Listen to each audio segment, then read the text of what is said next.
Don't look back, don't look back. I won't let go, can't let go. I count your voice, all they will find. You face an impossible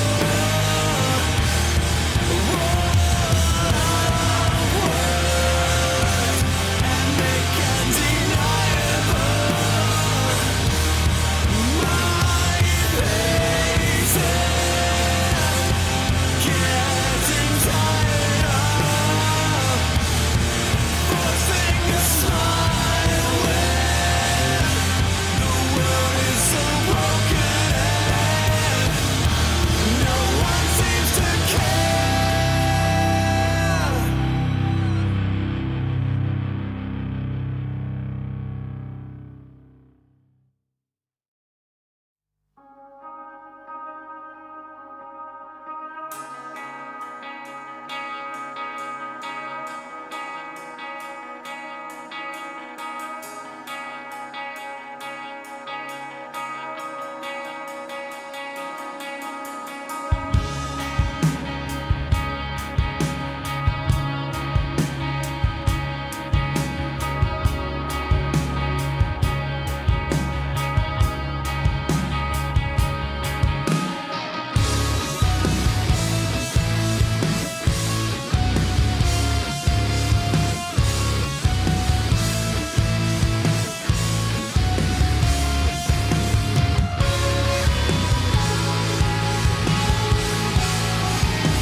Feel exhausted for all I've learned. I'm barely suited for the task ahead here. Wounded by the way you took over me. No point in being here at all. This friction has no place in this relation. So tell me another way. Caught in a landslide, and birdside tear. And I can't wait to finally get out of here. 'Cause I feel like a freight train running over me. So I'll say what you want me to make you believe. I want more than just enough to survive the winter.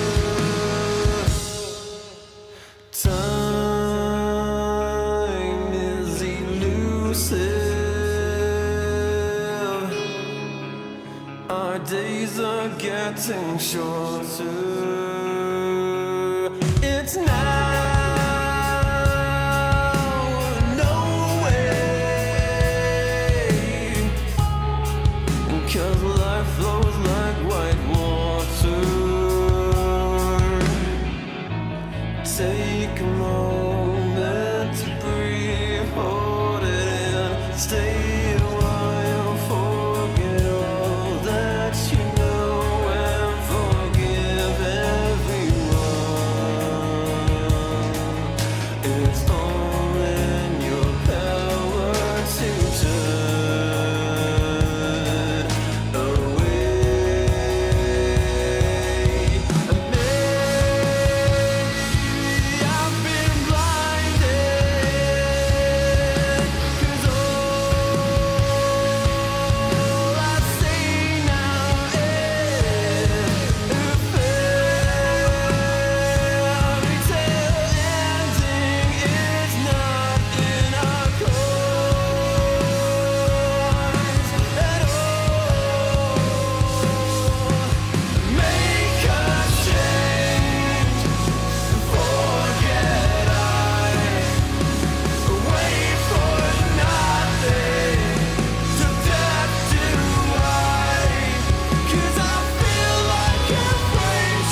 complicate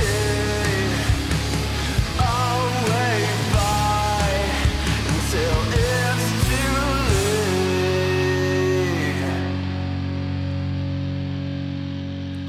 But I think that you know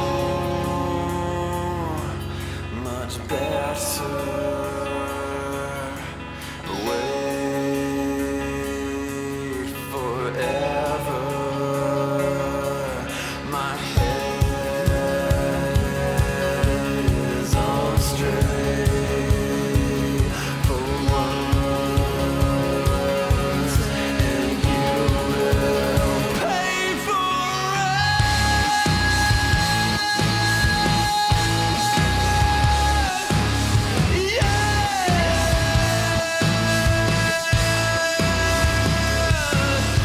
Caught in a landslide and bursts I take, and I can't wait to finally get out of here. And I feel like a freight train is running over me, 'cause I know like I know everything to make you believe.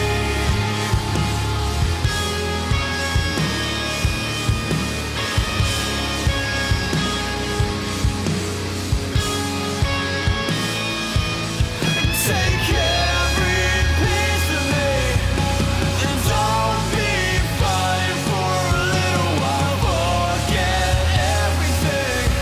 You're making excuses. These loaded questions will be useless for you. And the real answer is that I fucking hate you.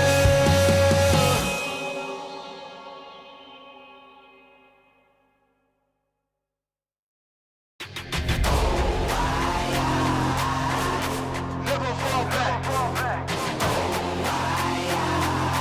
We will stay right where we at. We never fall back. Yeah. We never fall back. And you can find me where I'm at. We never fall back. Ha. We never fall back. And you can find me where I'm at. We never fall back. Come up with a game plan. Double XL up in the pen, you can't shake that. All the way gassed up, full tank, man. Moving too quick, keep the cameras in the playback. Dang, so tell me how you feel with it. You put a lid on it, I ain't got no chill with it. This right here your problem, you gon' have to deal with it. Lay it on the line, high risk, that's the meal ticket. Yeah, we never fall back. Hold our ground where we at. Never fall back. No lies, no facts. We will stay right where we at. We never fall back. Yeah. We never fall back. And you can find me where I'm at. We never fall back. Ha. We never fall back. And you can find me where I'm at. We never fall back.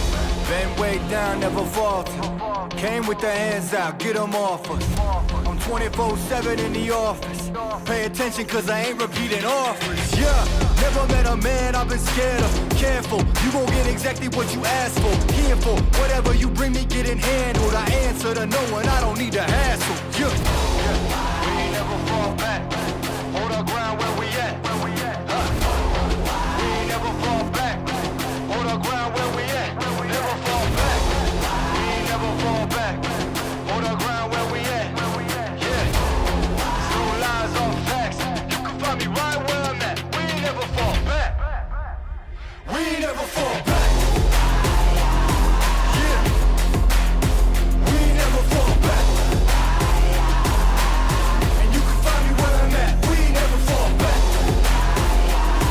Ha. We ain't never fall back. And you can find me where I'm at. We ain't never fall back.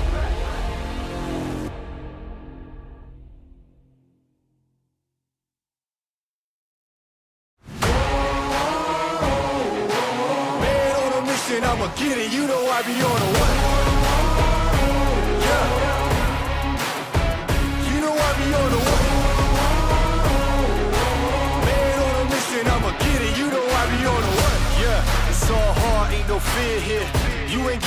I all you steer clear. Never beat, I've been down and I reappear. You got some money on the line, you better put it here. Rolling in and doing that work. Check priorities, I'm doing that first. Checks big and I'm sure that hurts, but it's checkmate, we ain't selling short, know the work. Ain't nowhere to hide, you ain't gotta see me come and keep me on your mind, cause I be on the way. Yeah, you know I be on the way. Man on a mission, I'ma get it, you know I be on the way. Yeah, man we coming for them bags, that they said I couldn't have, get the 10. I got a vision for the things you ain't believe. And here's the motto, hard work, this over everything. It's that comeback. I'm calling plays, hit the pass, then the run back. Yeah, I'm far ahead and gotta run laps. But we ain't letting up, we never done that. Ain't nowhere to hide. You ain't gotta see me come and keep me on your mind, cause I be on the way. Yeah, you know I be on the way. I'ma get it, you know I be on the way. Yeah, I'm on the way. On the way. Yeah, on the way. I'm on the way. I'm on the way.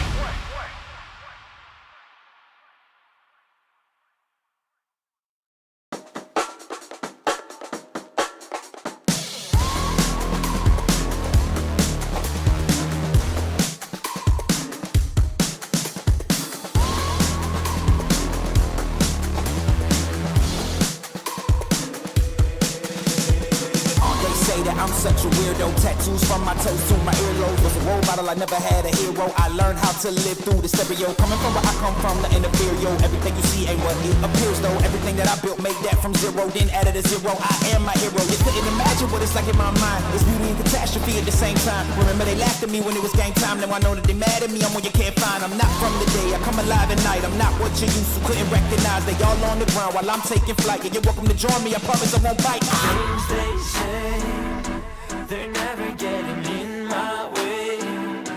And even if I make mistakes, I will always see them through. Cause I don't wanna play your game. I had enough, I'm burning up so hot I just break your chain. You can never stop what's building up inside of me.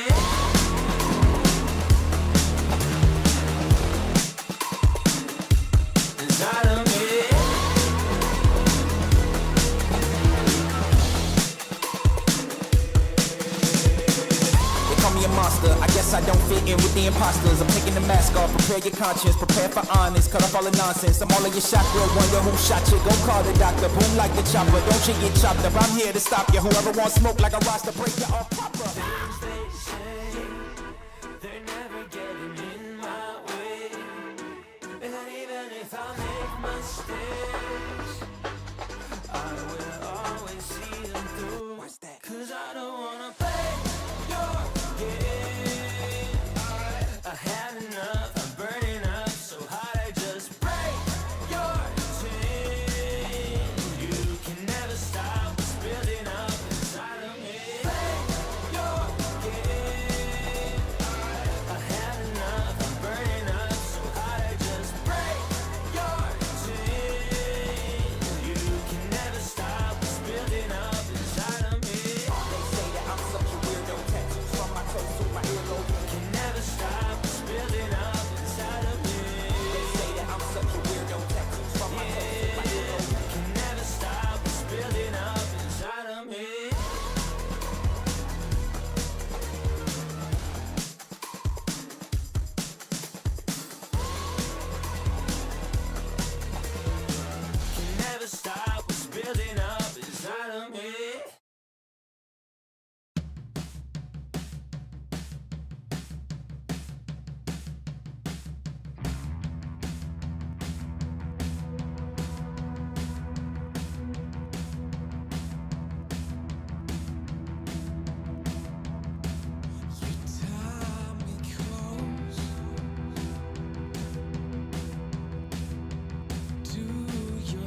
So I'll let myself fall into your arms,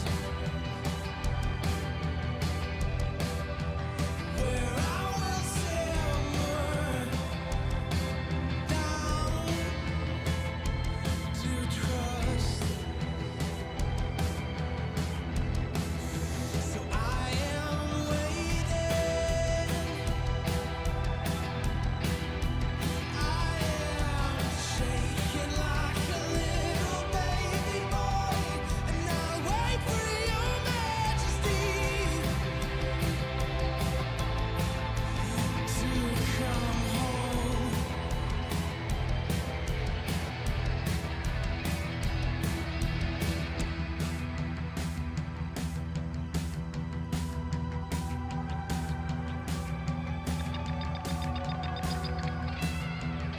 And I'll let you be the fever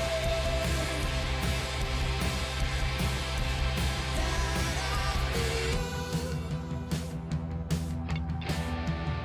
And I'll let you burn a hole right into the sun and call it home. And I'll let you be the fever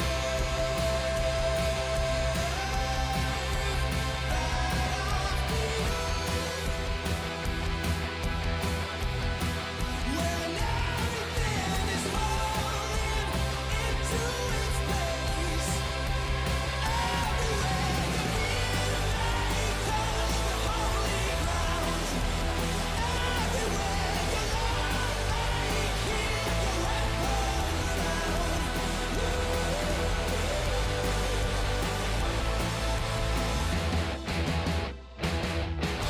'Cause I'll persist until I see you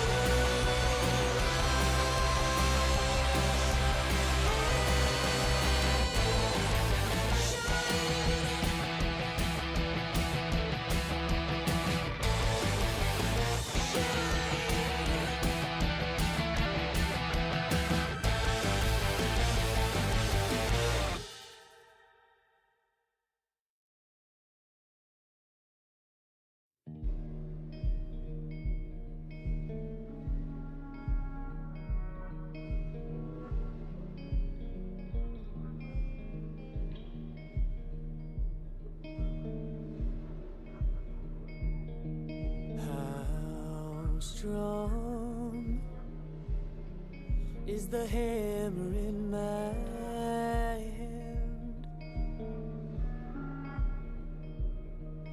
How long can you force me to dance?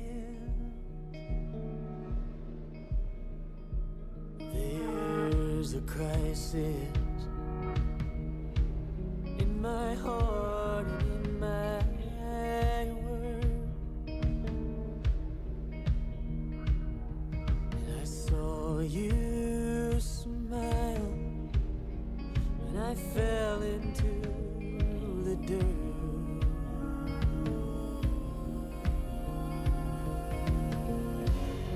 Oh, hold your fire. I don't belong here. I'm not calling you a liar, but I know you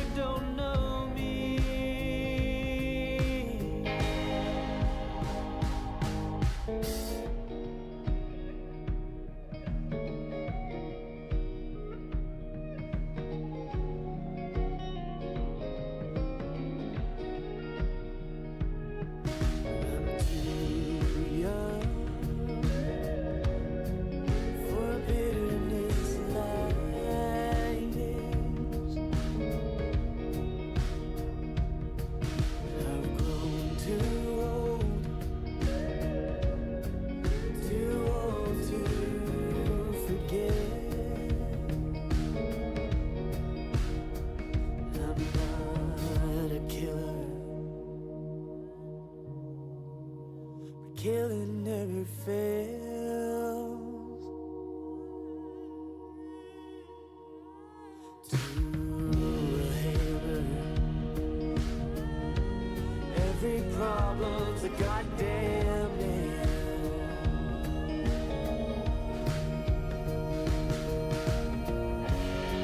Oh, hold your fire. I don't belong here.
Well, good morning, folks, and welcome to the Riyadh Masters and the Esports World Cup, and of course, the Chinese qualifier that we're going to be covering over on this channel.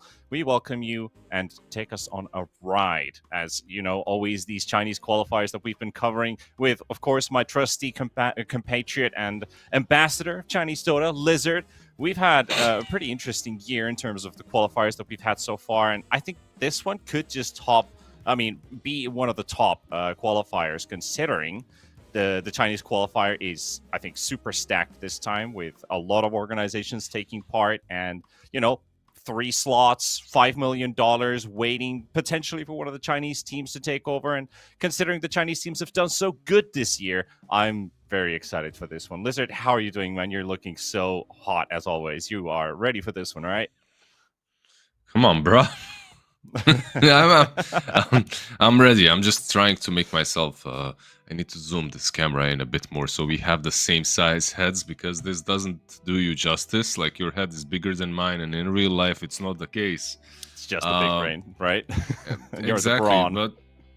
But when it comes to like all these regions and all these series, I watched almost no professional Dota in the last week because I just can't find time. I'm playing way too much, and I'm still not playing as much as I'd like to. I feel like there's so many great changes that happened and so many crazy changes that happened to Dota, so many placeholder changes that I don't even know which team is strong, which isn't. Like you were talking about stacked regions. I think every region is stacked right now. I think any team can win. And I feel like we're in a new unexplored frontier, my friend. That is definitely a very good way to put it. Still unexplored. But what can we expect from this Chinese qualifier if we look at some of the teams and maybe the brackets as well to see what kind of matchups are going to be looming on this first day? You might be looking at the organizations here, the G2IGs, the Azure Rays, the LGD Gamings that are going to be here. Of course, rooted by not only just the Chinese fans, but also the international fans are going to be looking mostly at these three. But I think it's quite iconic that we have a team called Dark Horse in the tournament that could just make, the Cinderella story, the Dark Horse, to maybe qualify from this qualifier as well, considering there are 3 spots open. I feel like you're the first one that ever made that joke. T-Panda. I know, right? Ladies and gentlemen, T-Panda and Lizard stand-up show right here. The first one to get you with that pun before Lacoste, Dark Horse has been around, by the way. So yeah, I've heard. I'm just messing with you. I have heard it a couple of times. Of course, they have some. They truly are that in this. Like, no pun intended. They are the Dark Horse in this bracket, at least, because they have to face some pretty significantly stronger opponents. By the way, tell me, how many teams qualify from here? Is it 2, right? It's 3. 3. Oh, we get 3. So basically, both who make it to the grand final are through, and then and the lower bracket will finals. decide one. Yeah. Okay, That's basically going to be the story, basically, from this qualifier. So from 8 so we're going to have almost half go through. So we're going to have G2IG, we're going to have LGD, and we're going to have Azure Ray. Right. So that's the consensus, right? When we start the storyline. But of course, what we're going to be showing you on this stream, let's take a look at our schedule. We're also going to be covering a couple of these matches, not only just today, but we're also going to have a tiny day break in between and be back on the 4th of June. But for today's coverage, we're going to start things off with Kev versus Team Zero, which are seeds 4 and 5. And to follow up with that is going to be, well, indeed, Dark Horse versus Azure Ray. And that's also going to be a very, very tough series for one of the open qualifier teams to face off against an invitee. So we'll see how those roll out. We're almost ready to start our first series of the day, Team Zero versus Team Kev. We've been covering these teams a multitude during the course of this year. Almost all of these teams, except for Spiky Gaming, actually, which is a bit of a newer name for me. Have you heard of Spiky Gaming? Even though we're not covering. You haven't heard of Spiky Gaming? Come on, bruh. Not in our qualifiers this year. Spiky Gaming is an esports Dota 2 organization. It has roster matches statistics. It has been playing. It has 54% win rate. record win streak is 4 3 weeks ago. Right. They are an incredible upcoming and pretty much unknown org at the moment, at least. Like when it comes to players, they did have some that are a bit nowhere. Like they had nowhere. That's a word. They had they had some on like butterfly effects and stuff, you know. And right now, I believe the great is playing for them. So that one is always fun to watch, always fun to catch. By the way, I'm just reading off of Google. I had no idea who's playing in this stack. Right. So you're just trying to, you know, bring in the brain here, right? I'm literally just Googling right as I speak. Yeah. Well, we're still waiting for our first series to kick off, but we're, you know, Team Zero versus Kev. They faced off against each other a multitude during the course of this year. And now we're just going to have to see which out of these two teams is going to be better. You know, it is still the upper bracket round 1 and a best of 3. So, of course, if you still drop the first game, you're still safe in the upper. You're not going to get instantly knocked out of the tournament if it was a single elimination bracket, which I'm quite happy. We don't see too many in Dota these days. Considering there's 3 slots, there's a lot of opportunities and a lot of possibilities. And for one of these two teams, they go up against the winner of G2IG versus Team Bright in the bracket. Are you more of a Team Zero believer or a Kev believer? Like, how have you been watching them lately? How do you feel like these two teams are going to take this series? Because I feel like this is a very even series to start off the day and the tournament in general. Yeah, like I said, it's going to be very interesting because of the new patch for me. That's basically where all my narratives converge to. It's all about adapts to the patch a bit better. I feel like when it comes to the players themselves, there's a lot of potential on both of these teams. Like both of these teams are, for me, when it comes to power level, kind of in the same spot. They're in China.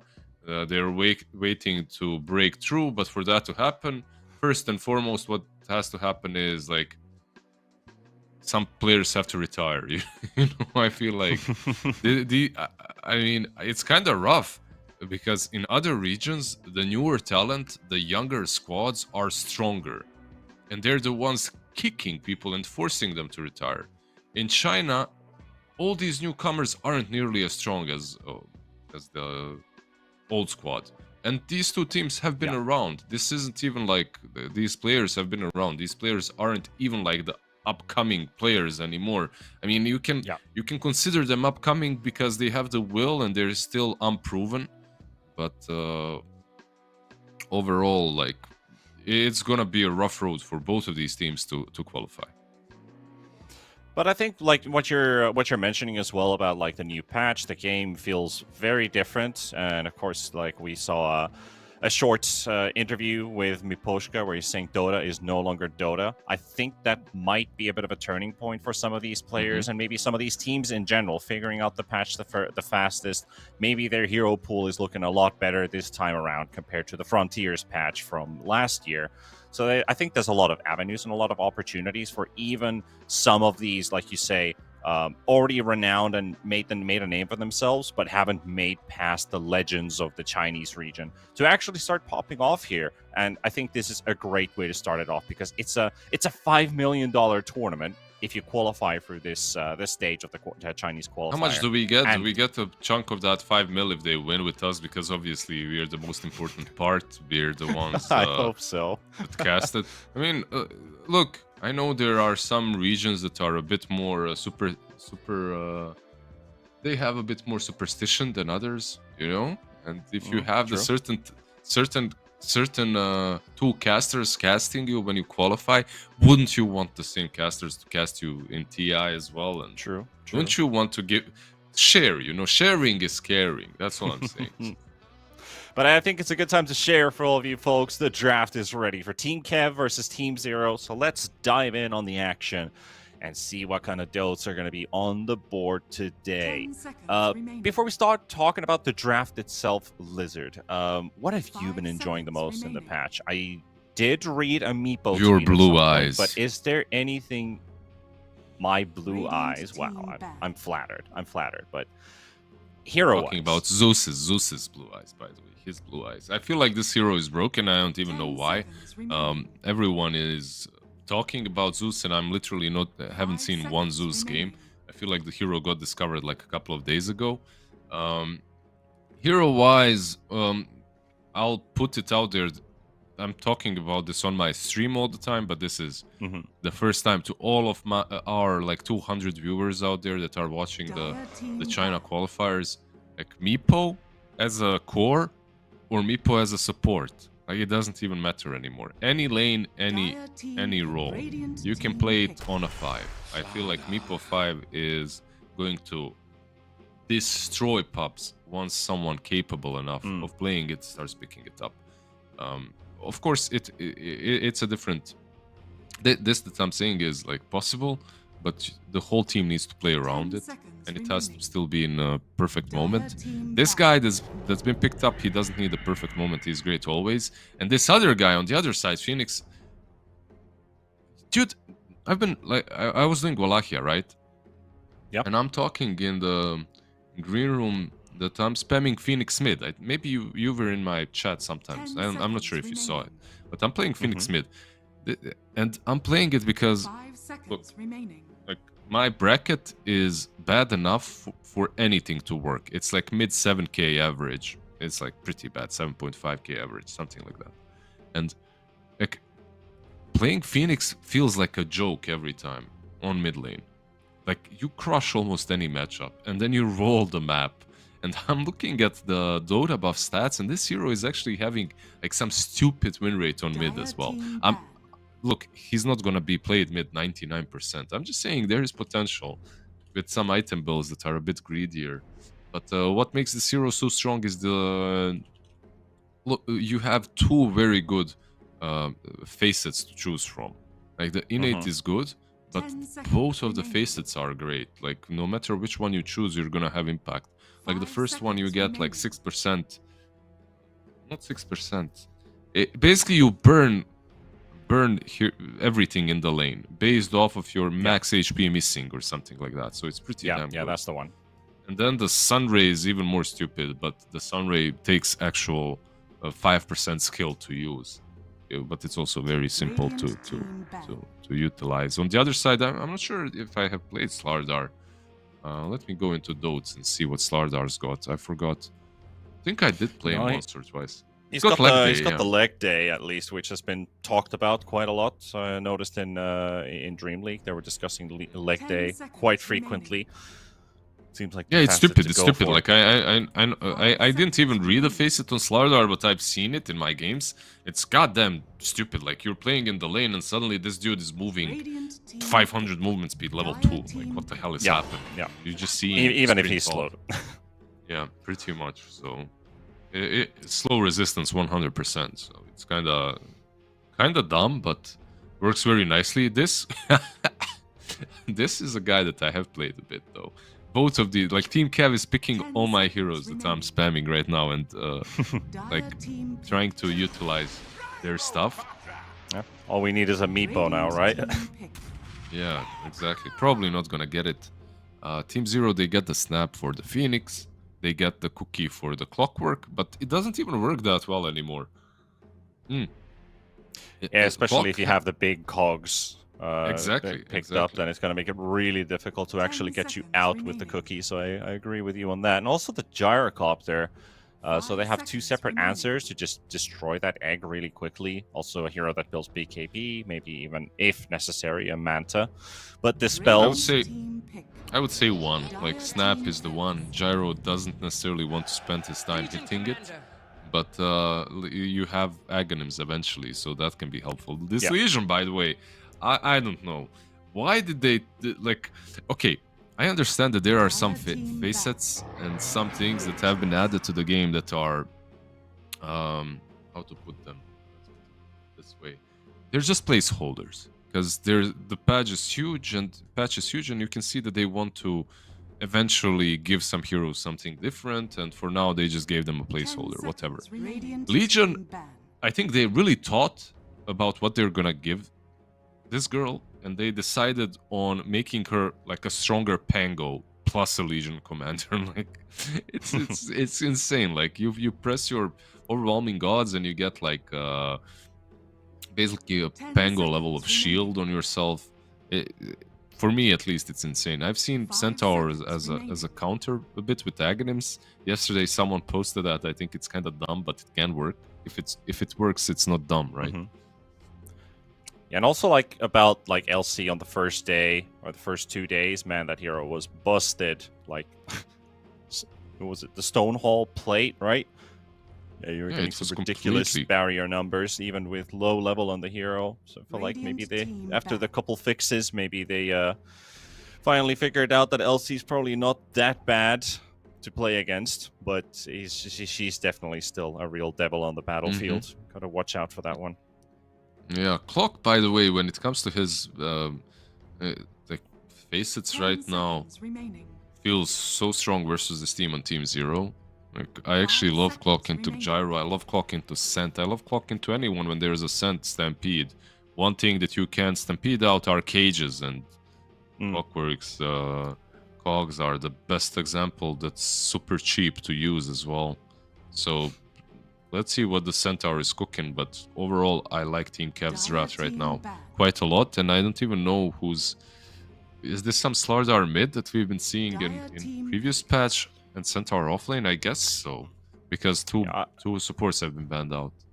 I mean, I'm potentially even looking at a support Centaur because it was picked right into the Legion commander, which you're most likely going to be playing up against in the lane. So it could be a 5 Centaur, but it looks like it's going to be a core in the end. So with this Chen pickup, I think you're right. Like Slardar could potentially be our mid here with the Centaur going offlane. Yeah, it's like 99%. Right. Yeah, like not only that, but the bans as well. And I feel like if your Team Kev is Lifestealer a dead hero, because I guess you have a Slardar against you and you can't do that. That's the problem. Be solid. Jug was broken a bit, and then I guess he died again. I think they nerfed him a bit in one of the patches post the big one. Chen, I have no clue what he does. Like, I haven't seen Chen even in Chen the is old an patch, interesting one with the he was converts. banned all the time. Okay. He was definitely targeted a lot. There was a plenty of first phase Chen bans coming out, like not only just this patch but the patch before. So I was curious what they're going to do to this hero. And since they brought the whole convert idea, like starting off with like this extra creep in your lane, I feel like this is the first time I see it. Literally, there's a bit like of room to maneuver, because I thought like, are they going to bring in the Harpy? Because if they do, that's going to be absolutely rigged level 1, because you can just spam chain lightning on a low cooldown and you're just going to drive the ghost them out of is the lane. actually even stronger. Honestly. It's like I don't think that's going to be a good idea. So they brought in the Satyr Banisher, I think, or the Mind Stealer, whatever it is, which does the mana burn, which has like an 18-second cooldown, but he doesn't lose mana because the cooldown is so long that you can sustain it 100% of the time. It just doesn't do that much damage unless you're against an intelligence hero. It's not as crazy, yeah. It's all right. It's not as... Wait, wouldn't you get the Purge Creep? How does this work? Satyr Mindstealer or Satyr Tormentor? Wouldn't you get the Purge Creep then? I mean, you can get one or the other, right? How does it work? Do you need... It's over with levels, I guess. Yeah, I might be with levels. I think it changes into the big one right after. Kind of like remember when we had Call of the Wild on Beastmaster spawning a random neutral? But that was only the big one, right? Yeah, it's interesting. It's interesting. I'm just going through Chen right now, reading his changes. Gonna be a fun one, regardless. See what... they do pick Lifestealer in the end. Never mind. So they still go for it. I was thinking maybe they won't, but it's such a good Lifestealer game. Like, there's this Slardar, but you're not laning into him, so the lane doesn't really matter that much. Later on, Slardar is still strong against you, but it's really about the lane when you get crushed and then you can't play. But this game, you have Chen creeps to eat. You can win the lane into Centaur. You can get on top of Gyro and blow him up before any of his magic damage does anything. So unless something's changed with the build, but I don't think it has been. So overall, pretty good last pick for them. Also looking at the Chen actually bringing up the Hellbear, so we got some attack speed for the lane, making it pretty interesting actually, considering you've got it's going to be the Gyrocopter. Maybe it's the tankiest as well. Maybe it's the tankiest creep. And this it's locked at 300 HP. It's locked. Okay. Is the armor the same on every? Every stat is the general stat, except for the max HP is 220 plus Chen's level times 80. So you start at 300, then you go 380, 460, and so on. But I'm thinking, is Swiftness Aura the one? Because I actually was thinking about the Wolf convert in some matchups, because you get that tiny wolf that can proc the minus damage. Yeah, but look at the back on this dude. It's just huge. You don't wanna... Like, you see that little wolf, you feel like you're fighting a puppy. He doesn't intimidate you. But this guy comes in, he's huge. You haven't read the patch notes like me. You're just playing and feeling it through. And then you see this guy with, like, traps. Pretty swole Hellbear. Exactly, he's swole. It scares you. And you get some attack speed into a possible Phoenix. Holy shit, that's terrible. That creep is so terrible. I'm starting to wonder about this decision. But then again, you do get the Smasher later on, so you do get a nice burst. Also a bit of a slow. I think you're always going to have it on top of a Clockwork when he goes in, once you've hit your maximum on summon convert. But there's definitely ways to make these converts work. I don't know what the way is, but the laning stage is probably not the way, because that looks just terrible. Like, look at the creep. It's just gone. It's like, don't even summon it, dude. Like, you're just giving experience and gold. That's just rough. Oh, that definitely is. Already our first courier snipe of the game as well, with Undyne finding Beyond's courier here in the bottom lane. So a bit of extra gold going in for the team. And of course, we do see the Slardar mid. Of course, Gyro is actually almost dropping in the top lane. Has to be really cautious of that Legion commander, so probably have to wait a bit with that Slardar Wind Ranger matchup in mid. Yeah, the Slardar Wind Ranger should be very fine for the Wind Ranger, I would say. But Slardar, even in the last patch, like, there aren't many matchups that he really lost to. Mm-hmm. Like, Red Panda, holy hell, he almost died here. Basically, Slardar is, like, his stats and the fact that you're in the river, like, you can move around very quickly, take runes, so you always kind of find farm. But, like, I don't know, I'm looking at Wind Ranger, it's one of those matchups you can't hit her, so that's super annoying. And these kind of lanes is where he does the best. Like, where he does the worst, I'm sorry. Like, you can't hit... Something like a Troll owns you, Wind Ranger as well, with a mischance. Yeah. Actually, a pretty interesting change in item build as well, considering the bottom lane, with Centaur going triple gauntlets into Ring of Protection, and then you have triple gauntlets on the Lifestealer too. You got, like, what, 6 gauntlets in this lane? Because of his face it. He can't the buy boots. Horsepower. Yeah. Yeah, he can't buy boots, so he just goes for strength. Gets movement speed off of that. It's kind of a... No pun intended, but seriously now, double-edged sword, because you are playing into Ulu Lifestealer, so generally you'd rather have some armor early on, but yeah, we'll see how it works out for him. He's got a lot of HP. Both couriers have to sit under the tower, because Ponlo is also putting a bit of a threat there to the easy camp. He'll spot these roaming around. Does he go for the snipe? He's going to follow this one. Ponlo should get it. All right, so they might have lost one courier to Undyne, but at least Ponlo's going to get one. But does he see the Clockwork one? I don't think he saw it yet.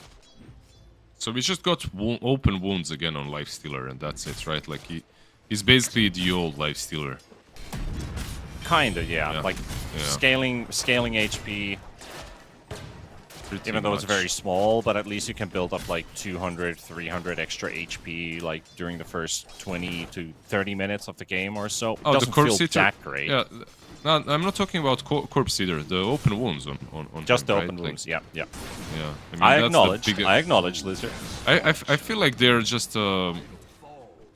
they just made heroes whole again when it comes to the old builds and the old things, the way they worked. Like you got most of these heroes just got their old spells back, you know, and I like it. I like it. I like the Legion Aura. That's my favorite one, even though Omni has been butchered. Legion Aura is probably my favorite one. When are we gonna see first? Can we get First Blood Caster, please?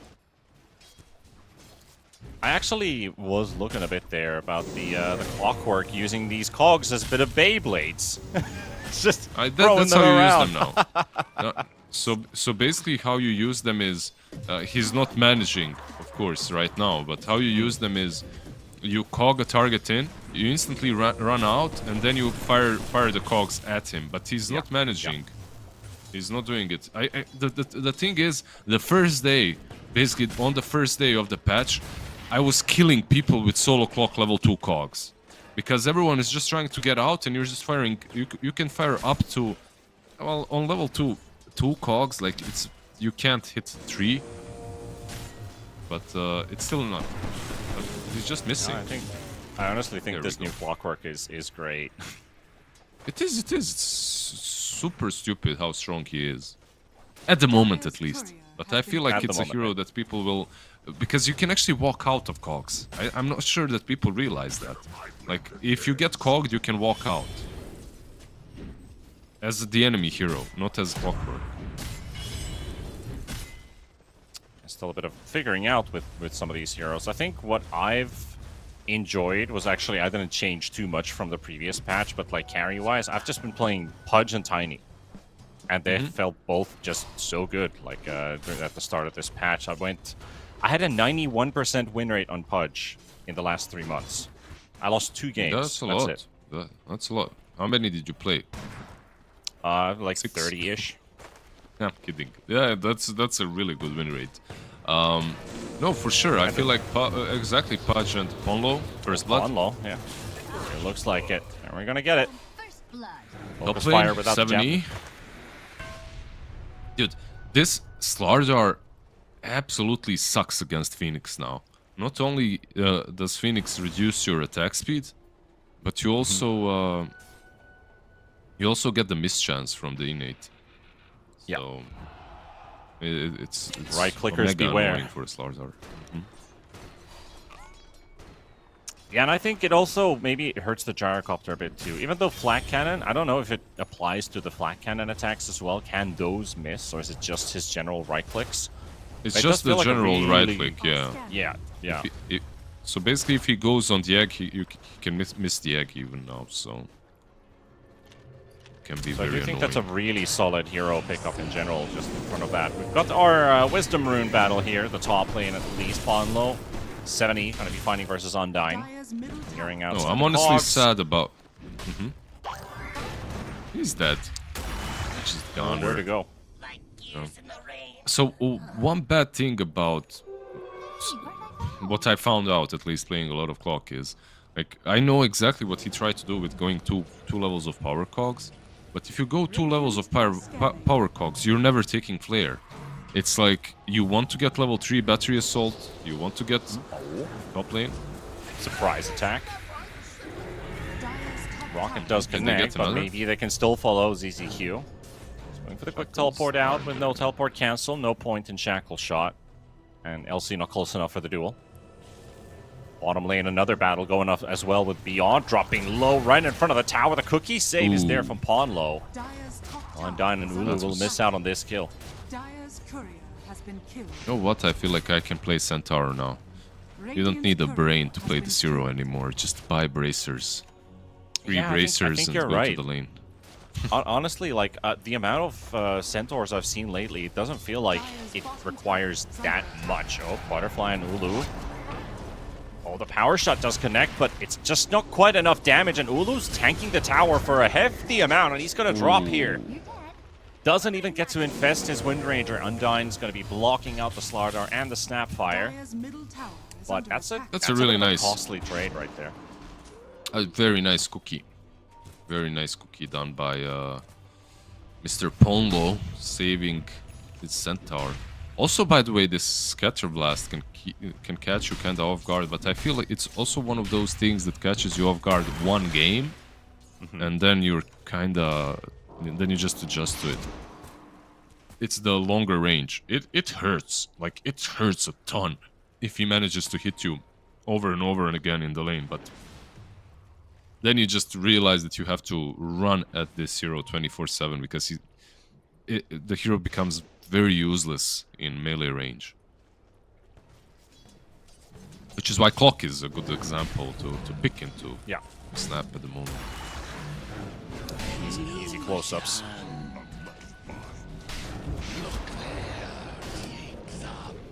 A lot of traffic in mid. Ponlo's also making his move here. Undyne's just going to keep an eye open, but without the flare. Just going to be the cogs, Insta-D-ward. but won't be able to catch anybody there. Yeah, they got the info on the ward. Bit of activity there. Ponlo, who is also dubbed by Ulu, his opponent, Pawn Lord, in the lobby chat. On Lord, damn, that's a lot of respect title. right there. If you ever get him for an interview, we need to address him as Milord. My Yes, Lord Milord. Ponlo. Radiant's Yes, top Milord. tower is under attack. What's Milord doing? He's farming some stacks. Yeah, he'll do that. Try to keep up with the rest of the pack. I mean, level 4. All the other support's still level 5, so we're not gonna get our 6s just quite yet. Also meaning why they're soaking up some of that experience in the mid lane, but at the same time, you got this 5,000 net worth Wind Ranger, off to a great start, Butterfly Effect. I don't think he never ceases to impress me. Every time I'm casting or watching him play, I feel like Butterfly Effect has so much to give. And if they can get this And another smoke kill, to maybe. connect, it might Let's just be more than just one kill. LC diving out of the tower. The rocket's going to come out the call down as well. Fend off the attacker. That's an ulti used. Butterfly Effect has his smoke popped and they're under vision, so they're going to back out. I'm so surprised they didn't dive this. Like, Dire's top tower not only is under because attack. it was an easy dive to call, it's also because they had vision on almost everyone else across the map.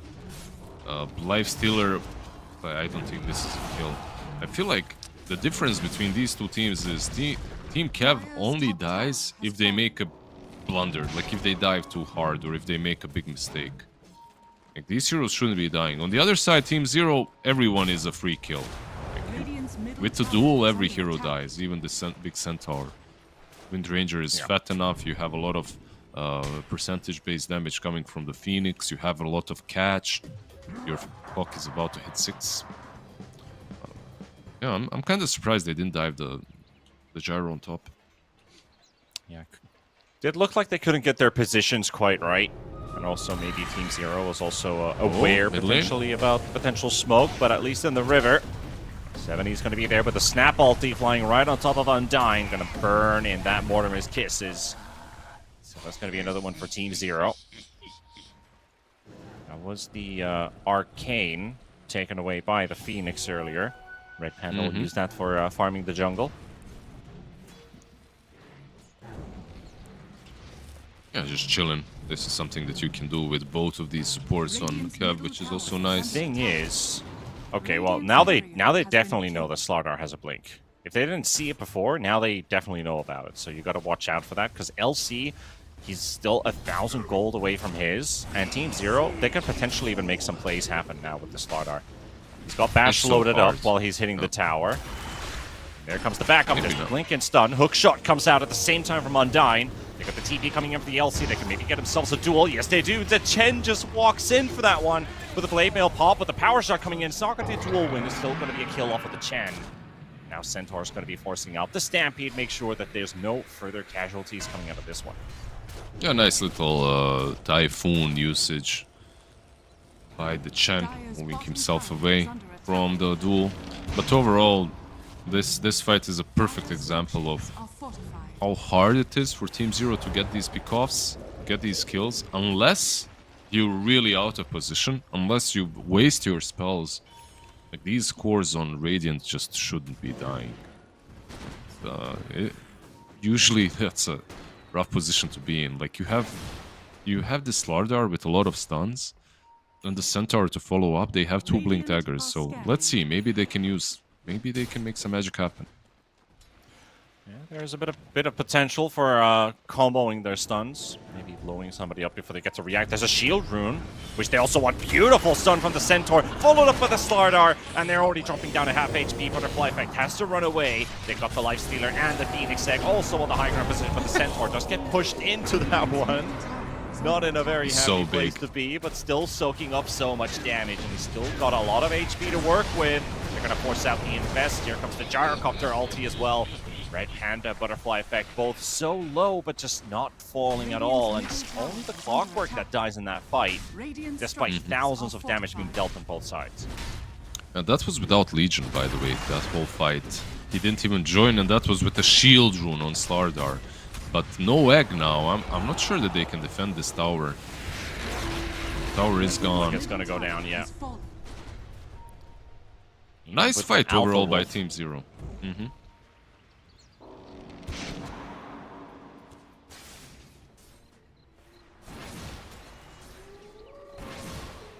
Also building themselves a bit of an economy lead to start things off with.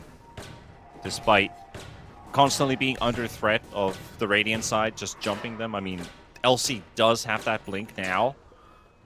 Still has to deliver it off the courier, but still, that's gonna prove a bit of a threat. But with how things are going, no Erica or YSR-04E, the Gyrocopter has been making progress towards the Ags, already has the Crystallis. You're gonna pack a punch when Kev's gonna start making those dives. Let's see. Mid lane, there's a shard on the Slardar already, so it's a bit easier for him to farm and defend.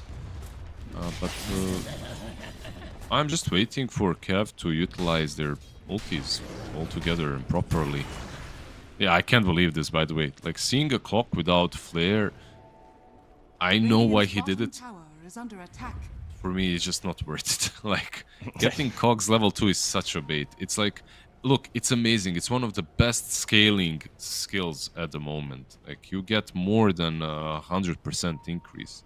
150% even, like, on your Look level at 2. top. That's gonna be a duel. That's gonna be with the Blade Mail as well. The Gyrocopter dropping low, but is it a dual win? Doesn't look like it is. They're gonna drop the egg as well. Maybe a bit overkill. But a kill's a kill. It's a huge overkill, I would say. Like, egg is your main team fighting ability right now, so utilizing it when you see 2 heroes hitting your bot tier 1 tower is a bit too much. Maybe he just wanted to add extra damage in hopes of getting the dual win. Because he's got none so far. Yeah, no dual wins, and even with that kill, and with the tower fallen from top, it's actually Team Zero who's built another 1,000 gold of an advantage. They're just simply farming better, playing the map more actively, and putting the pressure on Kev. Yeah, usually I would say that it's the Chen difference. And it is sort of, but it's both supports. Like, both of these supports are farming. Meanwhile, Clock falling behind a tiny little bit. So that's the difference. And of course, like you said, the 3 cores are just utilizing the map a bit faster, a bit better. Yeah, the Gyro whole about to Chen finish his army and axe. everyone is smoked up right now. They'll send the Alpha Wolf first to scout out. Undyne's going to get an idea, but the LC actually going to get caught in the back line. They'll use the blink and stun for the Mortimer's Kisses, burning it up with Red Panda. And remember, there's no egg, so that's going to be an easy kill for the Slardar. Make it 2 for Team Zero. Yeah, Phoenix collateral damage. Undyne, he tried to... Well, he didn't try to. He was thinking about going in. He was priming his hookshot, but decided not to. Good for him, because he just feed as well. And Now he's got a point and flare. Hooray! Yeah, now he can scout out stuff. Maybe send it to this rush pit. where the Dire is already. Yeah, sub 20 minutes. Roshan gonna fall here. It's a nice feel one like- for the Gyrocopter to have. I honestly feel that Kev kind of missed this mid-game timing in which you have your clock and Phoenix level 6 and you can basically take towers and take any fights. They played it super passively, they waited for this Radiance, and I don't know if the trade-off is actually that good for you. You are farming Yeah, well, but probably not worth it. yeah, we'll see. We'll see. There's an Axe, there's an Aegis, Slardar as well becoming bigger. Dire's middle tower is under attack. Dire's structures are fortified. Ponlo's also constantly stacking. Got the flat cannon gyro Dire's moving middle that tower way has fallen. to finish off another tower. Ulu's gonna pick that one up. There we see Radiant Undyne already scouting aggressively ahead. Throws in the rocket there. Sees the gyro, goes for the hook shot. He's gonna need some backup soon. Gyro's just standing his ground for now, getting pushed back and forth like a pinball. It's Phoenix. Now the Phoenix is just completely out of position. The rest of the bunch didn't feel like following that deep, so that's going to cost both supports lives. And, you know, Erica will be just very happy to go, oh, I can actually go farm my stacks now. Yeah, I feel like they're just being outplayed. Team Zero is honestly just making the movements feel more sensible. They're controlling the map, not taking any crazy fights. Yeah, they lost the gyro once or twice, but so what? The Zero farms up very fast. Yeah, Radiant's so far ahead of the rest of the pack, like 2,000 gold for the next core from the Radiant side. Another kill they don't get. Like, one thing that they are really lacking on Cav is basically the burst damage of Windranger. When I say of Windranger is because they have no one else. So these duels can't give you damage. You might win the fight, but you will definitely not get the duel kill. Especially versus a Chen. So it's kind of rough for Cav right Definitely now. lacking damage. I agree. They were in a good spot. Like, they were in a really solid spot when their spells actually did a lot and they mattered. But right now it's a bit rougher. Yeah, and I think things are going to get even worse with like the Phoenix into the Slardar answer, because Slardar is like 400 gold short from a BKB. So that mischance will no longer matter. Yeah, you're gonna get a lot of big items. One big item on the other side, however, is I believe the eggs on Legion. Like it allows you to maybe separate one of these here, but you know what? Like, even with the eggs, I feel like, yeah, you'll be able to control someone for a long time, but there's still this Chen problem. He's got Greaves, he's got ulti. I'm not sure Greaves how Chen, you're gonna- man, it's like this guy's got a lot of extra sustain for the team. Even with the Divine Favor, there's so much regen, so much armor to talk about, and most of that damage is physical with the Windranger, with the Lifestealer. Of course, you know, there's the Gleipnir, so there's a bit of magical in the mix, which will bypass that, but it's a lot to work against this early on, at least, when you still don't have your proper damage items being built. There's an 80 rune that's going to be picked up by 70. Undyne was challenging him there, but there's the duel. That's a good one. Maybe they can get the fishy fish, and yes, they can. LC's going to get his first duel win of the game. Can they make their way out, though? It looks like they will. Hooray for Legion. They're going to continue. Yeah. Hook shots available. If they can just find the gyro. Still has that Aegis. Nice blink stun dodge there, but TKB's already popped on the gyro. He's going to be fine with just taking the battle, but then again, Panda. might be the loss of his Aegis. Red Panda's already out. Rocket connecting onto the LC. They're going to stun him up. Got the Gleipnir holding the Centaur back. He's got another blink stun available now. I don't think they need to dive under the tier 2 tower. They still keep that Aegis on the gyro. Bro, Panda died to Blade Mill. I mean, no. It is 5 a.m. when the the 5 a.m. was call time for me and you, right? Like today when we started casting. Yeah. But these players, they're not in the same time zone. Oh, it's some of these mistakes are very interesting. But at That least just you know, yeah. But shining light at the end of the tunnel is that they proved to themselves that they can kill heroes, especially the Slardar, who does have a BKB though. Radiant's The closure there, Undying gonna interrupt that entry, but at least they've got the Snapfire. That's gonna be the second duel win. Maybe hear a little bit of a hooray in Lizard's voice, but Luke gonna be fighting versus the Gyro. The Aegis expires now. This is a good fight. If they can just take down this Gyrocopter, and it looks like they're gonna make it happen. Red Panda is gonna get the kill. ZZQ gonna be able to teleport away 70 and beyond with the Stampede. Gonna make their way out. So Kev, finally, you know, a bit of breathing space. Dual win, getting the Aegis out, killing the Gyrocopter, getting another streak away as well for Butterfly Effect out of Funlow. Like, I was getting really damn worried for them because the game looked. If it continued the same pace, I felt like the game was just done because they were just not showing any signs of strength. This is looking much better. I have to say, like Team Zero, they forced the tower without Slardar being there. They also put their supports a bit too deep to get dueled, to get gone on first. Centaur is on the other side of the tower when the Slardar isn't even there for his team, so you're kind of trying to be too aggro as your Aegis is expiring, and you get punished for that. Nicely done by Kev. And they're gonna need a couple more successes like that to really start to turn the game back into their advantage. As the early game definitely didn't go their way. I had to play a bit of an uphill battle. Maybe things can get easier from here. There's a bunch of Ags lined up here. One for the clock. Talked about the LC already, and Lifestealer also lining up one. Yeah, the Lifestealer one is kind of, you know, to be expected. Yeah. But what do you think? Like, you have the open wounds back, and now Lifestealer's shard is very different. I feel like the shard is basically what the old axe was giving you, right? Kind of feels like it. I Yeah, really like the because- spreading open wounds on when you did damage to people. I mean, I think it's pretty good. The switch up overall for him. I'm not sure where to put it. I'm not 100% on it, but I think like in some games it's better, in some maybe a bit worse.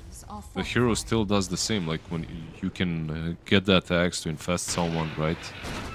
Someone like a Gyro, and that's perfect for you. Then afterwards, the wounds as well can come in handy. Well, he's bringing in a Centaur here from the jungle. There's a bit of movement towards the top lane. Both teams looking to fight. The hook shot comes out, connects home to ZZQ. Got themselves the cookie at least to move the Chen around. The cooldown's not going to connect on anything.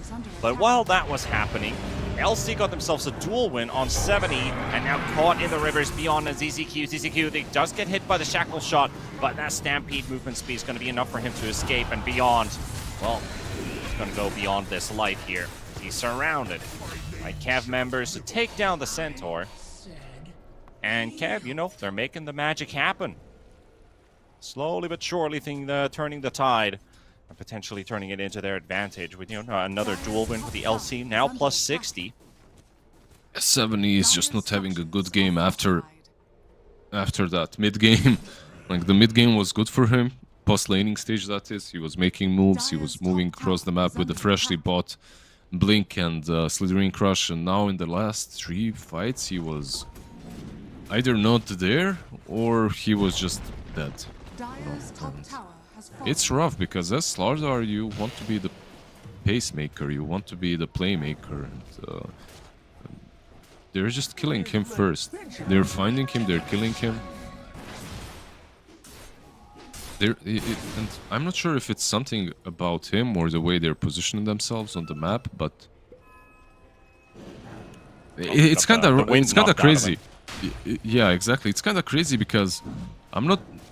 The thing is, I'm watching this game and I can see who's stronger, but it's always the weaker team that's winning fights or taking advantage. Yeah. If the power spikes are so skewed.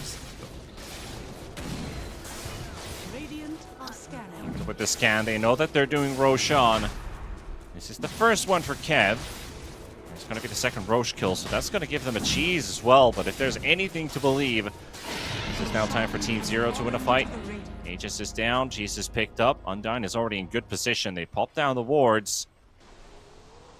Now it's really just down to who reacts first. Beyond will spot Undyne. He misses the stun, and now Ulu can turn, but the R70 just goes for the quick jump on Ulu.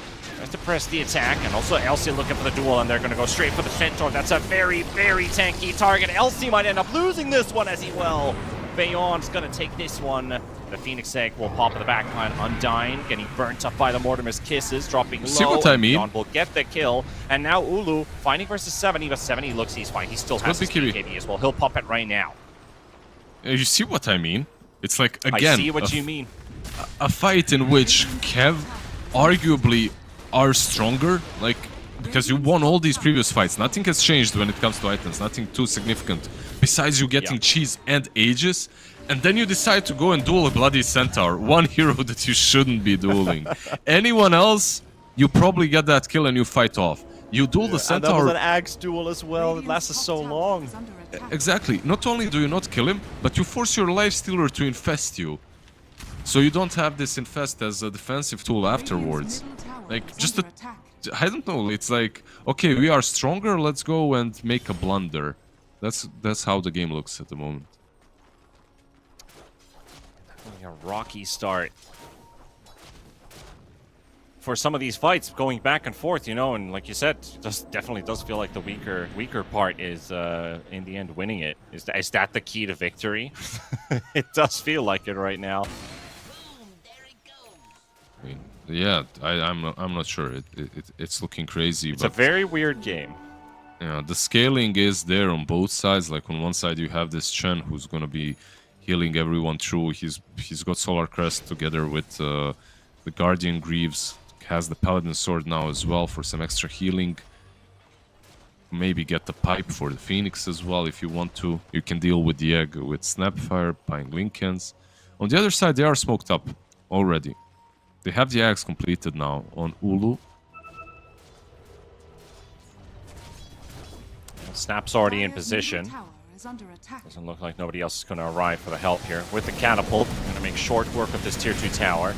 Almost level 20 of the Lifestealer. They're also going to be taking the Tormentor at the same time. That's a shard for the Gyrocopter.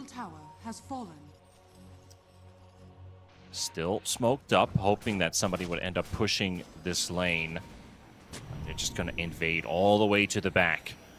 Chen in position. Going to get caught by the hook shot. We'll be happy that it's him instead of his Gyrocopter, but it also means it's going to be a dual win for the LC. Yep, and he just used Greaves. Like, he used them as they were taking the Tormentors, so... And also, because of them taking the Tormentor, it was kind of obvious where the Radiant team is going to move, where Kev is going to go. Especially because they had the tier 2 standing on bot as well. So. At least the Gyro lived. Like you said, he's happy to take that bullet for his carry. It is a game where those kind of deaths, they still have a cost. It's not just killing a support. That could mean LC also gets bigger, infinite scaling and all that. Ulu gonna get initiated on here, but still 1.5 minutes on that Aegis. Just back out. I feel like every game I'm playing Legion has 350 damage plus. On my team, on the enemy team, doesn't matter. She just gets so much. Especially for players that haven't really adjusted to how strong she is in the lane. Just balls out of control way too fast. Yeah, and then you also have that nice retroactive shard that you can pick up at some point. Even if it is just from a Tormentor drop, that's still going to give you like an extra bunch of damage. Nice third. Infested melee creep, giving all the information that they need right in the middle of the battle. Still 40 seconds on the Aegis. Go straight for the backline. Butterfly Effect looking for the kill onto the Gyrocopter. He's going to be dropping low here. And Butterfly Effect, really nice damage dealt to the Gyro, forcing him out. Hook shot misses though. And that's also going to mean the two heroes on the front line trying to duel again on the Slardar. They're not going to win this one. ZZQ's already down though. And that's going to be the second one. Maybe even a third with Beyond now surviving for... Well, at least he's attempting his best with that blade mail, but they're not going to kill themselves this time. Three heroes out. and also with the lanes pushing in already, could potentially take another objective right after that. Yeah, they still have Aegis, they still have Cheese. Aegis is gone though, but definitely an objective, maybe even a full side. Like there are 0 buybacks. These heroes don't really defend that well anyway. Like you have nothing to spam from distance. So. Very critical moment in the game as well, because you rarely have a buyback at this time on the core. Yeah, maybe even 2 sides. Let's see, 20 seconds. At least the tower, I feel like. Maybe they back. Okay, they committed with the ult. They forced out the glyph, and yeah, that's it. All right, so that's quite a lot of damage dealt. You know, a full lane of racks. Also the melee racks given the glyph refresh. That's also used. So very cautious moments here for Team Zero. With all the damage that this gyrocopter has, it does still feel like he feels like the only actual source. This Slardar is still kind of struggling to have presence. He was also dueled in the last fight, so he's going mono a mono versus the Legion commander, and he's not getting benefit out of his shard, because that will run its course during a duel duration. Yeah, I feel like just dueling him is the right idea, because it's not really about the damage that Slardar does, it's about the control and the amp damage for Gyro. Like just constantly applying Slithering Crush or Corrosive Haze is all he needs to do. But then again, it really comes down, when it comes to team fights, it comes down to the way they're playing them. As if you remember the last fight, Gyro just got gone on instantly, and he couldn't stand his ground. If they are the ones initiating with maybe Slardar jumping in and then you follow up, maybe it's a different story.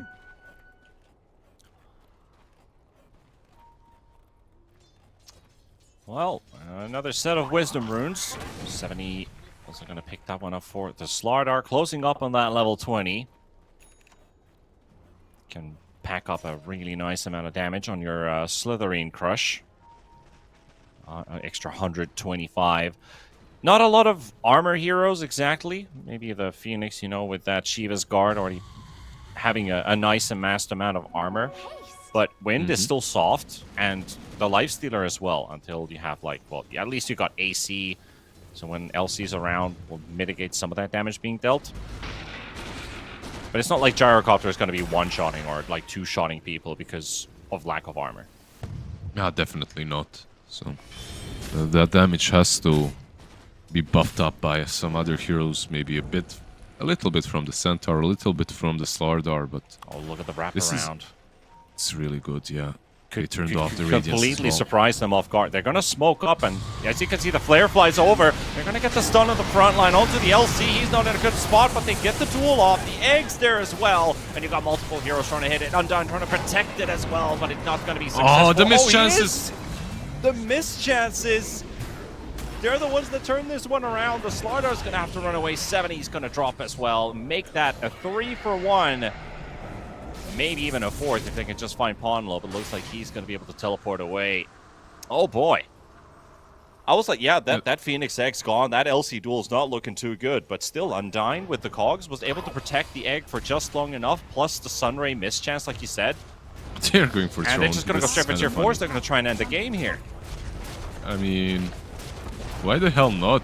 If they don't have GG. There we go, GG. That's I'll tell you one in the thing, books. the games are different than in the last patch, because if this was the last patch, we'd still have like an hour more of gaming before one team called it. But why was the GG called? It's very simple. Like, even though the Legion commander dies first, even though they could have killed the egg, maybe they could have killed it, it doesn't matter. The fight was still lost. Like, they still lost it very convincingly. They couldn't get through the Lifestealer at all. I believe Windranger still had the cheese at the end of that fight. She just used it to heal up and go for throne, go for the end. So overall, very unconvincing, I should say, by Team Kev. But yeah, they did enough, and they came back online when it mattered. Like, they looked very weak post laning stage when I thought they should look the strongest.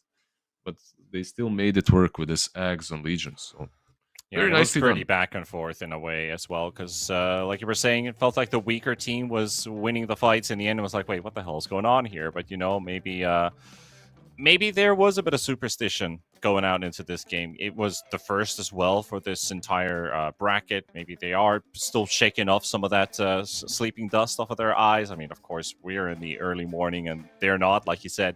But I think we got a nice taste of what this series could potentially be like. Very back and forth, very kind of testing the waters for both of these two teams. Yeah, just testing, seeing how.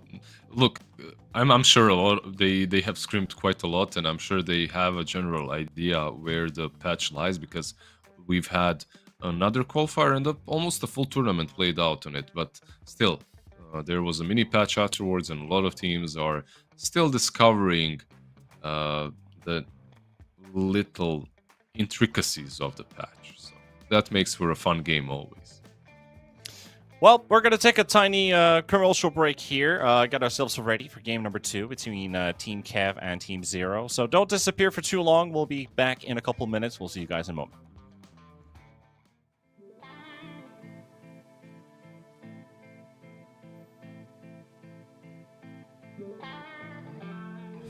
Takes more than money to foster change.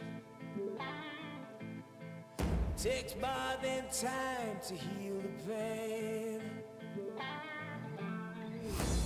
Heartbreak will light the fire. Heartbreak will light the fire. Fire will light the fire.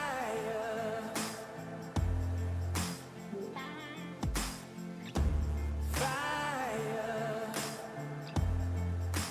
will light the fire.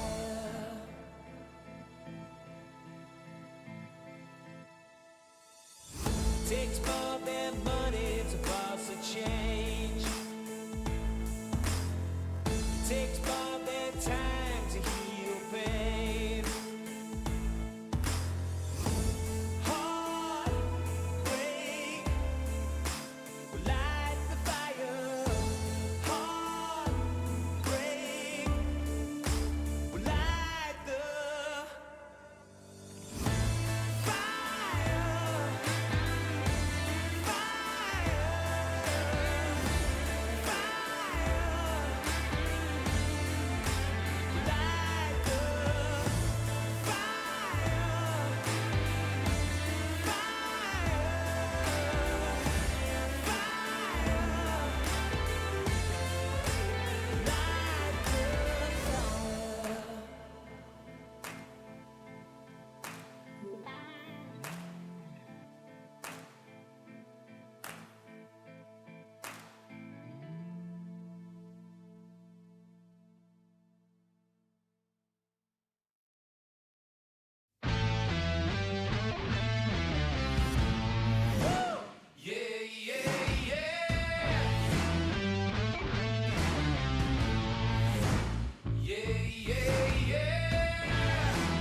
not a king, I'm the king.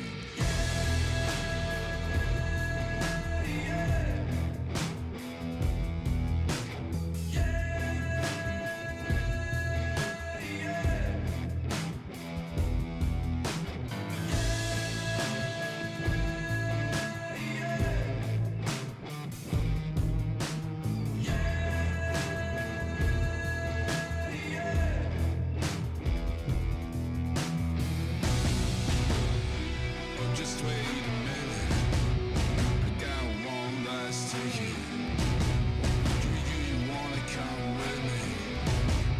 I gotta say I'm on the business. Say I wanna just believe me.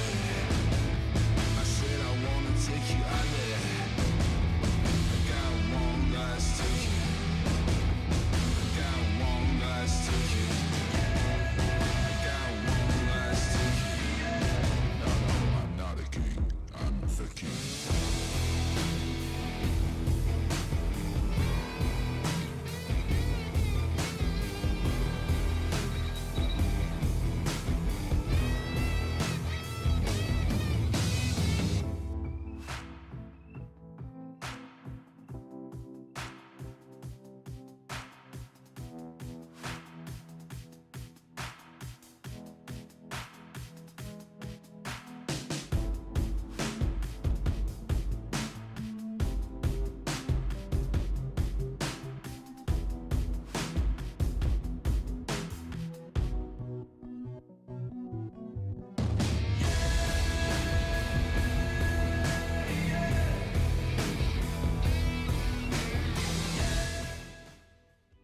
All right, we're getting ourselves ready for the second game of Team Kev versus Team Zero here in our opening series of the Riyadh Masters and Esports World Cup Chinese qualifiers. We basically, this first game, got a nice little taste of what these teams have to give, and I think we're maybe expecting and waiting a bit more, let's put it that way, because this should still be a really even matchup between the two teams. I don't think the first game really told us anything about a stomp or an outdraft or an outplay, but a very back and forth game. Let's put it that way. Yeah, just a very back and forth game, something that we kind of expected from these two. No team that actually is overpowered or feeling just that they can outplay 24/7. So all these small little mistakes and game understanding, they come into play. It's kind of nice to watch it because you can see the general idea that both teams have about how they should play the game. You can see the flaws and you can see the really bright ideas and the bright things that are helping them take the team fights or take the good fights. In the end, at the same time, I am learning a lot, and that's what I like about this new patch. I feel like there's so much to learn in Dota. Yeah, and it's a very refreshing patch as well. I mean, of course, what I really like about the game, it comes with its pros and cons, let's put it that way, because I think with all the stuff to learn and experiment on is always refreshing, and I think you need a lot of changes. There needs to be a bit of anarchy, because there was a very long time of just, order and balance. We have the same heroes going picked over. I wouldn't say again. Balance, or order definitely, but yeah, order no definitely, balance. but balance to some extent, at least, as we're heading over to the second game's draft of Team Zero versus Team Kev. But I think what I was maybe missing out on a bit, I was hoping we still could have gotten a new hero. And you talked about Zeus in that previous one. I felt a bit conflicted when you were saying Zeus feels like a new discovery. I honestly feel like nothing changed. Like, I think he should have been nerfed a bit harder as well, considering what the build for the hero was, and I felt like it didn't really change at all, pretty much. And also, he was like one of the only heroes in the A patch that was untouched. And they did nothing to him. I was a bit worried about that. Are we still going to keep playing the same Zeus meta we've been seeing for a while, with the right-clicking Zeus is coming out, and like, oh god, give me something new already for this hero when everything else is fresh. I feel like he's stronger as a support now, no? Or did I miss something? I feel like he's a good four. He can dish out way more damage early on. Radiant team pick. Later on, he falls off, so that actually has changed. Like you have to take the live wire facet for him to do as much. But overall, it gets picked up instantly. Like that's the hero we will be seeing. He's not banned out. He gets picked up. 10 seconds We'll see remaining. where they roll him. Like we've seen a small switch up last game 5 with the seconds Slardar going remaining. mid. Maybe they are holding something in store with the Zeus. They can put it on. I don't know. Maybe a 4 or a 5, like we just mentioned, Dire or it's team just the back. same old. Go mid. Spam out your spells. Maybe still buy the Manta. Maybe still go for that build. Yeah. Even though I feel like that has changed as well, right? Like, never mind. Yeah, it I mean, hasn't. people are Like, saying he's it's still not strong. as good. It doesn't feel as good as it was because in of the bone. previous patch. Because of what, the attack range? Well, guess- maybe the attack 5 range, but I seconds think with remaining. everybody else kind of getting stronger, it made him feel a bit weaker in Dire that sense. team If back. that makes any sense, that is. It does, for sure. But Does but have that's more static like a field, meta though. and a trending thing, right? Where when everybody else gets buffed, they obviously start to be picked more and they're favored more. And maybe some of those end up being like Zeus counters to seconds some remaining. extent, and then maybe that's why he also falls off a bit. But then again, he's still a 5 phenomenal seconds support, remaining. which obviously Team Kev is happy to just mean- first pick. But I don't know, man. Like, he can be a support, but you have live wire. Basically, your old static field is back, and I feel like the hero is changed quite a bit because of that. He was broken in the last patch. He was played a lot, but he wasn't like your first phase material. He was picked in some games when the game is good, or you didn't have an answer for the enemy mid. Like there was some clinks or a sniper, you needed to burst them down. You get the Zeus, perhaps. Right Yeah. now, I feel like with the live wire, like this hero might be just absolutely busted. Like if I believe that's the face that you go for. You get static storm, and now you can burst down these big boys. You have 10 4,000 seconds HP. remaining. No problem. I'm dealing 7% with my spells. 5 Yeah. seconds remaining. If you're will always provide a close. stable amount of damage into any team fight, despite HP scaling or EHP, whatever. Also, a hero that was banned in the first phase previously, we had the DK and we had the Tiny. This time he slips through because of a lot of changes. The Phoenix is banned out this time, the TA Storm, and the Shadow Demon. Radiant So that also team means pick. that a second phase DK was kind of expected to show up, considering how good of a The- matchup that is. But the Tiny slipped through. The TA Storm bans made the Zeus pick even easier. These are the heroes that deal with him well in the lane, and they ban them out, so no brainer for Team Kev to pick it up, pick 10 them up. seconds Tiny, remaining. by the way, you said you played it, right? Like you were playing Pudge and Tiny. I 5 feel like, seconds remaining. I'm not sure, like I still Dire haven't team pick. lost a single game to carry Tiny. Maybe that will change to me. I know that he's strong. I've seen the build. I understand the damage, the right-click damage, and the fact that he's a bit stronger with the Dire Craggy. team But pick. I'm not sure. Like I'm still not Radiant sold on the team guy. pick. Yeah, I guess he still has his faults, like especially if played as a carry, definitely needs a lot of time to make that right click build work, and in some cases you don't even build the blink. Are you gonna struggle with mobility if you can't 10 get to your team? seconds If you do remaining. build the blink, you're missing out on a damage item that could be handy for you, say an 5 early conda seconds timing, for remaining. example. But we'll see if that's if it's a mid or a carry, or if it's just your standard good old Tiny support. That one shows you up. want the the- toss facet is pretty interesting on that. Yeah, and you want, I guess, you still want just the insurmountable, right? Like you want to build some strength, and if you're 10 building seconds strength, the remaining. Zeus static field 5 comes in seconds handy remaining. even more so. But we'll Yeah, see. it I like the definitely does. Coddle pick, like a lot of damage versus all these three. It's one of those heroes that does well versus. It's basically the old patch meta of Coddle into Zeus. Like you can get bursted down very easily, but you can also kill him. On level 6, you have Binding Light still, like you can kill him off. Same goes for Veno and Dark Willow. And also one nice thing about Keeper into Veno, like you have a heal. You have a heal versus all the dots, and that heal is on a low cooldown, so you can heal your teammates. But I do like the Veno into Bat. I feel like that lane is very difficult for Bat to play.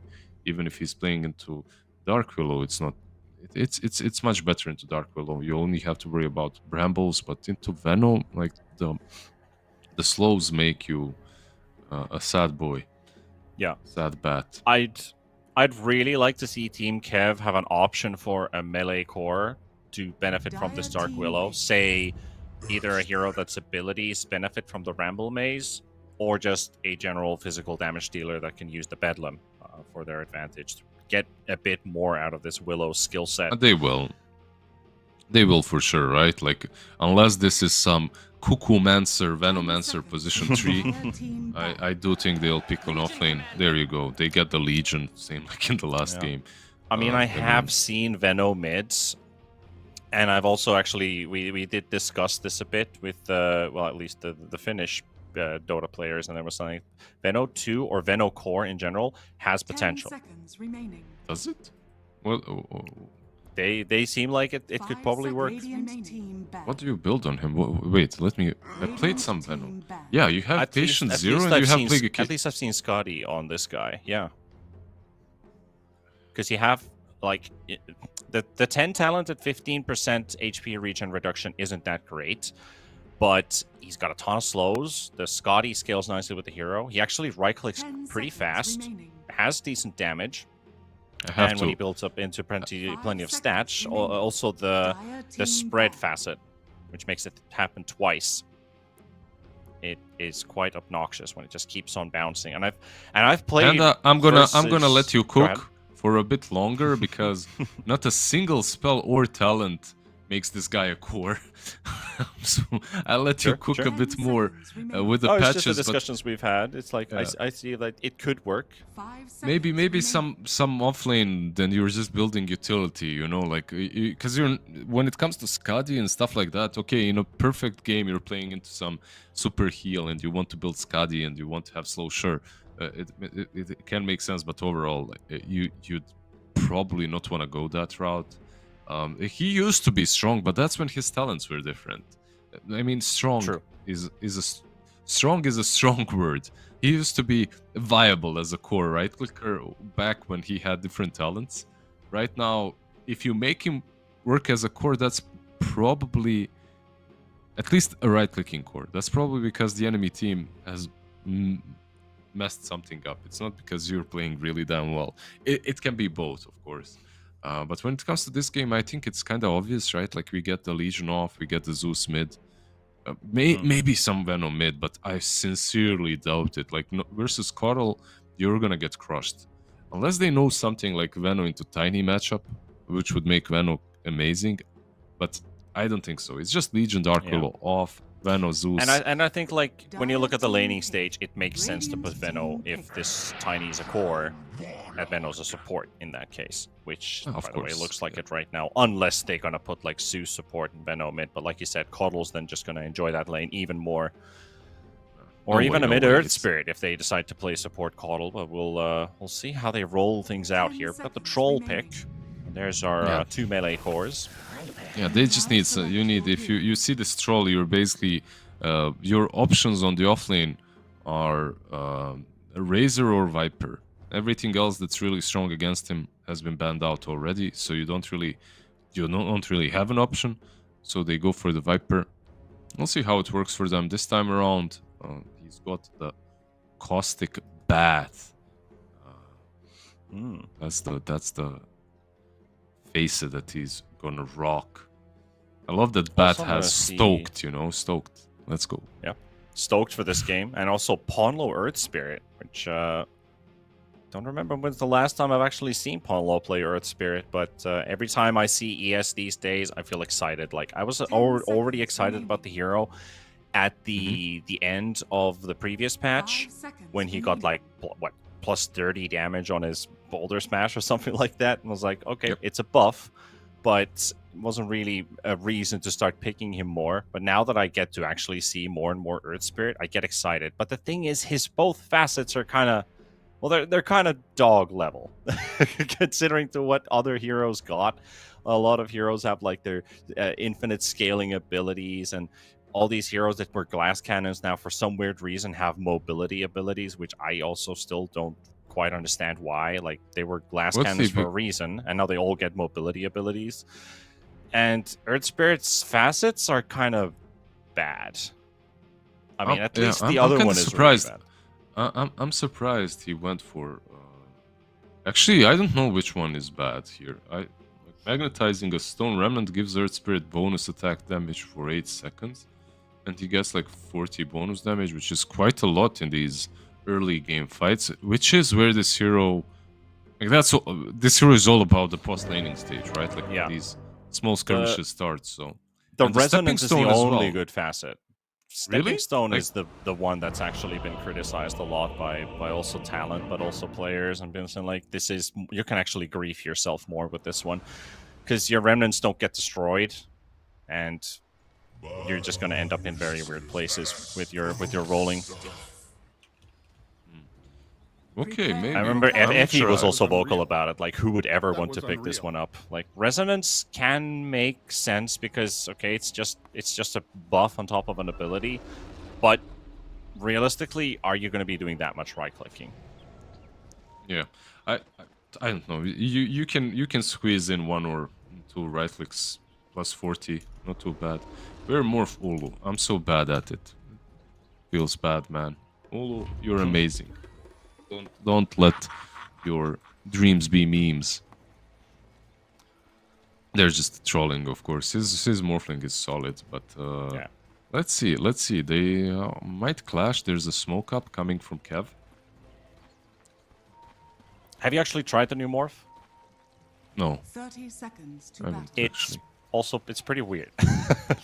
I've played it one game. I tried the strength morphling one.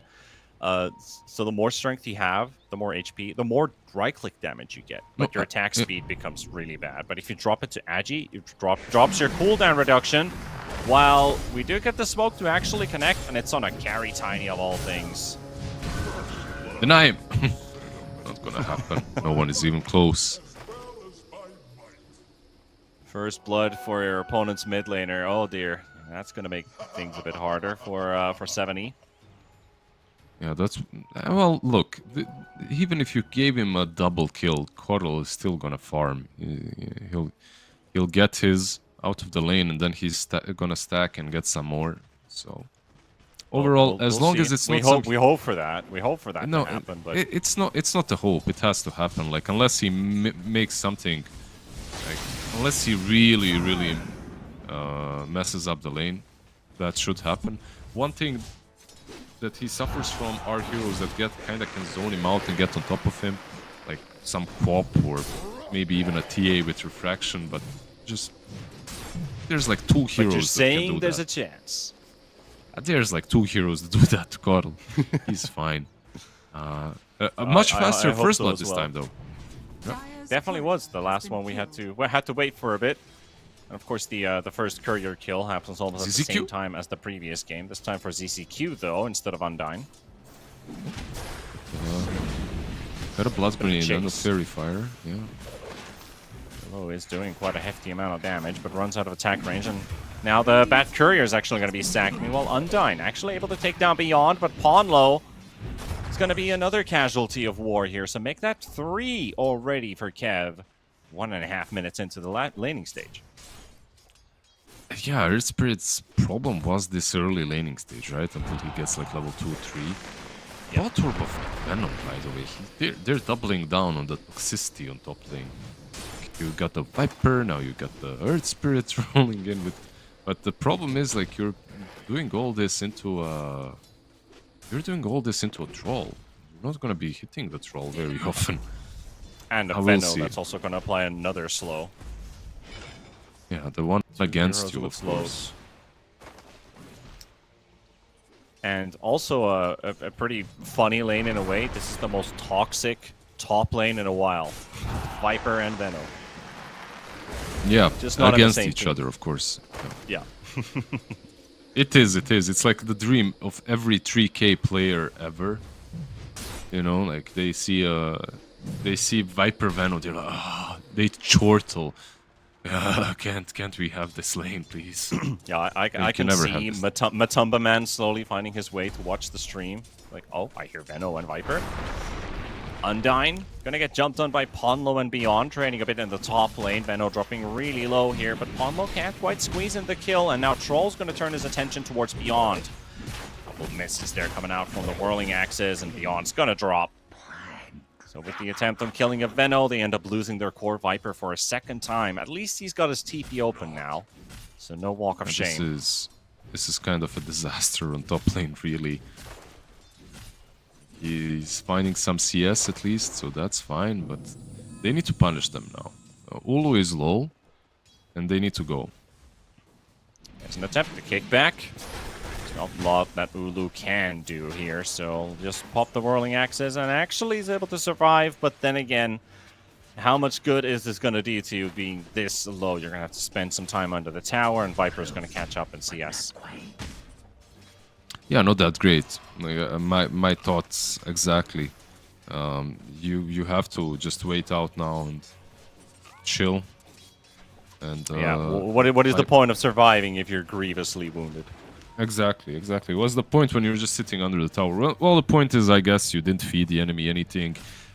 You will heal. You have the tower region as well. If the small camp is unblocked, which currently it is, like, you can get the lane back under the tower. But from this point on, I do believe that Viper and Ponlo should do much better. Like, they can even think about diving and stuff. Yeah, just gotta watch their. Do they have limits, or do they have to watch their limits? Dire's structures are fortified. Be careful of all those slows. The insurmountable Tiny. Carry Tiny, that I'm actually quite happy to see. I mean, just curious about his item build, what he's going to go for this game. I already see an Orb of Corrosion up on the Tiny, which I actually haven't tried myself. I'm really intrigued by this. Yeah, it looks so mega weird, to be honest. I have no clue. Doesn't give you... It gives you attack speed, which is nice. It doesn't give you the strength or the insurmountable, but of course that comes later with the items. We'll see. It's an interesting one. Usually when you buy Corrosion, you're saying, I want to dominate the lane. Yeah. Can you dominate the lane versus Legion and Dark Willow? I don't think so. We'll see. By the way, I was talking about mid lane and how 70 should never lose it. Like, 70 is a good call player, I know.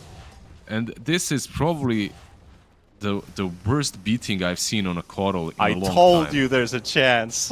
Dude, not only is he losing the CS battle, like, there definitely is a chance. Top lane. And there's the Zeus ulti right in time. It actually takes down both Ponlo and Beyond. Double kill. Dude, like, this Zeus is filthy rich. Holy shit, he's rich. 3.6k HP. Massive advantage compared to anybody else, and this is honestly what I've seen before. Like, I am sometimes scared for these Coddle players if they don't start from an even lane, because I know Coddle's gonna farm. I know he doesn't care about his matchup. He'll still have a great time, but I have seen Coddles pull under the safety of their own tier 1 tower because they're afraid to face up their opponent, who is like, what, 1500 gold ahead already by just farming. Yeah, and Zeus getting that first blood, I saw a possibility. I mean, sure. The possibility happened because he missed all the last hits and then his stacks got stolen. It's not that he wasn't able to lane. He's TPing top though. He's got an urn. Let's see. Alright. Maybe there's some... Very important for him to make this one work. Yep. Lulu got a lot of traffic. It's a 4 versus 2, so let's take that kill. We'll get his 2 urn charges for this. But Butterfly Effect, a bit too late for this one. There's a Radiant Scan on the Wisdom. They're like, yep, they're probably still around. There's nobody here to teleport for that one. Right, Panda will only secure his while stacking the Ancients. Basically, you lost the top lane super hard, but you have Keeper of the Light and you have Earth Spirit. So the mid game, like this post laning stage, minute 10 to 15, should still be very comfortably yours. One hero that's maybe a bit difficult to gank is this Legion Commander. I feel like she should have, unless she gets blown up by Tiny, the Binding Light doesn't really work that well on her. You have press the attack, so you'll always be able to dispel it. 70 needs to Seven. give up on this jungle. Yeah, he's being Mesh just contested died. again. At least he's able to maneuver his way around the brambles. Undyne. Couple pixels missed by Red Panda there. Rolling on towards the Venomancer. Lane Break and Roland both connect into the arms of 70. Just a couple more hits and this Veno should die. Earn Tex will do the job. ZZQ frozen a napalm just to be sure.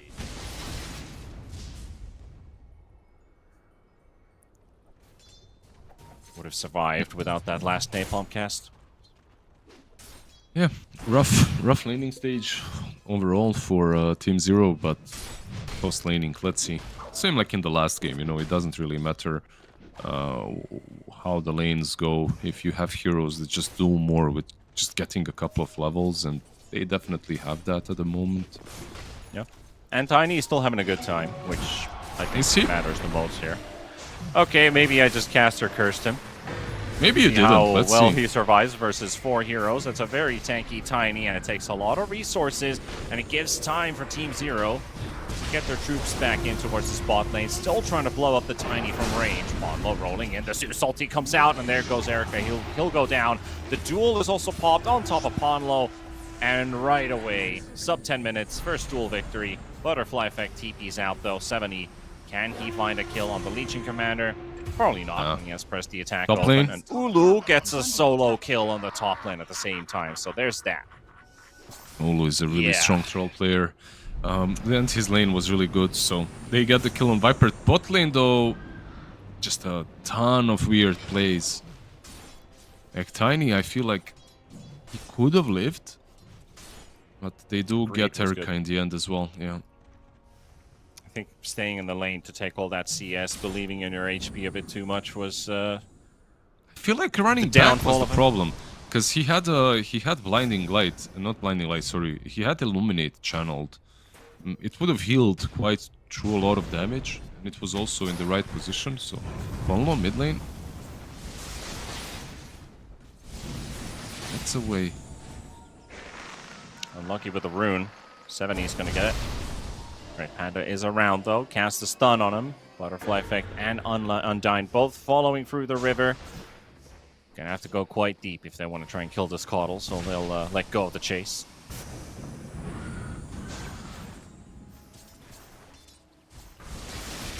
What do you think? Which one of these two should be more happy with the current state? I guess Team Kev, right? Like, Troll is having a pretty damn good time. Zeus as well. Well, let's see what they can do with this phylactery timing. If Butterfly Effect gets like a kill or two, I feel like they're in a massive lead. But if they don't find Dire are kills with this scanning. phylactery early, I feel like Team Zero Dire's still top has tower is under attack. quite a lot to live for. Dire's Like I'm structures enjoying are how good of a time Tiny, well, was having until that previous fight in bottom. I think they messed up a bit. So this really favors Team Kev at the current moment. Zeus Salty just scout for information. Nobody found. Around their heroes at least. Yeah, he scouted all of them, which makes it a bit easier for Legion to farm bot, Troll as well, to continue farming. So, not really the worst ulti, you know. You can pop it from time to time just to get vision if you're unsure where they are. He's going Manta, by the way. Phylactery Manta. Gonna farm up with it. And this hero became, which is crazy, nothing changed on the hero in the last few months, besides the big patch, of course. But he became stronger and stronger as the patch went through, because people understood how they should itemize and play him. Like, 1 week after another, people were just cooking harder and harder and making more sense with the build. So, the Manta, amazing with the shard, and then you can actually not go into the right click, but go for more magic damage. And it just feels weird because they dumpstered some of the other heroes that were good in the previous patch. The Morphling, they also took away the Tinker. The Tinker was like, a lot of Tinker players were absolutely molding with the changes to that. You know, like, what the hell happened to this? Yeah, I don't think that they intended to just destroy Tinker, because the hero wasn't really that strong even in the last patch. Yeah. I feel like they just wanted to change it, and yeah, they're experimenting a little bit with him. Diving a bit in the bottom lane here. They've got a target on the Tiny. Nobody coming to the rescue. That's a big kill. Very sad Legion commander, you know, you're running to try and get the duel, but he dies too fast. Radiant's bottom tower. Yeah, a hero that has, what, almost 2,000 HP, dead before you get there. That feels weird in the eyes of a Legion commander. How can this happen? Yeah, just a bit too much damage, too much magic damage, right? Like you have the Bedlam, Zeus as well, Veno, of course, being pretty strong. They're in a good position on Kev. I think they've now secured at least another 20-30 minutes of stable gameplay. But they can also look for like a very early ending to this one too, if they can finish the game before the Tiny starts to pop off, because his timings have been, you know, pushed back and pushed back with every single kill. It feels like he is sharing net worth with the Coddle this entire time. They can get this kill on red. What? Oh, right, LC. I was a bit curious, but how did they break that lasso so fast? But it was an instant press the attack. Yeah, this LC is just so good.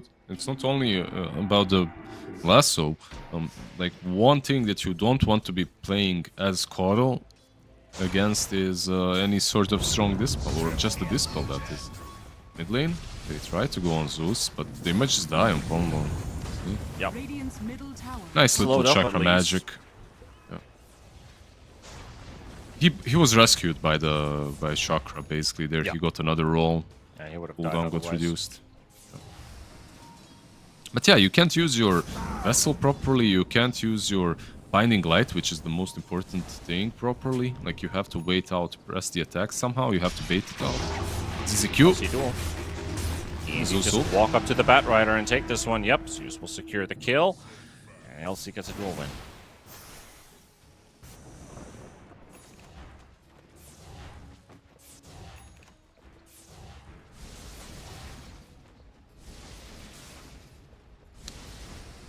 Still that same 3k lead we had from the previous game, but this time Kev actually has a lot more kills. The previous one felt a bit like Dire's top tower Team is Zero under having a attack. bit of an advantage in terms of net worth, but now Kev pulling ahead.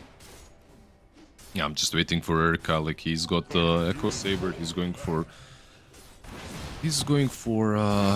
Shadowblade next.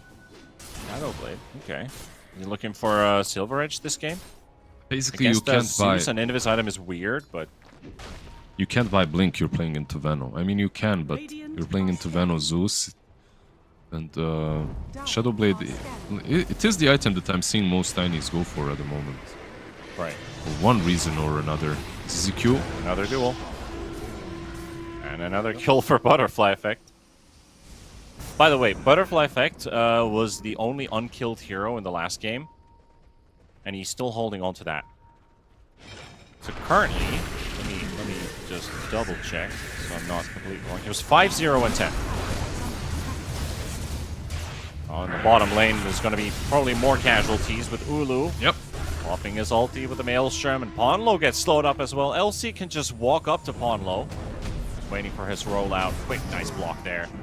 Actually kills him with the Blade Mail. Anyone else? 70 as well. Teleport coming in from the Batrider. They've got the lasso ready with the Firefly, and the poison from beyond is going to be enough. Willow going to try and make a run for it. Trying to get out from CCQ. Flame Break actually pushes Red Panda away. That ends the chase. So back to Butterfly Effect. He was 5-0 and 10. So it was 15. He's got 9 from this one. So he's currently 24 KDA in 2 games without a death. Yeah, having a grand old good time. 2 games in a row as well. He's not really. I mean, this game is a bit harder for him, honestly. Like last game, I can see it. It was really difficult to get on top of him, kill him off with anything that they had. Because you could always just wind run, get away. This time around, there's Lasso, you know, there's Earth Spirit as well that was able to jump him early on, but didn't manage to. He's 10k net worth 17 minutes in. I mean, this is a pretty good Zeus game. Yeah. And also, I just want to point out the fact, like, this is a hero that was originally a glass cannon, that was given a mobility spell. This is one of those, like sniper with the grenade. Why did they like? Whose idea was it to add a heavenly jump on Zeus that does not only just movement, damage, slow, and unobstructed vision? Like, whose idea was this? It's pretty busted. And it's like on sniper, you actually need to buy a shard for it. You know, like you have to buy a shard for that extra mobility. This Squirtle is that. Oh dear. TP cancelled out as well. Dies to the poison of Undyne and into the duel victory as well to Beyond. Radiant's middle tower is under attack. I completely agree with you. When it comes to Zeus, it is someone overcooked. Like, they really wanted to see Zeus, basically. You know what? It's Merlini's hero, right? They wanted to see Merlini back in Dota. That's the long con. Oh, that's some copium. Yeah. Dire's top But I think tower you're right. is under attack. There's some truth to it, probably. Some Merlini Zeus. CZQ quickly going to take the Twin Gate before the rest of Kev arrive. The Cavalry. Yeah, they are going straight into the pit, though. They don't care about anyone else on the map, just about this rush. And you have a troll with you, so you can probably take it fast enough. How did that Radiant scan not connect? Like, he didn't connect at all.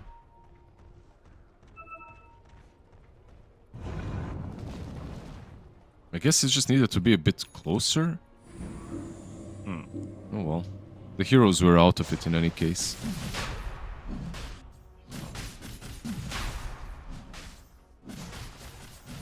Do you like the Gleipnir, by the way, on Troll? I was looking at that as well. I was like, that could work. I mean, you don't have to build a mule there. It's usually the Maelstrom just into other items, but Gleipnir. Alright, well, they're killing ZZQ in the river. I mean, they don't exactly have a lot of CC in the team. And honestly, your carry shouldn't be the one to build it, unless it's like an Abyssal Blade that you also get like damage from. Yep. But I feel like they have CC, they just don't have reliable stun, right? Like reliable TP cancel. You have what? Zeus? Duel? But that also means that they need to be there. Yeah, I guess you have Yules on Dark Willow as well, but yeah, overall, it's not a bad item. It's not a bad item. Yeah, like it's a understatement. It's an amazing item that most cores are buying right now. So interesting pickup by him. Dire's middle tower is under attack. Meanwhile, that Orb of Corrosion Tiny hasn't really been cooking so far, but has the Shard, has the Echo Saber, and now a Shadow Blade. Too salty will spoil the party, though. Quick reset and back away from Team Kev. Radiant's middle tower. Like they kind of understand, right? We took their Tormentor. They're probably smoking up to catch us here. Get out, take our Tormentor. Very crisp, clean playstyle by Kev. 10k advantage when 21. Yeah. Like, at 21 minutes, if I'm ahead like this, I would have actually loved to stay on the Radiant side and just steal their Wisdom Rune. Maybe fight there. But I guess Kev, they don't need to force a fight. Like, right after taking the Tormentor, you're already kind of in a weakened state as a team. That's the issue, right? Like, you take the Tormentor, it deals so much damage no matter how far ahead you are, so... you're happy to just snatch the kill, go back. Are scanning.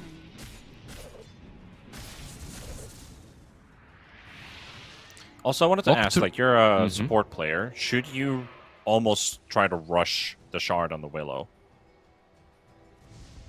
I think... Is that a thing like, to go for? In what sense rush? Like, first item after boots.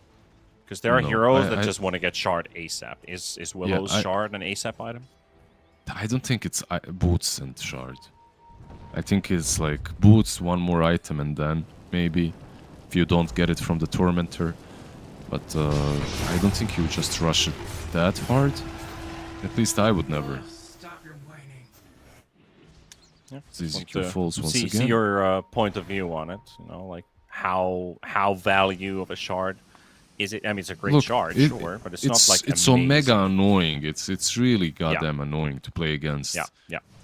It's super bad, but bad in a good way.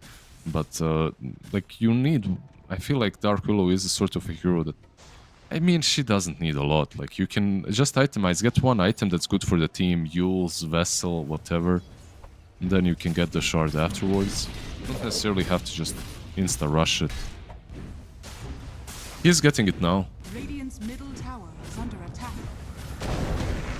Roll in from Ponlo, try to blow up the Troll Warlord, but unlucky. And just not enough damage. They'll take Ponlo down. It does come at a cost of a BKB on Troll and the Zeus ulti. So at least Team Zero is able to hold this tower for a bit longer. They're going to have to reset. Yeah, he can't really continue pushing that tower, at least. He has no heals on him. So I'm going to use that, press the attack a little bit, go back. He's got Vampire Fangs as well to work with to heal up a little bit from the creeps. But overall, the BKB, you know, that's pricey. Just making the BKBs lower and lower versus a team that's currently mostly magic. Like, there's very little physical coming from Team Zero. Radiant's top tower has fallen. Dire's bottom tower They don't is have under attack. a high amount of sustain. Like I said, press the attack is pretty much the only source of healing that they have on the Dire side. But it's more than enough. Of course, the lifesteal on the Troll coming through those Vampire Fangs. Just continue farming up the jungle. The rest of the team's ready to go. Aegis pops, though. And also Team Zero should have their 5-minute timer up by now. That okay, Aegis is out. And they did not push an objective as a team except for the top tier 2 tower. Dire's bottom tower has So where are they now? Can they be behind us? Well, Elsie's already on that. We'll find the ZZQ Batrider and also the Ponlo Earth Spirit. Unlucky with the rollout, so that's going to be, again, 2 kills. Butterfly effect, now godlike. He's got another 15 KDA game going on. And Elsie up to 138 dual damage. Yeah, it was a really good positioning, though, by the bat.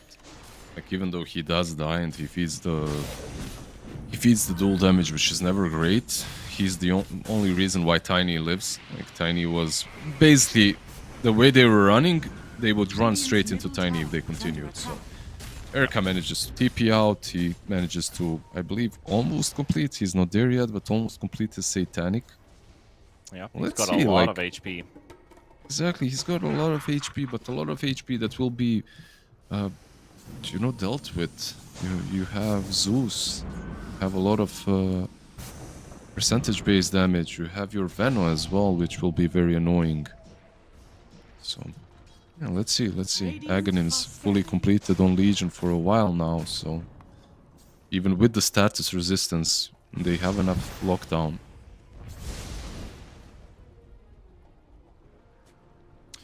Yeah, and also I think what's really important here is, like, if Zeus isn't actually right-clicking the Tiny, don't actually get hit by the cracky exterior. Yep.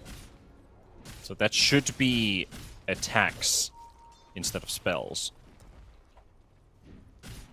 If I understand it correctly. So Zeus doesn't actually get any damage reduction to his abilities or his percentage base damage, since he's not getting exterior stacks on himself.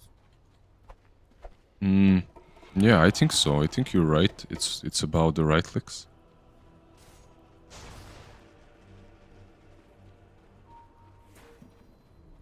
Dire's middle tower is It under is attack. quite a lot. You know, it is 5% per stack, so 25% damage reduction in total. That will take away from the Troll. That's a sizable chunk. Same thing for the LC. So it will take time to take down the Tiny. The downside is it doesn't really matter how tanky your Tiny is when everybody else is so soft. 1200 on Bat with a mech. Not too hard to blow up. We've already seen this Bat just fall to a singular duel really quickly. Same thing for Ponlo. The biggest difference I would would say, are the offlaners right now. Of course, the mid laners as well. But you know, how much damage does Coddle do? How much damage does Zeus do? It's like they do enough to take down a target. It doesn't really matter. The problem is like the CC that these offlaners and the amount of work that these offlaners are bringing. On one side, you have this Viper that's literally just chilling, farming the same pool area for the last 10 minutes, I would say. Just farming it. It's going Skadi next. How much does a Viper do? Currently, very little, if anything, besides taking the space away from your other cores. Meanwhile, on Cav, this Legion Commander is constantly hunting, but that's the state of the game, and that's the way they have to play on both sides. That's the nature of the draft on both sides. Let's see, though. Satanic completed. You got the ulti orb on Bat. The way you say that, you make you sound like David Attenborough, where, you know, Dota players in their natural habitat. Yes, here we can see in his natural pool habitat. Such a curious I creature. haven't really learned to imitate his voice, but I think that could be something on my list to learn next. Yeah, he's an amazing. I can only attempt an imitation on Deckard Cain. Remember Deckard Cain from the Diablo series? Yeah. You know, that's like he was in some. Tiny could actually die here. And he will go down. So that's going to be a big pick-off here. The big carry Tiny's gone for 70 seconds. And that's probably going to open up an avenue here for Kev. No, they also took Aegis Cheese, so they have that. They have the Aghanims now on Ulu. They've had it for a bit. One other item that we didn't really mention is the Axe on Coddle. Like, he got it for quite some time now. He's had it. It's like not really an item that you want to buy on core Coddle. This early on, at least. But when your game is shit, you just get it. You know, when your game is bad, you just get it, and it's the most impact you can have in these fights. Yeah, I agree. It's not an great, item though. you want to have, but just gonna have to pick it up. Like, Dagon's not really gonna change this game. E-Blade, same thing. Might as well just pick up that axe. Meanwhile, the high ground glyph has now been forced out. The tier 3 is gonna fall. The thing is, now that you don't have that, you could take both mid and top and leave the melee axes up. Help that high ground siege, at least this time around. Will make their job easier of penetrating the high ground the next time, because there's no tower, no vision. They got the illusion. Yeah, like it's much easier for them to take everything. The problem that Team Zero have got is initiating, really. Ponlo, if he initiates, he's just dead. And the one that you would really like to initiate is probably the Batrider, but he doesn't have Blink. He went for a mech. And it's understandable that he went for a mech, because usually between supports you separate between the one that buys the items for himself and the one that buys for his team. This time around it was Bat that took it for his team, because you have Earth Spirit that's naturally supposed to be doing that initiation and the chaotic, you know, movements that create everything for the rest of the. When your Earth Spirit is having a bad game, he's lowest net worth in the game, then it feels kind of bad that you have a mech on Bat as well. Let's be honest, if he had the blink and he jumped in, he probably also just dies, but at least you'd have that opportunity when the high ground pushes happen. Yeah, I had high hopes on Ponlo Earth Spirit, but I guess, you know, I can't ask too much from a support player when everybody is having a hard game. Talking about an item that could potentially maybe change things is the Scotty on this Viper now. But is it that big of an item? It's definitely going to help, but it has to change things. He's got the greater healing loads as well. Yeah. 2 minutes on that Aegis. 8-second BKB. We saw the 9-second being traded earlier on with that tier 2 tower, which they've finally been able to take out of the way. The rest of... Oh, they smoked inside the base on the top half. You got to keep an eye open on this. Dire's They bottom only tower see is illusion. under Okay, attack. Benno finally spotted. He knows that somebody's around. He does not see. Ignis is dropped and nobody's caught. LC just patient, waiting for that duel. And still has the cheese as well. Survivability still there. Troll gonna start working on that tier 3 tower. And there we go with a quick duel, but LC way too deep in the back line, and he will lose this duel to the Viper. That was... I mean, he did the same last game, right? Like jumping the centaur and dueling him in that one fight that could have been crucial that they could have lost. And he kind of does the same thing here. That's a peculiar one. Yeah, Like, a bit not of only a the- Giga moment. Yeah, not only is he super tanky, he has this greater healing Lotus. In case you bring him down low, he can heal Yeah, up for almost a third of his HP. And then that Scotty starts to proc, and you're like, wait, I'm actually not healing from my passive. What's going on here? But yeah, already see the impact from the item. At the same time, though, they catch CZQ with the Gleipnir, and this Batrider just dies in less than a second. I do believe he just bought Blink. He did, so He did. even though he died, he didn't really lose any gold. Disaster averted. That's nice. Yeah. Imagine He's got if he was like 200 gold short, so he spawns, they're sieging the base, and you don't have your blink now. Monlo scouted out. LC will get the quick duel from that Zeus ulti. Yep. A Battle Lamp combo as well. Legion always feels good. They gave him the cheese this time around. Like, you can go duel very deep, but here at least have the cheese to help you out, maybe. Not sure you're happy that you gave away 30 damage to the Viper. That last duel. Radiant structures are fortified. Yeah, so he'll just have to deal with it, you know? You're allowed to have one bad duel. Can't start. If he gives another one, then this Viper actually gets quite a lot of a benefit from that extra right-click damage. Because all he needs is attack speed and that 25 talent. But that's still a while away.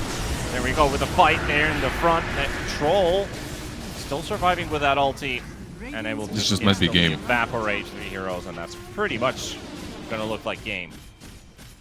There's a tier 2 on bot lane, so they can get 2 sides, they can't get megas. They gave cheese to Troll, so he can pop the cheese, go for Throne if they wanted to, just like in the last game. And I see no reason why not. Panda. Bottle. Yule's catch there. Oh, pawn low. Oh boy. GG. Okay, well, yeah, that kind of seals the deal there. It's going to be a GG call, and it's going to be a 2-0 victory for Kev. March on to the next round of this Chinese qualifier here for Riyadh Masters 24. And a pretty rough start for Team Zero as well. I mean, the first game was a lot more competitive compared to this second one, which looked like an easy breezy one for Team Kev.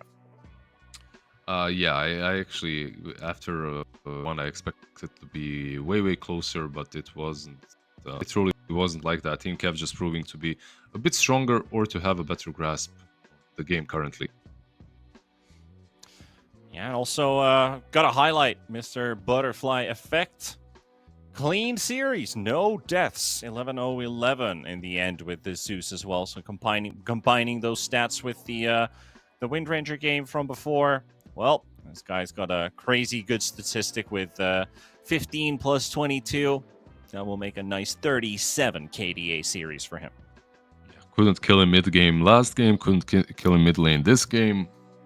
He took the stats as well, pleasing to the eye score as well. 11-0-11. It's just nice. You know, binary, very cool. But overall, they did prove that they have a better grasp currently. That they understand what heroes work for them a bit better, and they got their hands on them twice in a row. I think this Legion Commander is one of those that probably should be banned.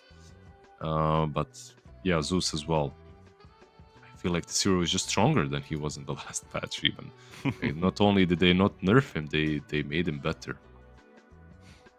Yeah, they definitely did make this hero into something else, but we're actually done with our first series. That means because we're doing a fixed schedule today, we're going to be going on a bit of a break, and we shall continue in about 2 hours' time for the next series here on our channel. It's going to be Azure Ray versus Dark Horse.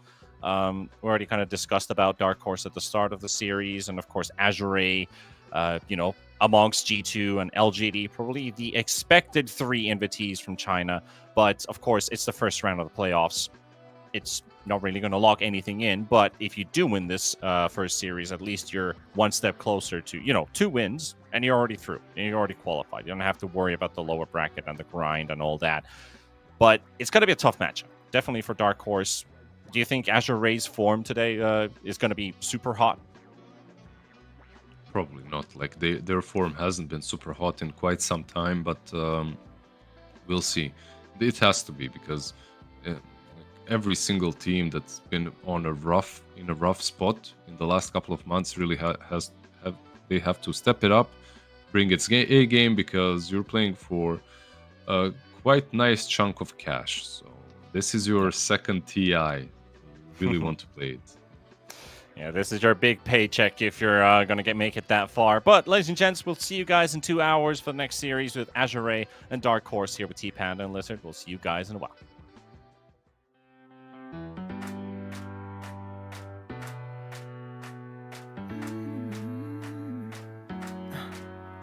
Am I wasting time? 'Cause I'm already gone. So long, can you stay the night? 'Cause you're the thing I want.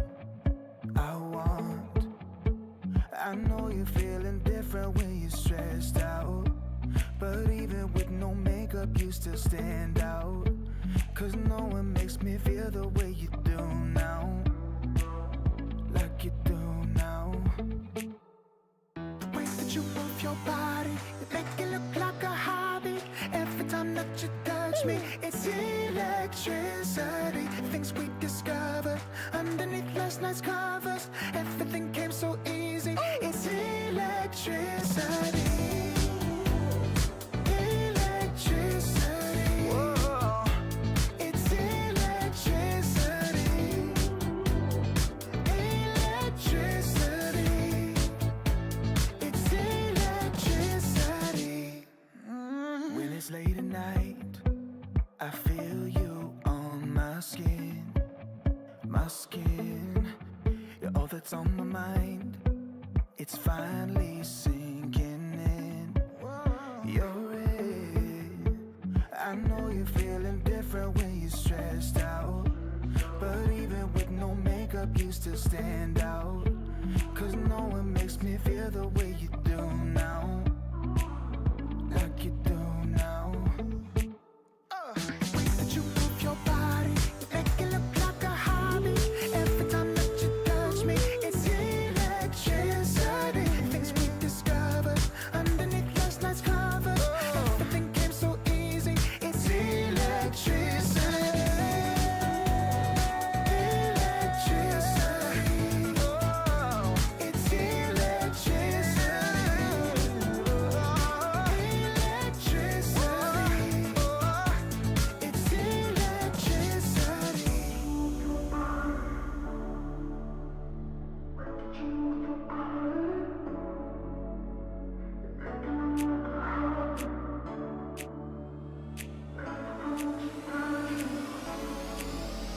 The way that you move your body, you make it look like a hobby.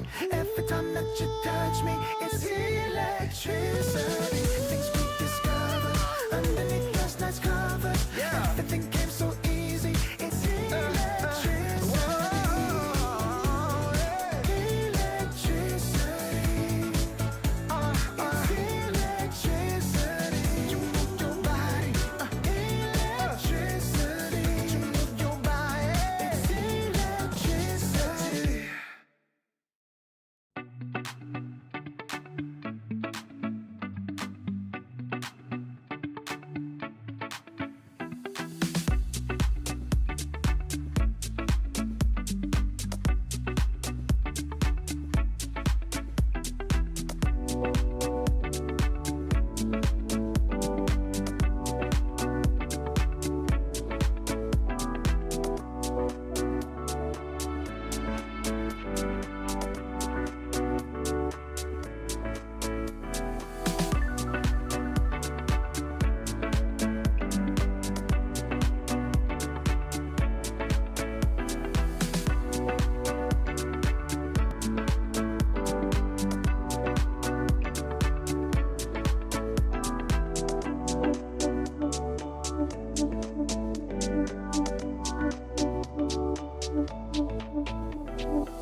You can escape down the screen now. You can escape down the screen now. You can escape down the screen now. You can escape down the screen.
blown like the dust, the soil and dust. Ooh, I find on with smoking guns.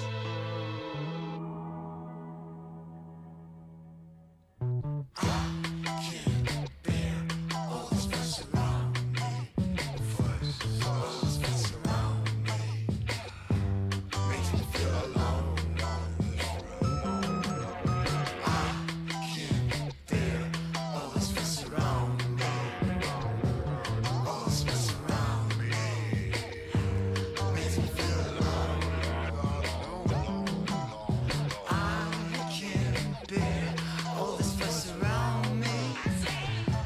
all this mess around me, makes me feel alone. I can't bear all this fuss around me, all this mess around me, makes me feel alone. If I gotta do it, I'ma do the most. Since they paid to see a show, got the South overflow, yeah. If I gotta do it, I'ma do the most. Watching me, they take note, raise a toast to the goat, yeah. Body be dripping and fancy, part of my nose with that fancy. Money on me, I got plenty. Hundreds, 50s, and 20s. Stay fat, lot of them. Rags, house by the lake, bought that. Opposite the brakes, draw back. Paddock on my wrist, I'ma hit 'em with a drip. They gon' pay the VIP to get a pic with me. I'm a star, brand new keys to the car. I'm the boss and the king and the czar. Got me so high, so addicted, telling me I'm the only queen of his heart. Guess I let you co-star. If I gotta do it, I'ma do the most. Since they paid to see a show, got the South overflow, yeah. If I gotta do it, I'ma do the most. Watching me, they take note, raise a toast to the goat, yeah. If I gotta do it, I'ma do the most. Since they paid to see a show, got the South overflow, yeah. If I gotta do it, I'ma do the most. Watching me, they take note, raise a toast to the goat, yeah. If I gotta do it, I'ma be the best. You can bet I got the recipe. Mastermind, creator of this high vibe energy. Only thing I'm loyal to is building a legacy. So quit testing me. Lot of commas in the bank, I'm a provider. Tell the amateurs stay in they lane, ain't no outsider. Bought a mansion in LA, right next to Mariah. Write a song, get filthy paid, price going high, yeah. If I gotta do it, I'ma do the most. Since they paid to see a show, got the South overflow, yeah. If I gotta do it, I'ma do the most. Watching me, they take note, raise a toast to the goat, yeah. If I gotta do it, I'ma do the most. Since they paid to see a show, got the South overflow, yeah. If I gotta do it, I'ma do the most. Watching me, they take note, raise a toast to the goat, yeah. Yeah. It takes a lot to be the best.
Our days are getting shorter. It's now or no way, 'cause life flows like white water. Take a moment to breathe, hold it in, stay a while, forget all that you know, and forgive everyone. It's all in your power to turn away. Maybe I've been blinded, 'cause all I see now is a fairy tale ending. It's not in our course at all. Make a change, forget I wait for nothing, to death do I, 'cause I feel like a freight train is running over me. So I'll say what you want me to make you believe. Mortify and complicate. I'll wait by until it's too late.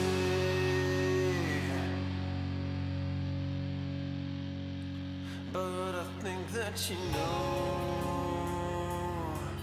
much better.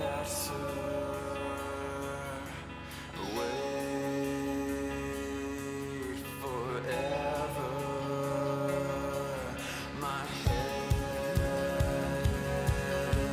is on straight for once, and you will pay for it.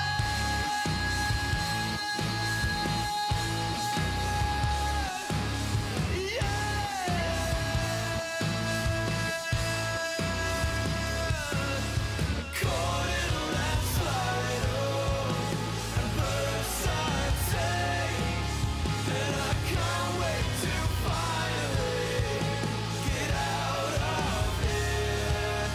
And I feel like a freight train is running over me, 'cause I know like I know everything to make you believe.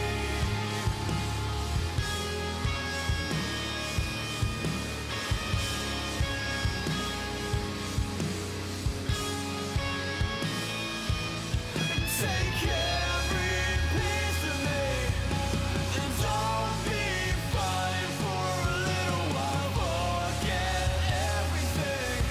You're making excuses. These loaded questions will be useless for you. And the real answer is that I fucking hate you.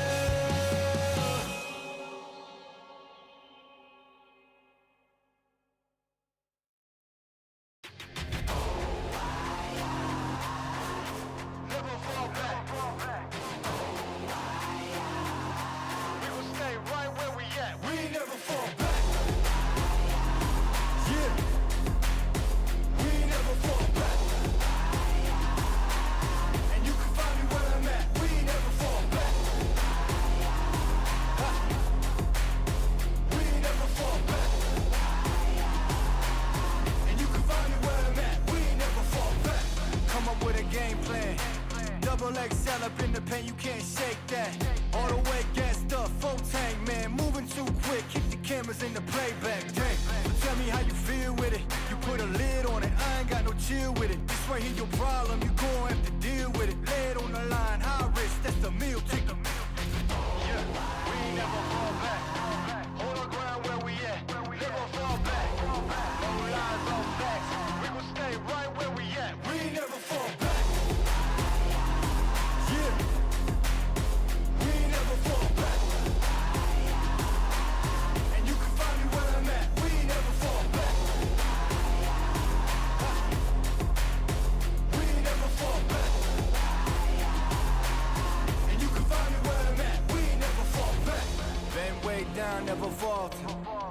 with the hands out, get them off us.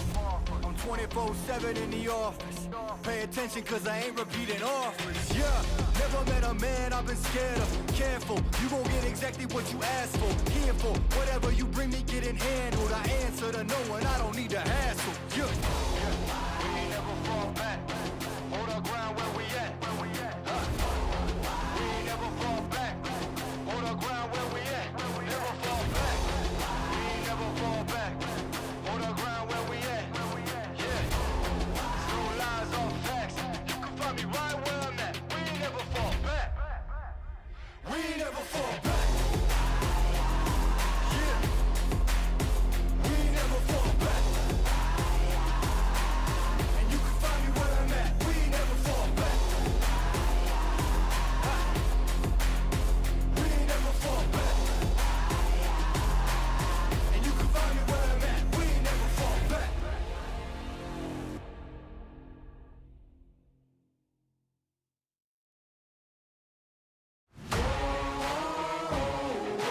Man on a mission, I'ma get it. You know I be on a what? Yeah. You know I be on a what? Man on a mission, I'ma get it. You know I be on a what? Yeah. It's all hard, ain't no fear here. You ain't giving this at all, you steer clear.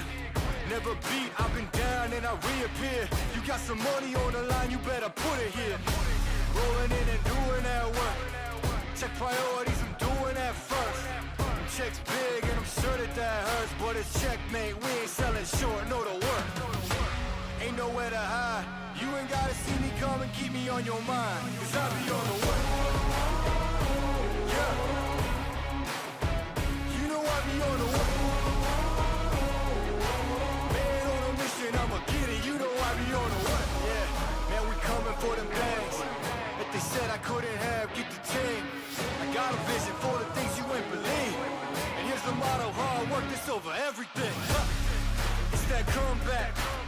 I'm calling plays, hit the pass, then the run back. Yeah, I'm far ahead and gotta run laps. But we ain't letting up, we never done that. Ain't nowhere to hide. You ain't gotta see me come and keep me on your mind. Cause I be on the way. Yeah. You know I be on the way.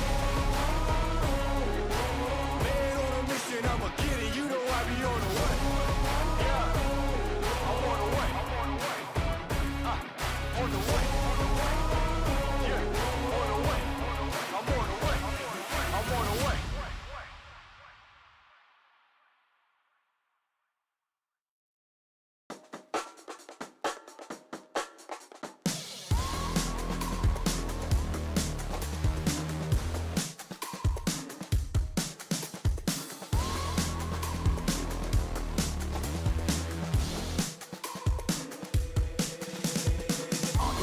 I'm such a weirdo, tattoos from my toes to my earlobes. Was a role model, I never had a hero. I learned how to live through the stereo. Coming from where I come from, the inferior. Everything you see ain't what it appears though. Everything that I built, made that from zero, then added a zero. I am my hero. You couldn't imagine what it's like in my mind. It's beauty and catastrophe at the same time. Remember they laughed at me when it was game time. Now I know that they mad at me, I'm one you can't find. I'm not from the day, I come alive at night. I'm not what you used to, couldn't recognize. They all on the ground while I'm taking flight. Yeah, you're welcome to join me, I promise I won't bite. Things they say, they're never getting in my way. And even if I make mistakes, I will always see them through. Cause I don't wanna play your game. I had enough, I'm burning up so hot I just break your chain. You can never stop what's building up inside of me.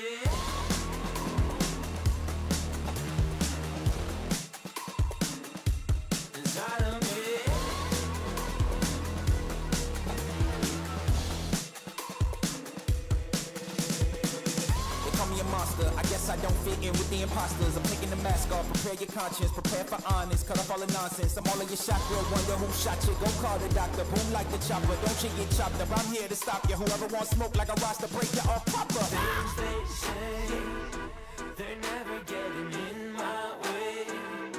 And even if I make mistakes, I will always see them through.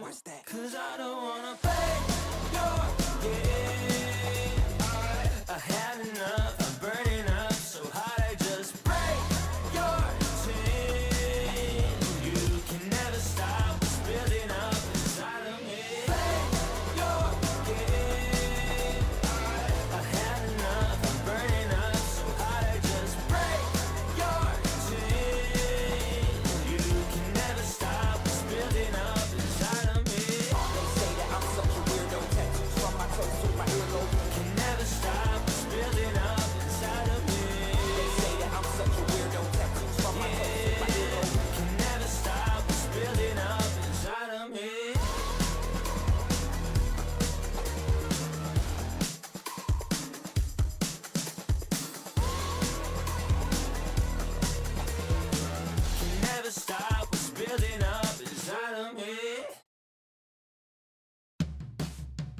strong is the hammer in my hand.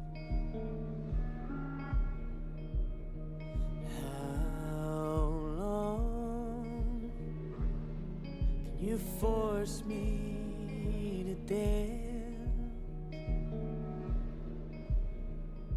There's a crisis in my heart and in my world, and I saw you smile when I fell into the dirt.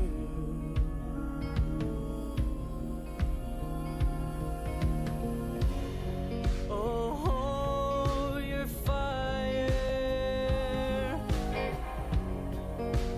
I don't belong here. I'm not calling you a liar, but I know you don't know me.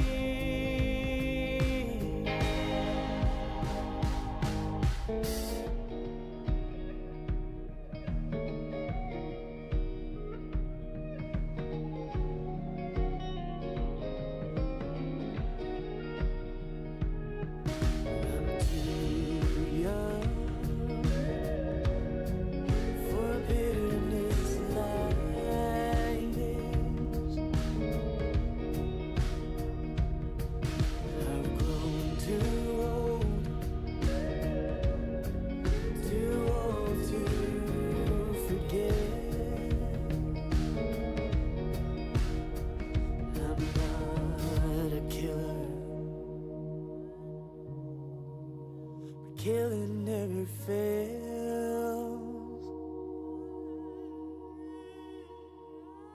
To a hammer, every problem's a goddamn nail.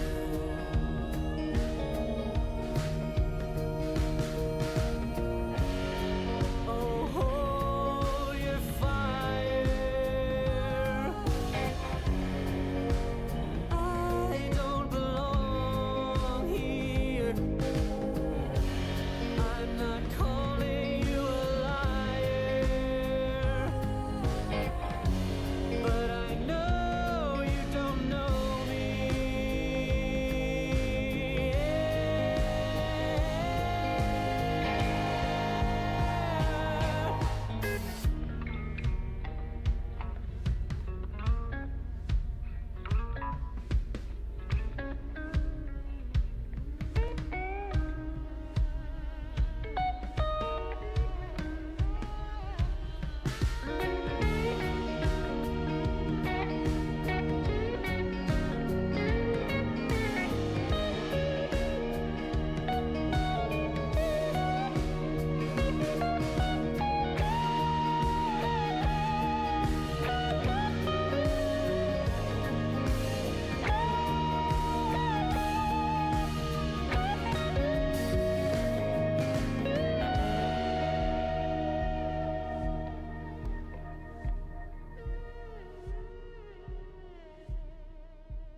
see around. Wind of the open sky, over the siren sounds. This is a dream, getting the royal scar, holding a diamond blade, throwing it far. Holding your breath still, you jump the fire. We'll just sit and wait till you see me fly. You know they'll never catch me for it. See me fly, the way I put my finger on it. See me fly, you got it, then try to tell me you got the wrong guy. See me fly, you know they'll never catch me for it. See me fly, the way I put my finger on it. See me fly, you got it, then try to tell me you got the wrong guy.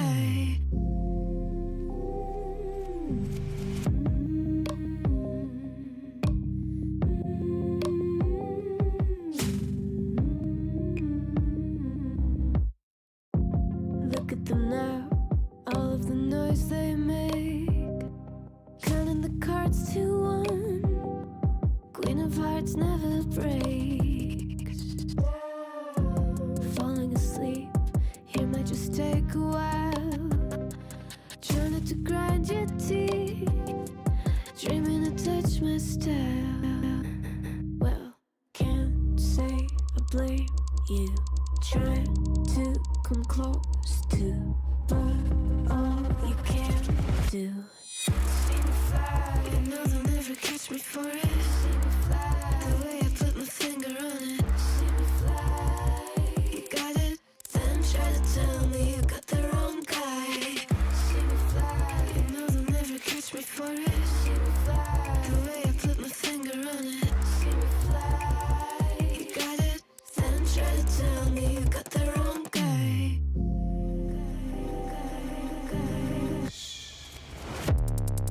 Got the wrong.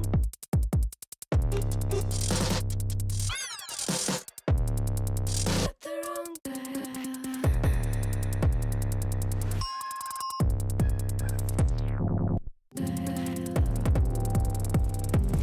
Then try to tell me you got the wrong guy.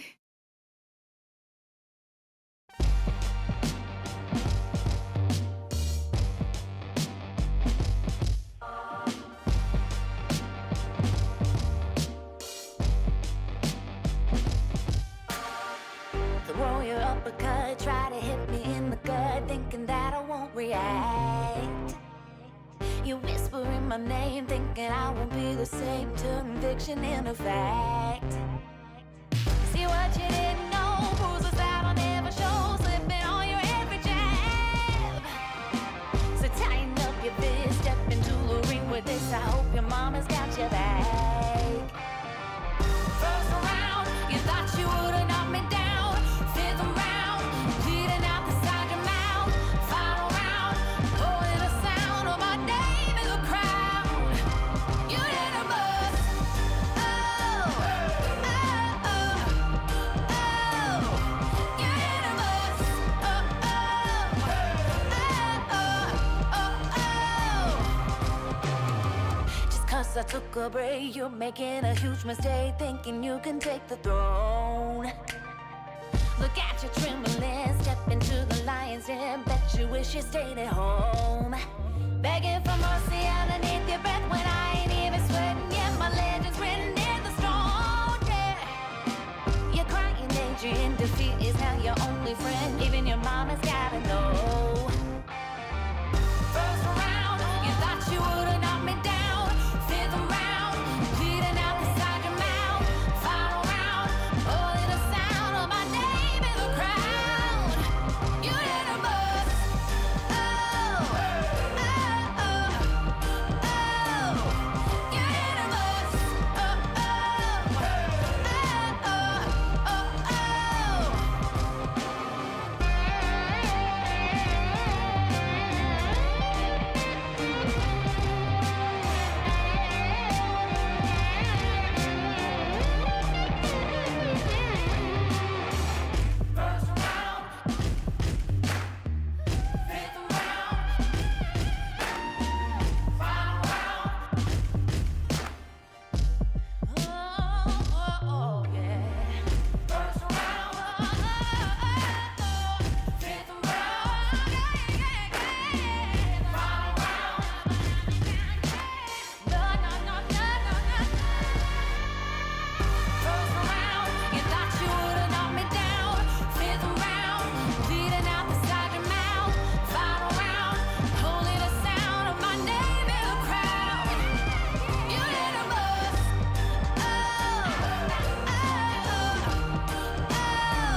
So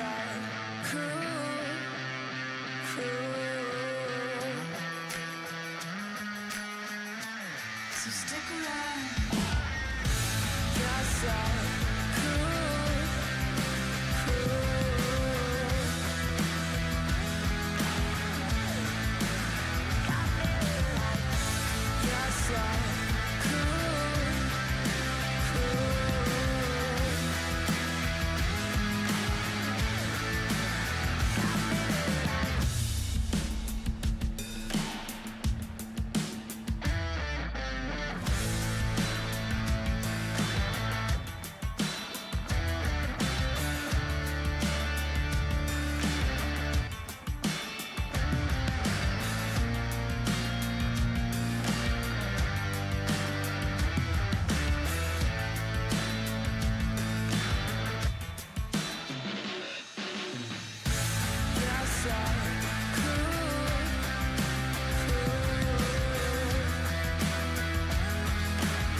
So stick around.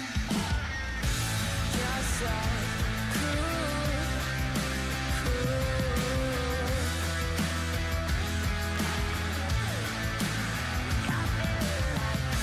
just like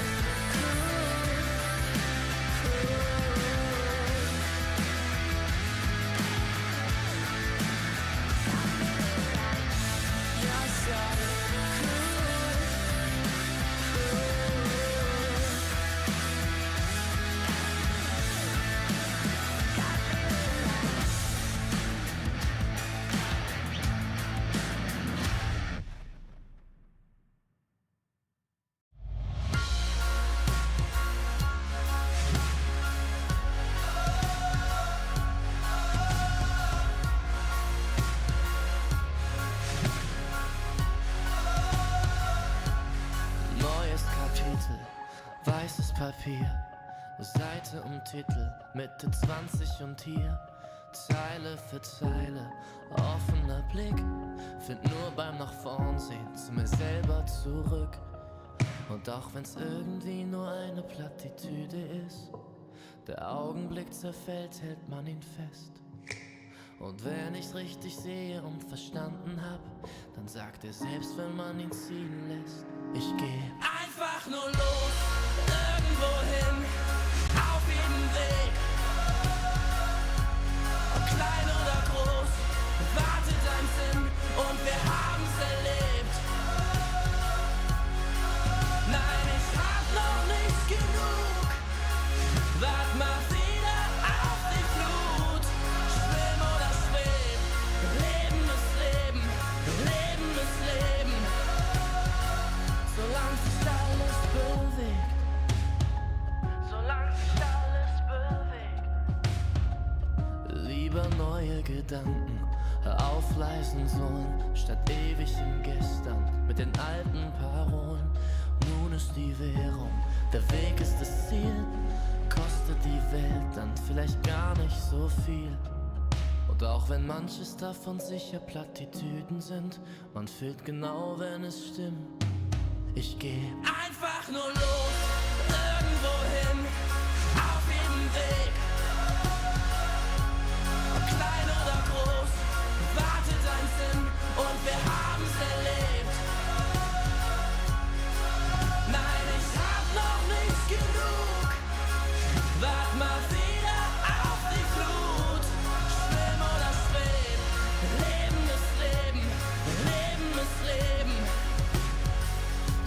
sich alles bewegt und unter mir, da hör ich die Sirenen singen. Ein Teil von mir will gern gleich hier zu ihnen sinken. Doch ich widersteh, hör auf mein Herz, ich geh. Ich werd nur kurz zum Abschied winken. Und dann einfach nur los, irgendwo hin, auf jedem Weg. Ob klein oder groß, wartet am Sinn und wir haben's erlebt. Nein, ich hab noch nicht genug, wart mal wieder auf die Flut. Schwimm oder schweb, Leben ist Leben, Leben ist Leben. Solange sich alles bewegt.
point out of this. Ooh,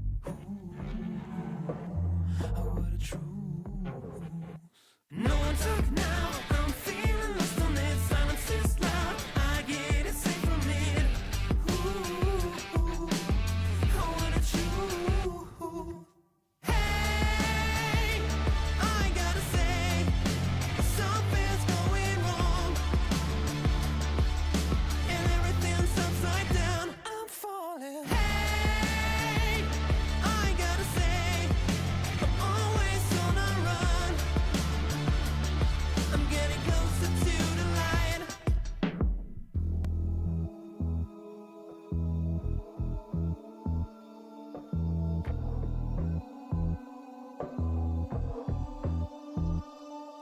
And everything's going down. Yeah, everything's going down.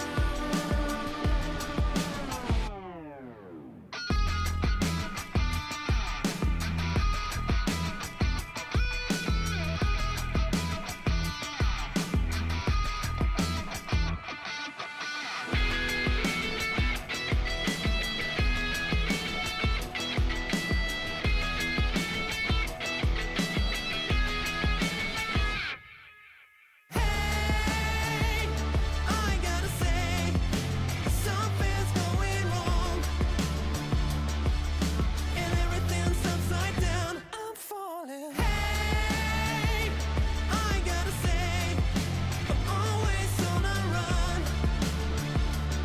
I'm getting closer to the light, and everything's going down. Yeah, everything's going down.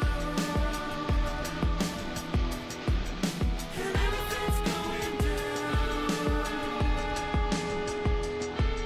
Yeah, everything's going down.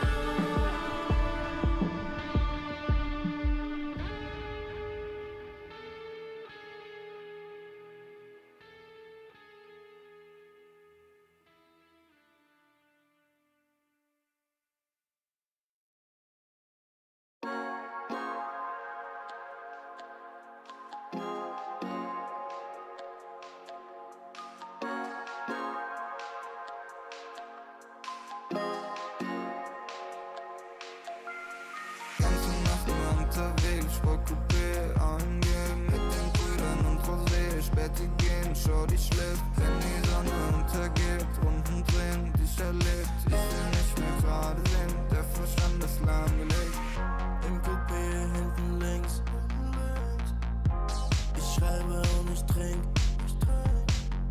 Mit den Brüdern und wir chillen. Heute Abend ohne Sinn. Sie will, dass ich sing. Doch ich mach mir noch einen Drink. Ich brauch nur die Klick. Und sie weiß, dass es stimmt.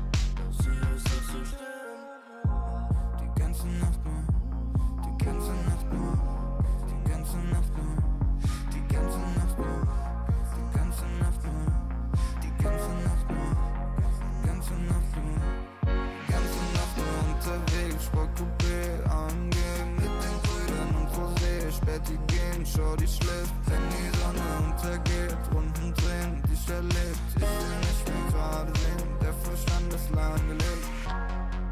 Der Kopf ist aus Gedanken leer. Die Musik laut, die Augen schwer. Ich hör nicht auf, will immer mehr. Der Wagen rollt über den Teer. Und wir fahren, cruisen langsam durch die Stadt. Ohne Plan, aber Kippe aus dem Fenster, ich erschaff. Wie gehabt, holen für den Body an der Tanke Saft. 808, das so laut, hörst du in der ganzen Stadt. Die ganze Nacht nur, die ganze Nacht nur, die ganze Nacht nur, die ganze Nacht nur, die ganze Nacht nur, die ganze Nacht nur, die ganze Nacht nur, die ganze Nacht nur unterwegs, Sportcoupé angehen mit den Brüdern und Rosé. Späti gehen, Shorty schläft, wenn die Sonne untergeht. Runden drehen, dich erlebt, ich will nicht mehr gerade sehen. Der Verstand ist lahmgelegt.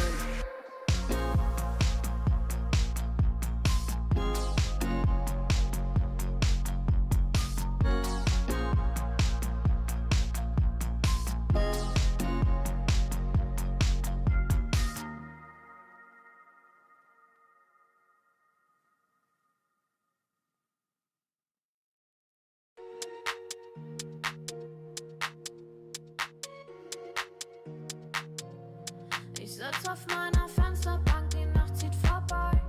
Ich blick über den Tellerrand, trinke Sekt auf Eis. Ein Teufel und ein Engel tanzen auf dem Parkett.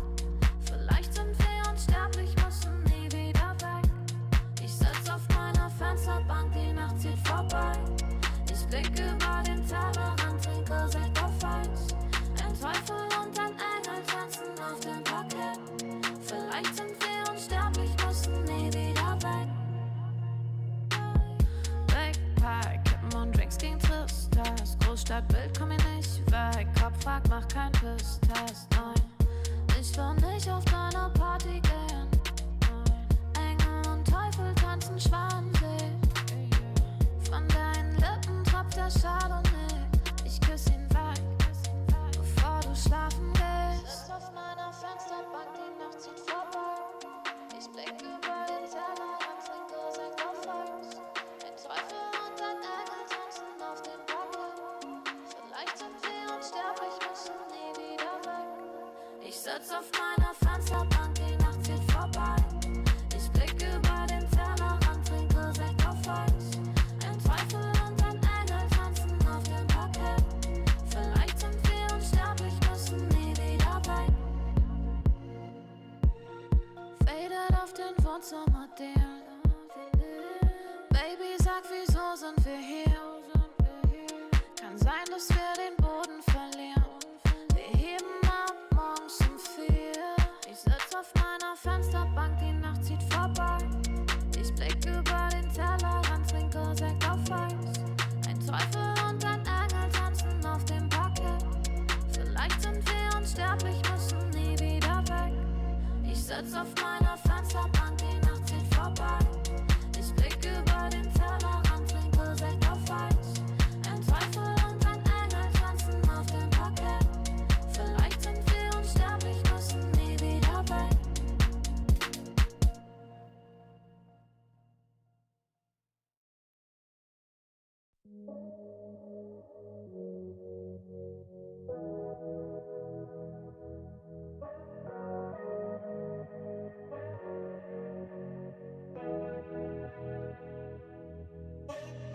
Landstraße in den Süden, Kickdown, Moto Guzzi, Sozius, Traumfrau, Monika Bellucci, High-Res, Roadtrip, Neapel, Rom, Overnight, Truck Stop, Insta, Snapshot, Polaroid, 40 Love, Korken knallen, Karte Door, Spa-Time, Bubble Bath, Aftershave, Miyake Sport, Private Coach, Crunches, Lunch Break, Yacht Club, Seafood, Aperol und Lachsteak, küsst den Ring. Wir haben Erfolg, Millionen Dinge und dein Lächeln spiegelt in meiner Persol, Pilotenbrille, Holz knackt im Kamin. Es werde hell, wir lieben uns die ganze Nacht, nackt auf dem Bärenfell, Wüstenstraße, weiter Himmel. Kawasaki, Speedboat, Karawane, F1, Abu Dhabi, bist meine Nummer 1 und nicht nur diese Nacht. Ich nehm dich zur Frau, trag dich die Marmortreppen zum Palast. Blaue Stunde, Promenade, Lippenstift an deinem Glas, Soda, Zitrone, Haut glänzt, Haare nass. Ich schenk dir nach, du sagst, wie schön ich bin. Ich küss deinen Hals und du lachst wie eine Königin. Leck die Lippen, ich bin dein bestes Pferd im Stall. Sind am Drippen, trinken Daiquiris aus nem Bergkristall. Schrimps und Limette, Monaco, Saint-Tropez, Dachterrasse, Whirlpool, Eiswürfel, Corbusier, Casino, Hopping. Die ganze Welt ist hier, Drinks für 2, Champagner, Elixier, Traumpaar, Undercover, Americans, unsterblich, Grace Kelly, Cary Grant, allein unter Palmen und dazu kalter Cider, Sommerwind, Küstenstraße, Sonnenbrille, Alpha Spider, Hors d'oeuvre, schwerer Wein und klarer Kopf, Zigarren aus dem Humidor, Cohiba und Davidoff, Candlelight, sanftes Licht, Candelabra, deine Haut, China White, Seidenkleid, Valencia. Vergiss, was die Leute denken, wenn sie uns reden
So look out, here I come. Yeah, baby. Hey.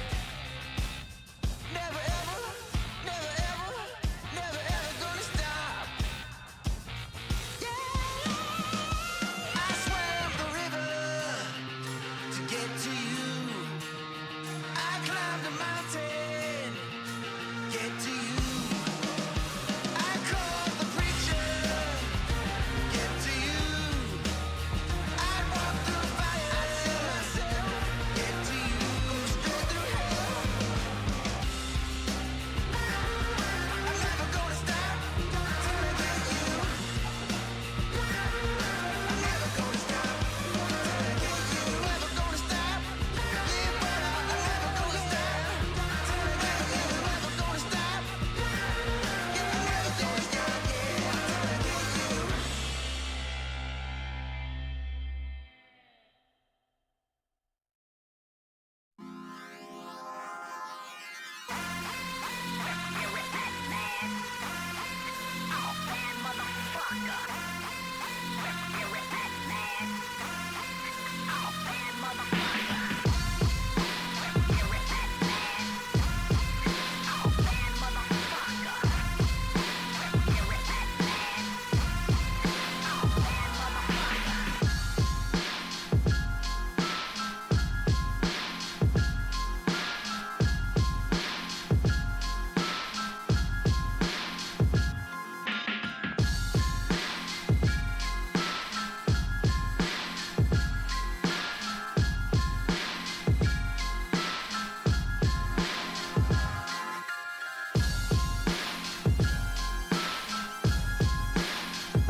Could never be like me.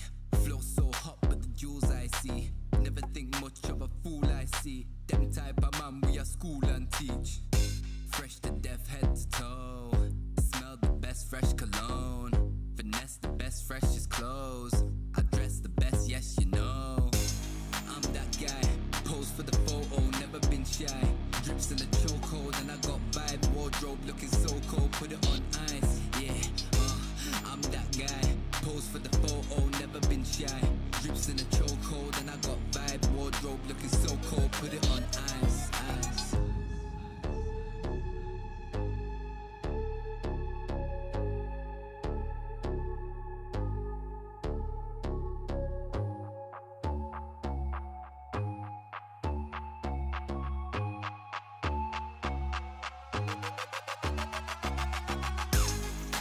Guy, pose for the photo, never been shy. Drips in a chokehold and I got vibe. Wardrobe looking so cold, put it on ice. Yeah, I'm that shy. Drips in a chokehold, and I got vibe. Wardrobe looking so cold, put it on ice. I'm that guy. I'm that guy. I'm that guy. Put it on ice. I'm that guy. I'm that guy. I'm that guy. Put it on ice.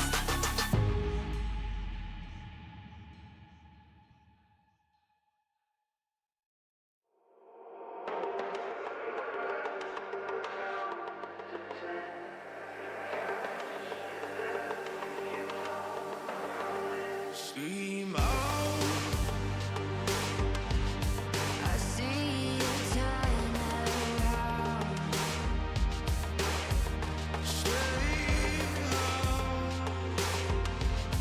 You shine the brightest now. There's no doubt. This current's changing, changing. Still the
Voices in my head, they say I'm lost, but I found myself in the dark.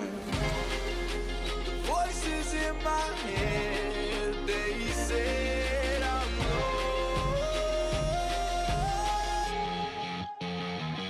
Blow me like a C4, give me what I want. Mad Max with me while I'm rolling up a blunt. They asked me where the body's at, I told them check the trunk. She asked me who the man is, I told her I'm the one. I told her I'm the one. You can figure where I'm from. I told her I'm the one. You can't make it where I'm from. Couple warrants and a gun to my name, low-key. Wood grain dripping and I keep it on me. Whole lot of new faces, I'm the real OG. Keep talking shh, and I'll put you on a white tee. The voices in my head, they said I'm lost. Blow me like a C4, give me what I want. Mad Max with me while I'm rolling up a blunt. They asked me where the body's at, I told them check the trunk. She asked me who the man is, I told her I'm the one. I told her I'm the one. You can figure where I'm from. I told her I'm the one. You can't make it where I'm from.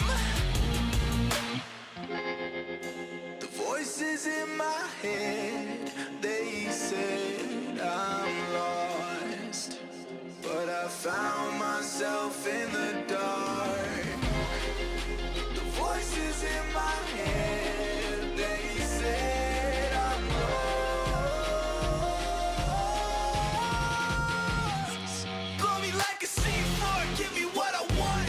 Mad Max with me while I'm rolling up a blunt. They asked me where the body's at, I told them check the trunk. She asked me who the man is, I told her I'm the one. I told her I'm the one. You can figure where I'm from. I told her I'm the one. You can't make it where I'm from.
niggas in my way, they might have to get murked. Approach me with caution, might have to get hurt. I top up from the treetop, but I came up from the dirt.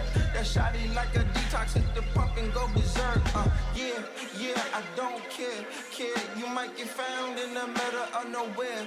Yeah, approach me with caution, might have to get hurt. That shotty like a detox, hit the pump and go berserk. That shotty like a detox, hit the pump and go berserk. I think y'all in my way, so tell me which one going first. You end up in the hearse, you end up in the grave. That shotty like a detox, hit the pump and you enslaved. Hey, yeah, I don't care. You might get found in the middle of nowhere. Yeah, that shotty like a detox, hit the pump and go berserk. I think y'all in my way, so tell me which one going first. Scroll through my living room, chosen the pinnacle. I jump into the spotlight ever since I seen the hidden view. Move how I move, I don't know who you approaching.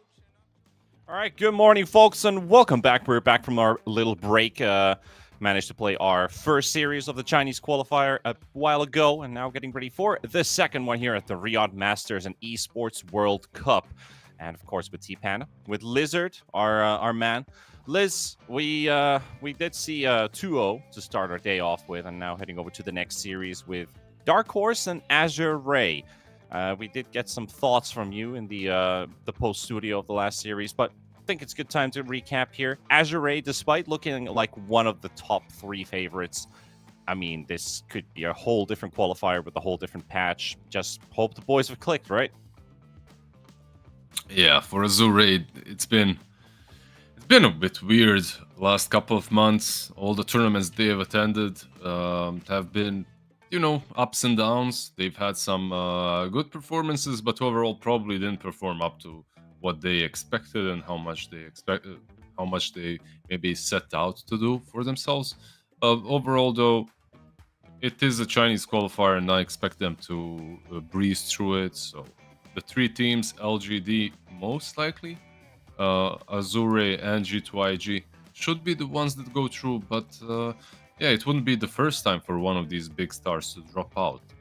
Out of the Chinese region, at least, we've seen LGD in the latest couple of qualifiers not go through. So we'll see which one of them, if any, will be the one that surprises us this time around. But what about you, T-Panda? Looking at Chinese region, which one of these teams is surprising you the most? Who do you look forward to the most? Is there anyone that... well, please just don't say Dark Horse. If we look at the brackets, I mean, first of all, with our first 2 series played out, you can see that I guess you could say G2IG is the one team that I am probably looking forward to. Azure Ray the other, but LGD is actually not on my list. LGD, I had somewhere between either Team Zero or Team Bright. Considering that I went on this tangent of Team Bright, getting better and better at every qualifier they played so far. They got to like top 5, top 4. Could this finally be their patch? But I guess, they've changed their roster around a bit for this particular tournament. I don't know if they're going to be that good enough to beat one of the big Chinese organizations. Maybe Kev could potentially be one of those if they can pull off an upset here. They looked good in their first series versus Team Zero. But I will stick to it. LGD was not on my list for the top 3. Let's see if they prove me wrong. Yeah, I'm worried for Kev, because Kev, the upcoming series, the upcoming game for them is the hardest one probably. Like out of the 3 big... So the EWC qualifiers, the closed qualifiers, most likely G2IG are the favorites out of those 3 ones. T-Panda, Mr. TP. Yep.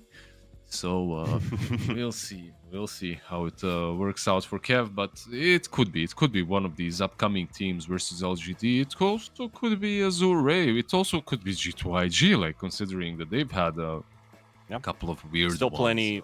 Still plenty of options out there. And if we look at the schedule as well for today, we move on to our next series, which is going to be the remaining upper bracket round 1 games. We still have LGD Gaming going up against Spiky Gaming. And on our stream here, of course, Dark Horse versus Azure Ray. And I think it's a good time to start talk about the preparation and the rosters. Do you think either of these two teams favor this patch? Like, if there's a player that you're familiar with in their hero pool, do you think one of them might actually gain an advantage from that here? Or potentially, maybe we'll see it just directly in the first phase bans? No, not really. Like, looking at Azure, I don't. I think everyone benefited more or less from the patch because all the heroes are mixed up and crazy strong and broken. So yeah, we'll see. Maybe when I think of Fate Beyond, Legion Commander isn't really the first hero that hits my mind, but definitely a couple of these heroes are in there. Maybe the Slardar that was picked in the first game. Magnus. I don't know. Like, Magnus for me is a weird one. Reverse polarity is probably not a thing that you want to experiment with, but everything else about the hero is decent, I guess. You know. Yeah. It's like for there's a litmus test for something being good or not on Magnus. That's a Ryze's stream. You open up a Ryze stream and you see if he's playing it or not and how he feels. It's like a Ryze for Magnus, attacker for Kunkka, some other players for other heroes, you know, but these are the guys. You can tune into my stream, and if I'm winning with Meepo, it's 100% good, you know, because even if I'm winning with it, with this current micro, how to put it, micro form that I'm in. So micro form. It's like if I'm rusty or not. Yeah. Top of the form, but at least buffed up. That's something that you can find in Lizard streams. But let's see what Dark Horse and Azure Ray are really up to. Let's head over to the draft at the same time in Lizard. It's an IO ban right away. Turn to ban. Straight up. First phase, first hero. Radiant team ban. Pretty rapid first phase in general. We're already through to the third and the fourth bans as well on the side of Dark Horse. Got the DK and the Tiny. 5 seconds also added into the mix. Tell me about Yayo. Why are you surprised so much by it? Azure Rays turn to ban. You're the expert, right? In IO. I'm a core player. I haven't seen core IO in a while though. 10 seconds remaining. You're a core player. You're a core expert. You're a core expert. Okay, yeah, because I'm looking at Dota 2 Pro Tracker and I'm looking at IO. His mid win rate is 48. His offlane win rate is 40%. His carry win rate is 68. Actually, I'm actually very curious about. Interesting. Did they change the axe? They didn't. Did they change the shard? They didn't. He does have the Medigun. Overcharge grants armor and magic resistance to IO and any tethered allies, and he has the Kritzkrieg. Overcharge grants attack speed and spell amp to IO and any tethered allies. So he gets the old overcharge as well now. Interesting one. It depends on the facet, of course. What's his innate? His innate is Sightseer. Takes one less to take Watchers, and their Watchers set 3. I mean, it's a curious one, right? It's an interesting one. It's like, do I really want to have that as innate? Not really, you know. I'd rather hit harder or heal more or anything, but 300 extra vision on a strongest Watcher. Watchers. I mean, it's like a bonus ward. It's not terrible, you know. Like, it sees a lot, but Meepo banned out. I have expected it. Storm, however, does go through. The hero is like, I feel the laning stage itself is a bit better. I don't know why. I did play with it a couple of times and it looked that way. But they have the Storm Phoenix.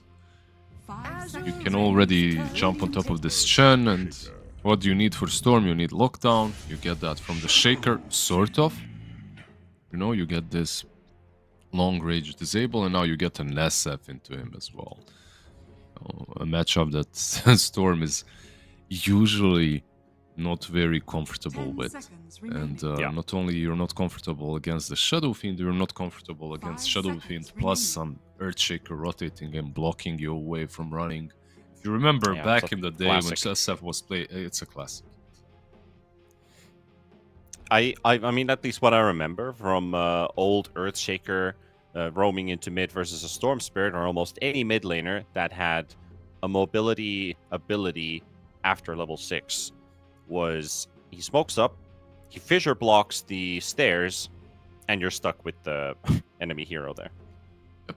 Even if the hero has some ability, you can play around that, but usually you don't need smoke. You just get boots or windlace and you secure the rune, maybe a bounty, and you proceed on to making a mess out of the mid lane. SF, by the way, is very popular at the moment. Like, at least in pubs, I'm seeing SF everywhere. The hero is solid. Like, Radiant team the amount of magic damage that you can deal is pretty dumb. I've seen some builds with just using your ulti for the fear out of fog and then blinking into the fight and comboing your raises, and it works. Yeah. It works quite well. Yeah, I can see that working with the buff to the raises, the cast speed. You can dish them out really quickly, and just completely surprise somebody off guard. But this is, I mean, that's at least a good answer to it. Like, the Crystal Maiden, I think, doesn't directly answer. I mean, Shadow Fiend, if you're a right clicker, right? Frostbite prevents you from hitting anybody even in the most crucial moments. But Primal Beast at least is a hero that puts a bit of threat on the Shadow Fiend. Doesn't let him just play the game completely freely. He has a hero that he needs to watch out for. It's the same versus all of these long-range glass cannons. Like, you get Primal Beast with Blade Mail, you charge in from distance, you prevent him, you have all this stuff. You have a hero that can also help Phoenix. Oh boy. Alright, we're really ramping up the damage now on Azure Ray's side. I think that's we might even carry. look at a carry Shadow Fiend here now with the Vengeful Spirit. No, that's the carry Venge. That's SF is still mid, Venge is the carry. Venge? Yeah. Ooh. Carry Venge. Like, I the hero like is the kind idea of kind of dumb. Like, there is some possibility, of course, of it being offlane, but I'd rather put it offlane. But as you're saying, like, I think you could play it as a carry and still be happy with it. The offlane Venge is still solid. It's still strong. It's just that carry Venge, everything that they're changing about this hero is to put her safely. Like, if Azure is reading it correctly, they'll put it safe. That's how I see it. Now they can pick something else to maybe mess with Primal Beast and then pick something different for the safe lane. It's possible, but they're missing out then, and I can say that with certainty, because Venge right now basically right clicks as a melee, and you can get any items that you buy for your melee on Venge. So your Bashers work the same, your Battle Fury works the same, your Echo Saber works the same. They're gonna put it off. They're still gonna pick something that's a bit better versus Primal and the Egg, but they're missing out. That's all I'm gonna say. They're definitely missing out. I was playing Venge carry already like so many patches ago when it actually felt really good pumping up that quick right click damage from your aura and Wave Terror Max. I think it was like multiple years ago, but it was really item and timing dependent. Like, if you had your ideas on building like a Shadow Blade, you needed like Butterfly. If you wanted Desolator, you were an early game carry with a lot of damage output, but you could fall off pretty rapidly because your HP didn't look too great. The hero was kind of slow. Hence, it's very similar now. All range right clickers, right? Yeah, it's very similar now, where you just look at the same type of item builds and it works as an early game carry damage dealer, kind of like what Wind Ranger is. You have this early damage power spike and you live off of it. It's very similar. The issue that I have with this Venge now, if the Venge is offlane, why not just go Legion? Like, you could have picked Legion, secured yourself with a couple of the same bands. Like, you banned out the Jug, banned out the Troll. On the other side, you see the Ursa and the Weaver. Like, all these bands work just as well for you. Maybe a Nax even was an option. the Legion you would have a cleanse, like a purge, versus the Fire Spirits. You would have a better catch into Storm, a bit more committal, but better. So overall, I don't know. And now you get Razored. Like, overall, the way I see this draft so far, I think Dark Horse have outdrafted them somewhat in some ways. Like, the Razor into Lifestealer is really good throughout the game. You have, in my opinion, as well, stronger team fight. Besides the Lifestealer, you don't really have ways of dealing with the egg. And the Lifestealer can't really hit the egg because he's gonna get static linked every single fight if they play it that way. So we'll see. A peculiar one. I still think that Azure are basically a level above most of these qualifier teams. 10 seconds remaining. And I also feel that Chen is really strong. SF is really strong. Shaker is in a good spot. Venge, I think on offlane. I think that's our wild card. Exactly. I mean, she's just as strong as she used to be on offlane. It's just that she's stronger as carry. That's how I see it. Maybe even a bit stronger on offlane, but on carry, there's just so many unexplored avenues that I wanted to see. Yeah, I am kind of curious about this one because, like you said, they have the superior experience basically on the side of Azure with all these players. It allows them to also play these harder types of drafts to a more polished looking result. Of course, any pro team can pull off a difficult draft and make it work, but with more knowledge and more understanding, I feel like you just polish all around all the small rough spots, and it makes it look like, wow, this is a really good draft. And then you try it in your pubs, and it's like, guys, this doesn't work at all. It's just because they know how to make it look so good. And I think with Azure, they're a bit more pick-off heavy above Teamfight that Dark Horse has, which they are. then end up proving to be the stronger lineup if they get to play Dota in their way. But they also got to make it out of the laning stage, which is actually pretty Radiant favored. Like, you got Primal Beast, you got Razor. These heroes don't naturally lose their lane. At least they don't lose it hard. Yeah, they don't, but on the other side, you don't have heroes that play the lane. Like, you have Chen, you have Earthshaker, so you won't really care that much. You're blocking the lane, you're getting the you're getting Bach, you're getting Fate Bian in good position to farm. Chen as well, he doesn't really we'll see how much he'll do on top lane, but he can farm up quite a lot. We've seen this matchup a bit earlier as well, Chen Phoenix. Overall, Ori should have a good time on mid lane, and in general, I would, if Azure was playing, I don't know, G2IG, I think I'm not sure, I'd be 50-50, but this way I'm favoriting Azure just because of team names. Yeah. Actually, like, now we actually get to see the Satyr convert. You can see that little Mind Stealer sitting there in the mid lane. Look at his mana burn, which is very interesting and actually very good this game because of the Storm Spirit. So he doesn't really burn that much mana, but it adds a multiplier based on the target's intelligence. You know what I would do? We know that Storm Spirit does quite a lot. Yeah. I would leave this creep mid and go to the lane. I think that's the plan. That would be the best plan to do. You can even share controls like back in the day when what players did. The battle begins. Leave me access to your traps so I can use them when I'm running away. Meanwhile, the Crystal Maiden, well, Jin has his path blocked out. And that's going to be first blood for Azure right off the bat as we start off the game. Bounties being picked up 2-4-2. It is a Chen first blood, though. He's not going to one of the cores, but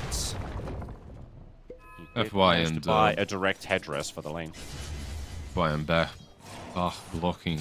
Why did I pronounce it like I'm American?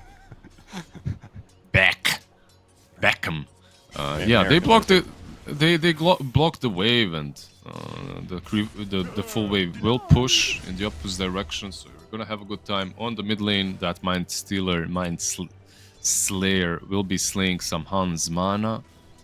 Yep. Like the problem with this creep is you can't have it on the dual lane. It's all it takes is a couple of right clicks, and it's dead. Also, Ori can deny it, right? Yes, he can. There you go. You if can he get the wants to. soul. Radiant's Yeah. courier has been killed. He's gonna have to sacrifice that creep anyway if he wants to get that summon convert off cooldown. But he just wants to maximize the mana burn. As you can already see, the Storm Spirit's completely out of mana. This is super annoying. There. Yeah. This is... It's a 2v1 lane. Basically, it is. We're back to this day and age in which you have to call a support to help you kill the creep if you're playing versus Chen. This is basically lane winning. We'll see how much of an advantage Ori's going to pull off of it. He's already got his Necromastery up to 10 souls, so 10 damage. And meanwhile, actually, Bach going down in the bottom lane, right under his own tower. Razor able to chase him down. That's going to leave FY all by himself.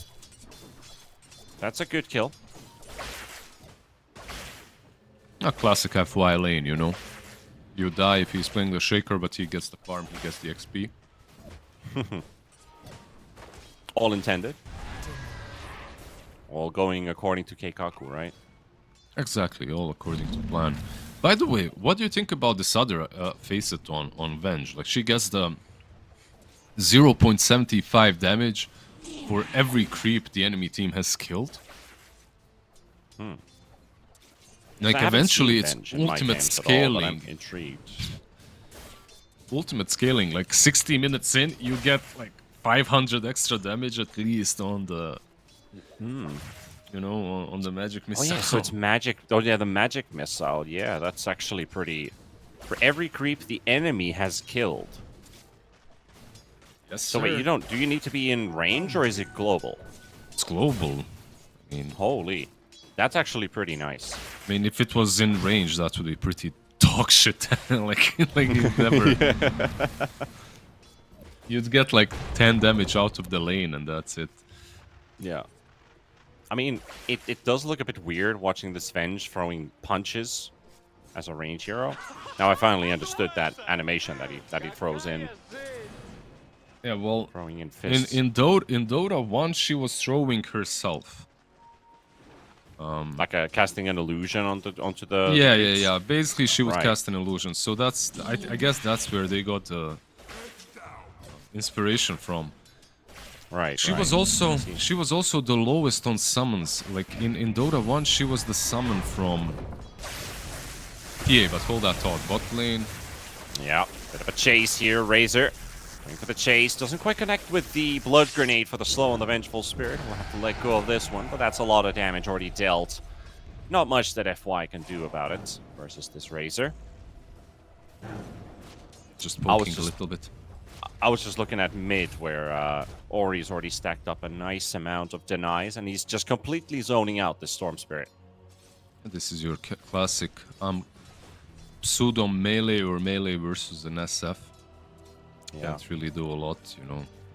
Can just go to jungle at this point and hope that he pushes in the lane, which he most likely will not be doing. I just love how Chen cast the converts. Even though there was one in mid, and now was actually pulling the Primal Beast, while there's going to be a bit of a trade-off in bottom. Bach and Razor both going down. That is the second the death. courier went down, not the Razor. Oh, it's the courier, not the Razor, Yeah. right. So, okay, that's not too You're good like, then. wait, what? Yes. Would be a decent trade, but so far, l'enfer, c'est la honte. Oh, that's I'm romantic. not sorry. I'm not sorry to anyone French in the chat. Your language is too difficult. Yeah, Yeah, he's go back to your too chateau. hard. Exactly. Chateau Palais. Chateau Palais. My French is a bit rusty. While we're watching this Chen being chased around here, like when I used to live in Belgium, I lived in Belgium for 3 years. I actually had this discussion yesterday with my friends. I was basically approached by someone talking in French, and I would give them a very clean "Je parle non français," and they'd be like, Yeah, you just gave that in an accent like they don't believe that I don't speak French. I had Come on, this. I don't know I any trust you. French. I trust you because I had the same experience with German. Radiant's middle tower Like is literally under the same. attack. But Oh, now bottom. Can they get some vengeance here? See the angry translators showing up here, and of course Ori's here. Slap a raise at him. yeah, maybe if you're the Venge, even a little bit sad, you know, you'd rather get that kill on your own, maybe share some experience 2 ways, not 3 ways, but overall it's still good. Like the SF rotates in, you're happy for your mid lane who's 40 CS and 24, 25 almost denies, like it's living life. Yeah. Was that particular incident for your case at the Berlin Major or somewhere else? No, throughout my life I've learned German since I was a kid. Razor. Yeah. Good frostbite preventing the Shadow Fiend from right-clicking, and I think that's just gonna do the trick here. Radiant's Wave of bottom Terror tower for another is 7 under attack. seconds. Same thing for the Radiant Fissure. structures are fortified. Just gonna have to let this Razor slide. Perfectly timed frostbite for the Crystal Maiden. So Ori, he might have gotten all his raises off, but he got 0 right clicks to connect. She rotates in like one of those heroes that can def. Has to be a bit careful not to be blasted down by a Fissure and Magic Missile combo. Razor is FY back. on He's the hunt. got no HP. He's back. Yeah, and FY saw that as well. Was looking for the Razor. But Now he's not unfortunately back. gonna Now have to he's call back it in the off. jungle again. Radiant's He's middle back tower to the is under jungle. attack. He's being paranoid. Where are they? Meanwhile, mid lane, there's 2 heroes surrounding the Storm Spirit. Chen going in for a quick D-ward. Also, FY Shaker, with all that confusion going down in the bottom lane, was able to run back to the Wisdom Rune, while Bach is happily farming right in front of his own tower.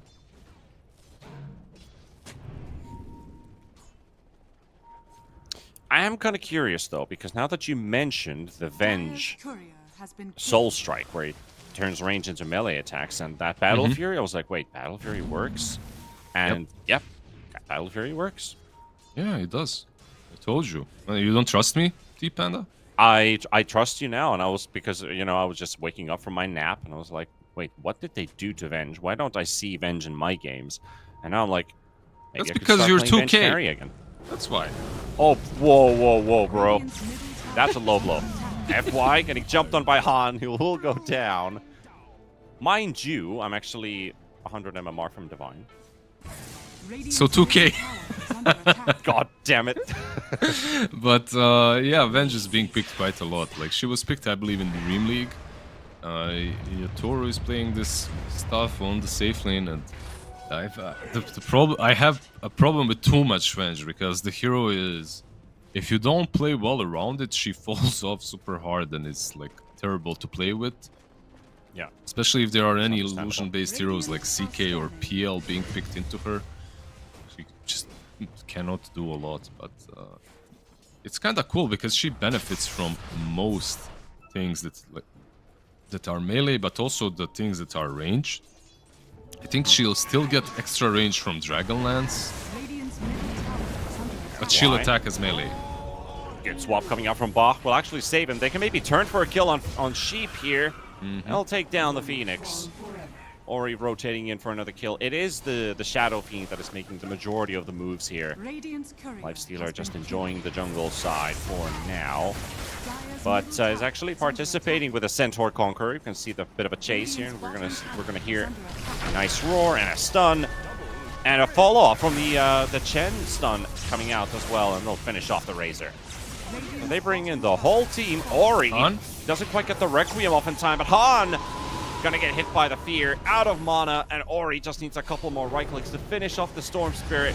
But Han's gonna fight all the way to the end. A Not gonna unit? work up with the Primal Beast charging in as well, trying to look for Ori, and the Shadow Fiend's gonna get blown up too. The unit able to get a return kill. Crystal Maiden, though, in the line of fire. One siege shot. If they can just get that Warpine Raider close enough, but no. And the wave is not enough, but the Fissure will finish him off. Use all of that range to try and get those kills, and they will find 3 for 1. Sorry, 4 for 1, actually, because the Yeah. recap isn't actually showing Crystal Maiden there. they lost a lot of heroes. They lost the Razor, they lost the Phoenix at the beginning, then they lost another 3 heroes. I'm not even sure, like that was a really long chain feed by Dark Horse. Can't call it any other way. Not great for them, of course. They need to get level 6 on their supports and then perhaps go for it. And when I say on their supports, they already have it on CM. Phoenix needs it. But they smoke up straight away instead. Yep, and going straight for Ba. We'll have to throw in the stun onto the Primal Beast, and the Chen army is there to block him a little bit, but it's not going to be enough. They get the Pulverize out and looking for the bench kill. Swap comes out just in time, though. Ba will send in the Chen to keep his life intact, and they'll take the Primal Beast. And the only creep that survives being the Alpha Wolf. They just have so much to punch through that Primal. It's just such a hard kill to go for, you know, like you're not going on some support Venge. This is a Venge with Power Threads, Bracer, Raid Band. The swap, not only does it get her out of problems, it also gives her that shield to work with. It's just a hard kill to go for. And on top of all of that, Phoenix wasn't even near. Like, he was smoked with Primal, but he didn't dive together with the Onslaught. So there was no extra damage to maybe burst her down. And all this said, in the end, you're still forcing a fight that if the pickoff isn't clean, you're gonna lose. You don't have a 6 on Phoenix. They will fight you afterwards. So. Unfortunate for Dark Horse. Yeah, they were supposed to dominate the laning stage, but Azure Ray, they found a way out, stacking up in powerful numbers, and now also chasing the Primal Beast here. Lu is close to getting the kill. They might lose the Shadow Fiend. The heal came out, but Han still able to secure him, and Lu... Oh, actually, Han's going in. He's going all the way into that Arcane Rune, and just not enough. That was nice. That was really nice. And also bottom, they're fighting too versus the Razor here. But this well, one's an unfair fight. Yeah. For Dark Horse, top lane definitely great. The fact that they got the SF, they also saved the Primal Beast, but at the same time they lose the carry. Something that they're probably not super happy with. Probably. Is there a way they would be happy with losing the Razor here? If they killed all 4 on the other side, then maybe. So then they're probably not happy. Probably not. Surely. Also, the SF has, by the way, he demonstrated that last fight. He's got these Yules to work with, so even a Storm isn't really that safe anymore. Yep, and they're connecting mid. Storm Spirit's going to be a tough one to catch, unless you get to initiate first. Yep, you blew it. He's a weird one. Like, Venge can actually initiate on him. And you see the Centaur, the way they're setting it up, they're setting up for a swap into Centaur stun. Yeah, so he has to be careful. It's not really a... And they can maybe it's not as benign. Out. Still trying to look for it. Finds the Crystal Maiden, but doesn't matter. That tower is now defenseless, with nobody around. Sheep in the trees trying to throw in some Fire Spirits. Slow down the Shadow Fiend's right click. Get some nice connections. Han gets swapped in, but Ba is still going to get the stun out. But he is in a trap of his own now, because the Razor comes out from the other direction, and Bach will go down. They lose the tower. Aeonid going for the chase onto Ori. Ori's able to get back onto the other side of the river, and the Phoenix Egg is so far away, it won't even prevent the Chen from teleporting out. But that does leave them in a 3 versus 5. And have to wait for backup. Aeonid keeps on going. Got Ori on his sights, but that haste rune makes it a bit difficult for him to catch him. I just love this. And turn the trade. Yeah, I just love this blade mail on Primal Beast, man. You're such a beast. You pick the... I know it's simple. I know it's normal. But you just get this blade mail and you go in, you know, and you're like, come at me. Such a beast on Primal Beast. It's such a Davai item, you know. I mean, every sort of a hero that just goes in is a Davai hero. And then on top of that, you get blade mail. Makes sense. Top lane Venge. Is this the kill? Uh-oh. Well, there's the surprise. Han gets the jump and does get the stun off in time. Aeon is still in chase, but the Vortex into the Pulverize. Now they TP top. FY. Good Fissure stun. Swap. And a swap as well. The Primal Beast on the other side of the wall. Ori gonna load up the Requiem with the Echo Slam as well, prevent him from doing anything here. But it won't actually get to kill him either. Primal Beast proving a bit too much to chew. Yeah, too much, definitely. They needed more.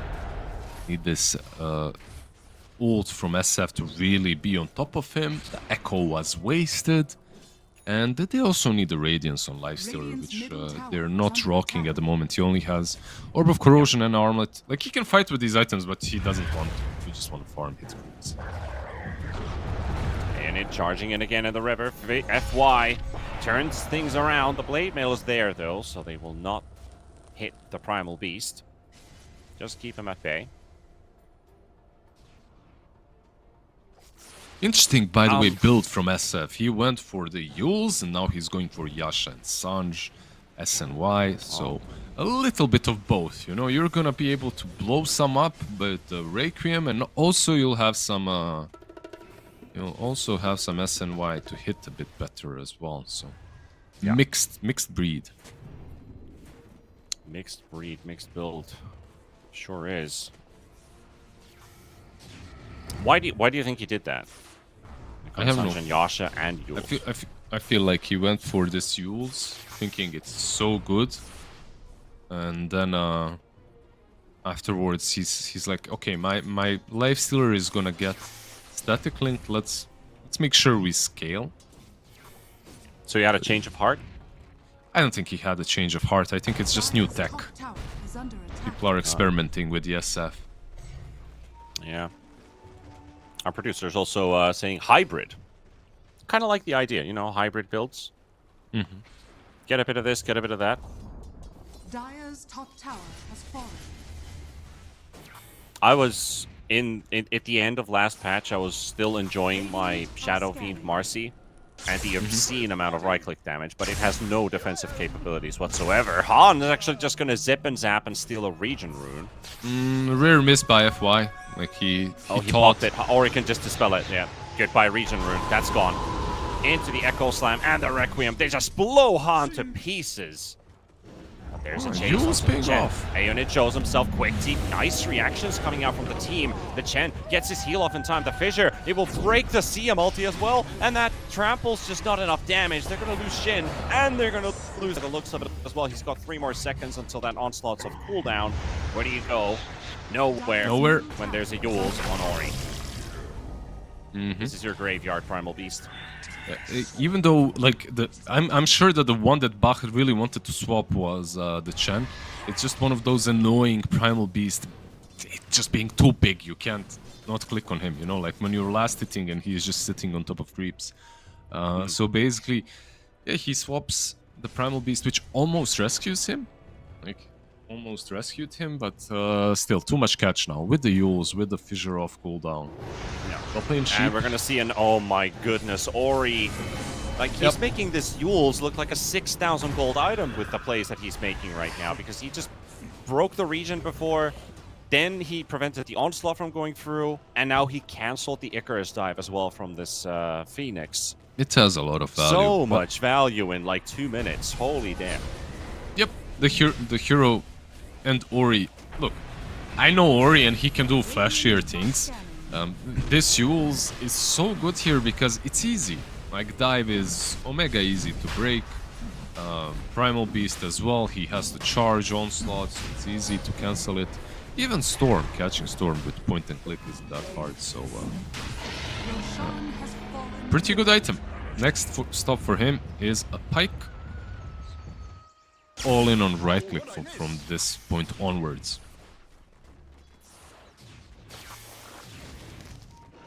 Alright, well, let's see what is on the minds of Dark Horse. They're gonna have to rally their troops again. You know, you look at the Razor. He's only just started building that BKB, so that's gonna take a while.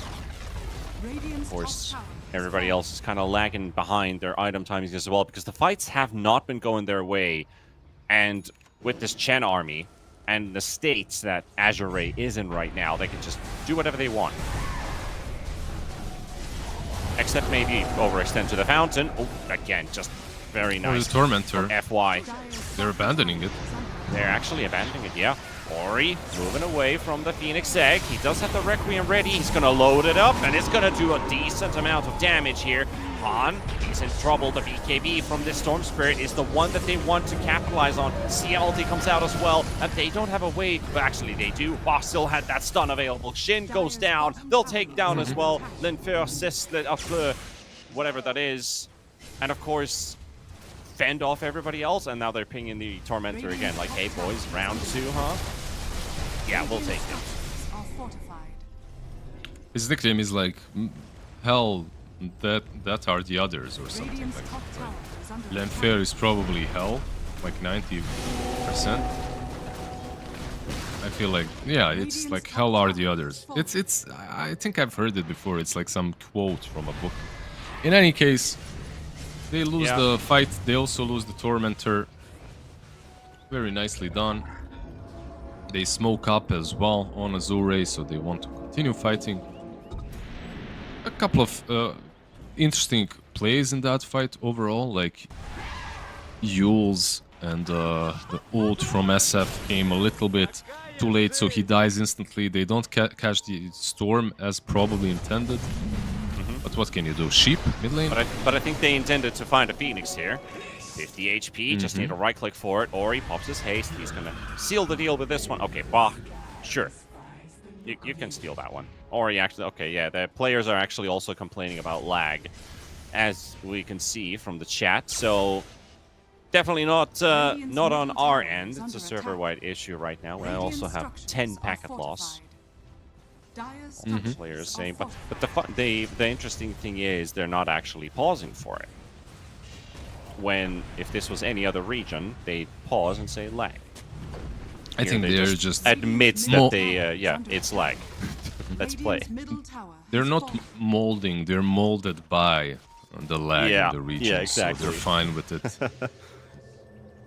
I was born in it. Exactly. We've done too many Batman references here in this in our casts. We gotta find something new. Oh yeah, we did the Power Rangers last time as well. That was some good fun. And actors as Dota heroes, the Steve Buscemi as Lifesteal. I still can't get that out of my head. He'd do a pretty good job. I'd love to see a cosmetic like that, you know, just wearing a mask. Oh, they take down Jin, a unit. He's trying his best here, but again, just more and more abilities getting cancelled out by that Yules from Ori. Now the Primal Beast is getting his himself torn to shreds. Down a half HP. Ori continues to right-click away. Bach can't quite get the kills. He's actually going to be in trouble himself. He does have the axe, though. Nice dodge from Han. Actually dodges the stun, and Razor really loaded up that Centaur stun to really connect it onto the Razor, and they'll take it. Also, the lane of Rack's gone.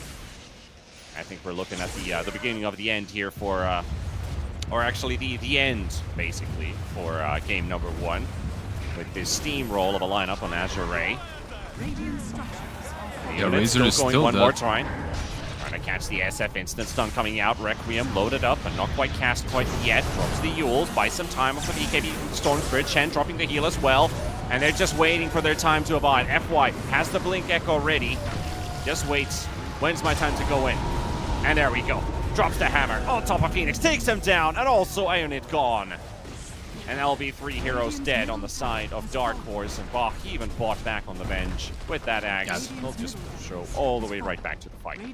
It's so cool that you can buy back on the... I know this is an old mechanic, but it's really cool that you can buy back and get on top of the clone. It's really nice in some situations because it feels like you have like 3 lives even. Yeah, super value buyback when you think about it. If your team's still alive. Just as they're killing the clone, you buy back on it. It's pretty cool. And also, if you have a lot of money in your bank, you can buy a big item, buy back, and come in with that new big item and really turn the tide, maybe. I don't know what kind of bank you're operating here, like Chase Morgan or whatever. Yeah. The Venge Trust. The Primal Beast getting slowly torn down, healed by a Sunray, but it's just not going to be enough, and they're trying to mount some kind of a defense, even with Mega Creeps in their base right now. In big trouble, Bach. Trying to find an opening here, but 2 more seconds for the stun to be available. And the Razor pushes himself maybe a bit too deep. 20 seconds on the swap. Now it's a waiting game. The creep waves are all going to be soon pushing inside the base of Dark Horse. And Crystal Maiden, yeah, that's an overstep. Razor does have the link on Lu, but that's as much as he can do. Is just soak up some of that damage away. They will still continue. Swap in 5. Yep. They're gonna go for Chom. They also have swap, so the next target that shows himself. Radiant's ancient is under attack. Continuing to hold. CM's going to be back up in 10 seconds. Sunray heal onto the Primal Beast. Han going to be jumping onto the backline, trying to find Bah on the Vengeful Spirit. He's going to be dropping low, but still not dropping low enough to actually take him out of play. CM's now finally respawned, but Primal is dead. The Razor is dead, and there's the GG call. We're done for game number 1. Azure Ray. You know, they woke up with a vengeance. Literally. Yeah, this was a quick one, a solid one by Azure Ray. Didn't really make any big mistakes coming from the laning stage later on. Yeah, it might have been a little bit rough on that offlane, but you are playing Venge into Razor. It's to be expected. On the top lane, one nice thing that they have done on Dark Horse was that primal bait into Storm TPing and killing off the SF. That was nice, but besides that, not a lot from them. And a lot left to be desired. Specifically when it comes to those early game rotations, they felt so forced because the map was falling apart. They felt so forced to make stuff, to do stuff, that they started doing it before they were ready, and then usually what happens, you just get even further down in the hole. Yeah. Just fall deeper. And even with all the kills that Dark Horse was able to get, like half of their kills are off of this Vengeful Spirit pause 3, which looked good for the Razor, but when they started using 4 heroes in that lane, yeah, that's too much for a Razor to deal with. He's not that strong of a hero to just fight against that many heroes at the same time. So good understanding from Azure Ray as well to kind of unite their front, bring in everybody except for the Lifestealer, play kind of a 4 protect 1 style of Dota, 4 guys creating space and 1 guy shows up later, into just a snowball of success. That's really what it was. They were like the 4 protect 1, but at the same time they had 3 cores that were scaling, like SF, Venge, and Lifestealer. On the other side, like not a single one of these, they're all kind of scaling, but on a level of Venge. You know, they're not. You don't have this single hero that you're like, okay, this guy's gonna carry us. No, you had like 3 guys that were supposed to spread the load and kind of do it together. But when one is a weak link, then everything falls apart. I actually can't say that any one of their cores was the weak link. I think it's just the way they played together in the mid game. It was all about these team fights or post laning stage when they couldn't utilize the egg, when they couldn't find the right approach to catch us. Yeah, absolutely. And that seals the deal for game number 1 for Azure Ray. They're going to take the lead on this one, but it's a best of 3. Dark Horse, they can still tie it up and stretch all the way to a 3rd to try and get that upper bracket spot for themselves. But it's going to be a tough battle, and we're going to find that out after the break.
You can skate down the screen now. You can skate down the screen now. You can skate down the screen now. You can skate down the screen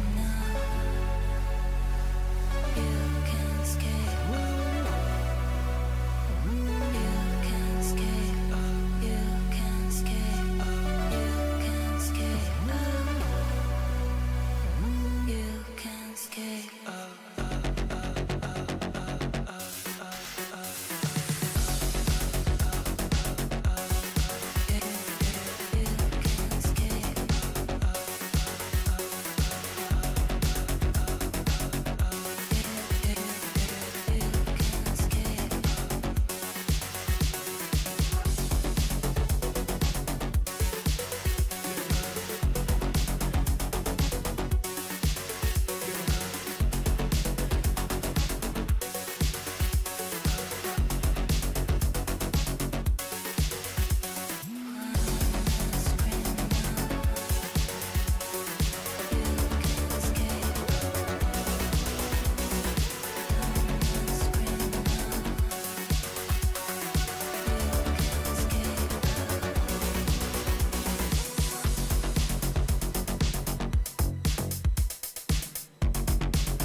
And off we go to the next game of Dark Horse versus Azure here at the Chinese qualifiers. We just saw Azure take a very convincing first game, and now it's really up to Dark Horse. What can they muster in the draft and also in gameplay execution? Because Azure, well, it's a whole different type of beast than what Dark Horse is probably more used to playing against. Of course, this is two different teams of two different calibers, but it doesn't mean that they don't stand a chance. What do you think, Blizzard?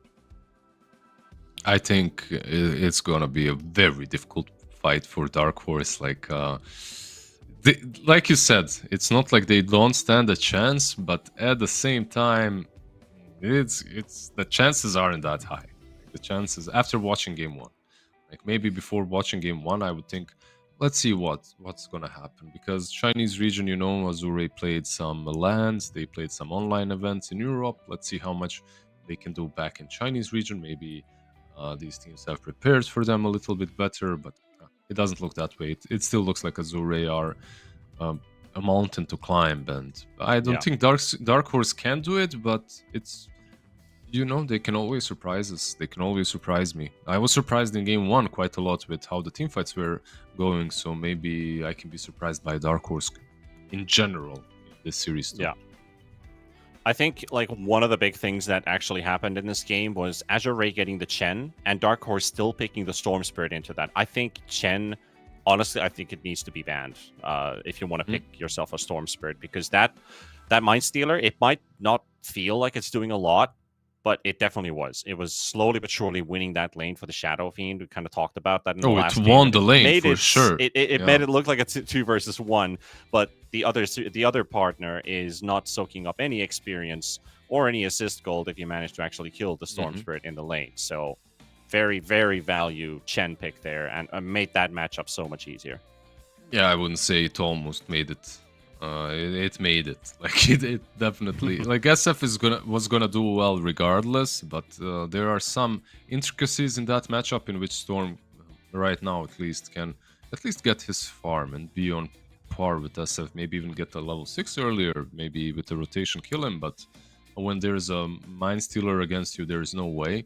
And it's not only the lane; it's later on. Like as a Storm, you jump someone, that same hero gets ulted by Chen, and then suddenly you can't burst them down fast enough, which is what was happening on Venge, right? Like they jump the Venge, she always lives, then she swaps even more HP to chew through that the shield that is. So overall, if you are going for the Storm, you have to think about the draft in general, not only the Chen. I feel like you have to cook something a bit better. Yeah, there's a lot of things to address, but as Game 2's draft is about to start, we can finally start to look if Dark Horse is going to make any changes compared to that previous game. And of course, Azure Ray, they'll just continue to play their own style of Dota. Teamfight based or pick off heavy based didn't seem to matter. They could make either one work. We're going to start things off with an instant DK and tiny bans. And Azure Ray, the IO and the Meepo. You talked about the Meepo as well being banned in game 1. Yeah, Dark Horse is a team that plays Meepo, so it gets banned out against them. I'm telling you, like, this hero right now is in a spot in which if a team is playing it, you don't ban it every game, but if a team is playing it, if you know that they have a player, you have to ban it. That's how good he is. And I'm like, I know I'm talking a lot about the support Meepo and basically... Yeah, talk to me more about the support Meepo. Like, how does it change from the core? It's just more Meepo talent. That's the important thing. Like if you can pull the creeps once and leech a little bit of XP in the lane, you're gonna be level 3, and you'll have 2 Meepos on position 5. Basically, you can be in 2 lanes. You can secure runes. You can stack. You can do whatever the hell you want to. You can farm the jungle if you want to. So overall, the hero is pretty dumb, and you probably. Don't want to play against that if you know they have a capable Meepo player. So you ban it out. You pick up a TA for yourself. We'll see how Dark Horse responds to that. It's a very early TA pick as well. So Dark Horse, I mean, I think the idea maybe for Azure Ray is please counter our TA. She's kind of neat at the moment. She's strong as well. She's been banned out in the last games that we've casted, and like overall, the refraction is a bit better, right? Like the way it transforms into damage or armor, I'm not even sure. It looks pretty solid. She just looks stronger than she used to be, especially on side lanes, because I feel refraction is a bit better when, even though it gets killed, you benefit from it. So. Let me go through it and read it one more time. Because I've played a lot against EA, but I just kill her. I don't care about the changes. No worries in the world. But that is a hero that definitely does benefit versus a lot of right-clickers in this game. Especially ones that usually run around and turn around if they don't feel like they're strong enough or if they're not in a safe position. The Venomancer. 5 seconds The Bananamancer. Yeah, so it's completely changed, right? Like you get health barriers instead of damage block instances. So the hero is completely changed in that aspect. And every time a barrier is consumed, you get a damage instance. Interesting. Like if you take Refractor Facet, which I believe she will be taking. The other one is the slow on Psyblades, and I haven't seen it yet. Maybe there are some players experimenting with it, but I haven't seen it. Yeah, I do think the barrier is actually probably better when the Venomancer is out there. He will just use those wards to right-click it down, slow it. I mean, reduce the charges very quickly. But if it's a barrier, then he doesn't really care too much about the Venomancer dealing damage. And versus dot damage, I think barrier is fantastic. Yeah, it's more about just general damaging, right? Like you just have to hit her now. That's it. It's not about you have to hit her as hard as possible. It's not about the damage instances anymore. So yeah, we'll see. Veno overall looks solid. Like we've seen it in game number 1. I feel that the hero is in a good spot, even versus TA in the lane. You just get, the Gale is annoying you. TA, okay, you get a bit tankier, but you're still not Omega tanky, and if you get Galed, you can be ran down by a lot of heroes. 10 seconds remaining. Yeah. Well, let's see what the second phase is going to give us. We've got the Clockwork, Batrider, and now just waiting for Dark Horse's ban. Are you sad about, by the way, I just read, so I played against her, right, a lot. I played with her as well.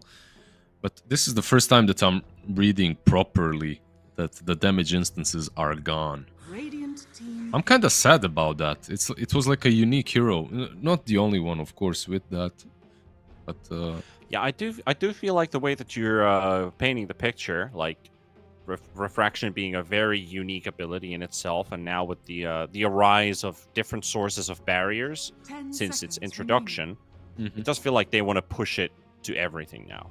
5 seconds. Yeah, It it's does just- take it's just away a another unique barrier, aspect yeah. again. Yeah. I Feels guess bad, that man. is a bit sad. I'd have to talk to Waga, the TA specialist out there. Like, how does he feel about the change? Azure Rays turn. I mean, it's not really about being a specialist or not. It's not like there's some intricacy about that you have to dig deep. It's just that the hero no longer works the same way it did with refraction Well, charges. that's exactly what I wanted to ask him, No. because he's I think he's played so much of the hero that it might even make you want to just ignore it. No, the hero is At strong. least the hero is strong though. Yeah, that Yeah. is true. It's in a good place, but it could be like Tinker, or it could be like Morphling, just down the drain. 10 seconds. I'm sure he's gonna be sad about it, considering, it's like you get Meepo and suddenly Meepo doesn't have split anymore. He has one Meepo too. That's something like that. Or you get split, but you get it on a cooldown or something. It's partly like how I felt with Enigma when they changed some of his damage sources to magical from pure. I was like, why are you doing this? I would actually also say Enigma, but not with the magic, with the damage, but with the Eidolons not killing the creeps, not using them on creeps anymore. Yeah. That's actually that was something that only him and the Lich did, and then suddenly you don't see it any longer on anyone. Like Lich cannot do it, and Enigma as well. And now Lich is in a hybrid of the previous one now, where he gets mana only when creeps and heroes are dying nearby, which is a very 0.0 mana regen. So very. But it's an interesting concept though, because it changes the way you play the game. However, Centaur has basically only changed to the point where you no longer build boots. If you pick up boots of speed with horsepower, the benefit is 2 movement speed. So, not really value. What about Mars though? I haven't actually cast a single Mars game in this new patch. What have they done to him? What have they done to Mars? Honestly, I have no idea. Let me check. Oh wait, actually I have cast the game. That's the if he picks up the Bloodsport facet, you pop Arena, your allies lose vision of your allies inside the arena. You don't even see the enemies there either, which is actually quite sick. Because no saving abilities, no saving items. You're just gonna have to hope that they get out of there. Wait. You the way you said it, it's like you don't see it, even though you're his ally. Mars's allies see them, but the enemy of team course. caught inside the arena don't see them at all. So sorry, bad phrasing. But I think that and the Night Stalker facet with Void, where you lose vision of your ally if he's in fog, like fog distance, you actually don't see him, and he doesn't see anybody around him either, which is kind of like a very desperation mode thing. You got to rely on comms more. Those are the two real game-changing things, and I do think that is a massive buff for Mars, the Bloodsport. Time to learn math. What angle are you in? I'm 349 degrees. That's right. Coordinates. Send backup. Send backup 349. 180. Pick a draft that's involves like BKBs, and then you just watch your allies walk out of the arena. It's like, I'm good. Turn to ban. You're just waiting outside, hoping that they run out.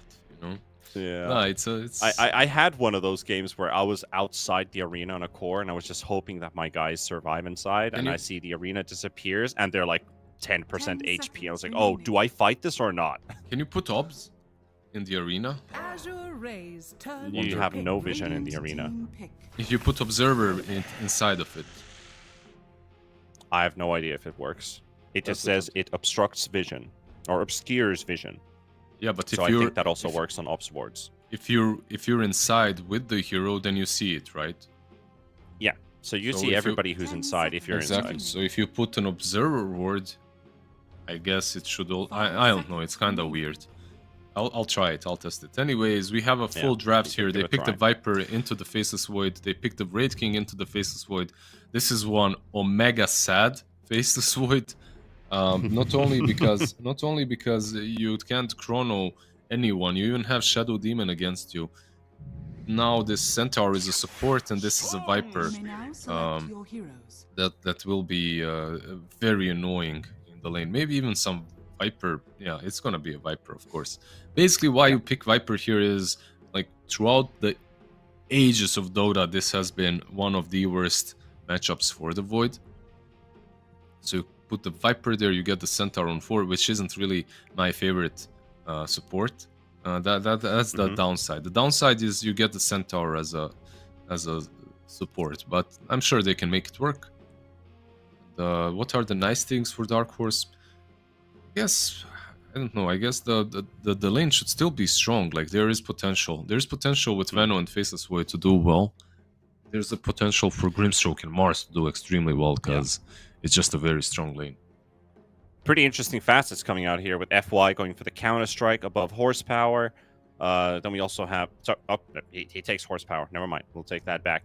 And also Mars going for the victory feast above Bloodsport, and of course Faceless Void with that 1 second extra backtrack on his time walk. You know, I would actually say that. Wait, let me think a bit. I feel like horsepower on a support Centaur is pretty busted because as a support now you can itemize all into bracers. Yes. You know, you just go full bracers and then you get a blink. So. Yeah, it is good on a support. Like horsepower is really good. I'd almost say the victory rush. Oh wait, was it victory rush? Anyway, the other facets, which was for your double-edged sword or double-edged even. Counter Strike. Is it for Counter Strike? It's called Counter Strike. I thought his. Oh yeah, Counter Strike. Yeah. Victory Rush is on, or Victory Feast is on Mars. For some weird reason, I mixed it up with Retaliate. But yeah, I think that is almost better for a core and horsepower for support. Of course, horsepower is also great on a core. No, I think that is just a really good facet. Yeah. But Victory Feast, where if somebody dies in the Mars arena, he heals for 20% max HP and mana, and gets a 20% attack damage buff. So if you kill somebody in there, you have 15 seconds of extra damage, which you can then maybe kill another hero in the arena and get even more heals. So you might be thinking, we can maybe kill this Mars, because we have like, 4 people inside the arena. But as soon as one of them dies, Aeonid gets a big spike.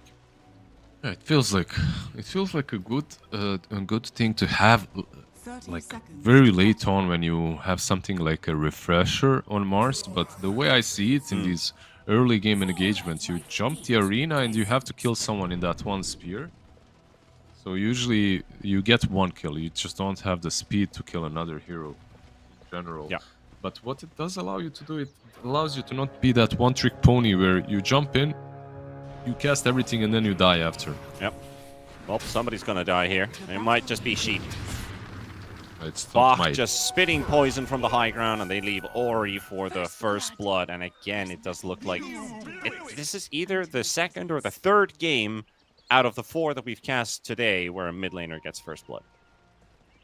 Yeah, and this is a really big one. Like in this matchup, giving TA the first blood feels really damn good for Ori, because that's a wand and a Blightstone. I was gonna say raid ban, but he goes. He isn't even going for a raid ban. Just full wand versus a storm makes sense, and Blightstone as well.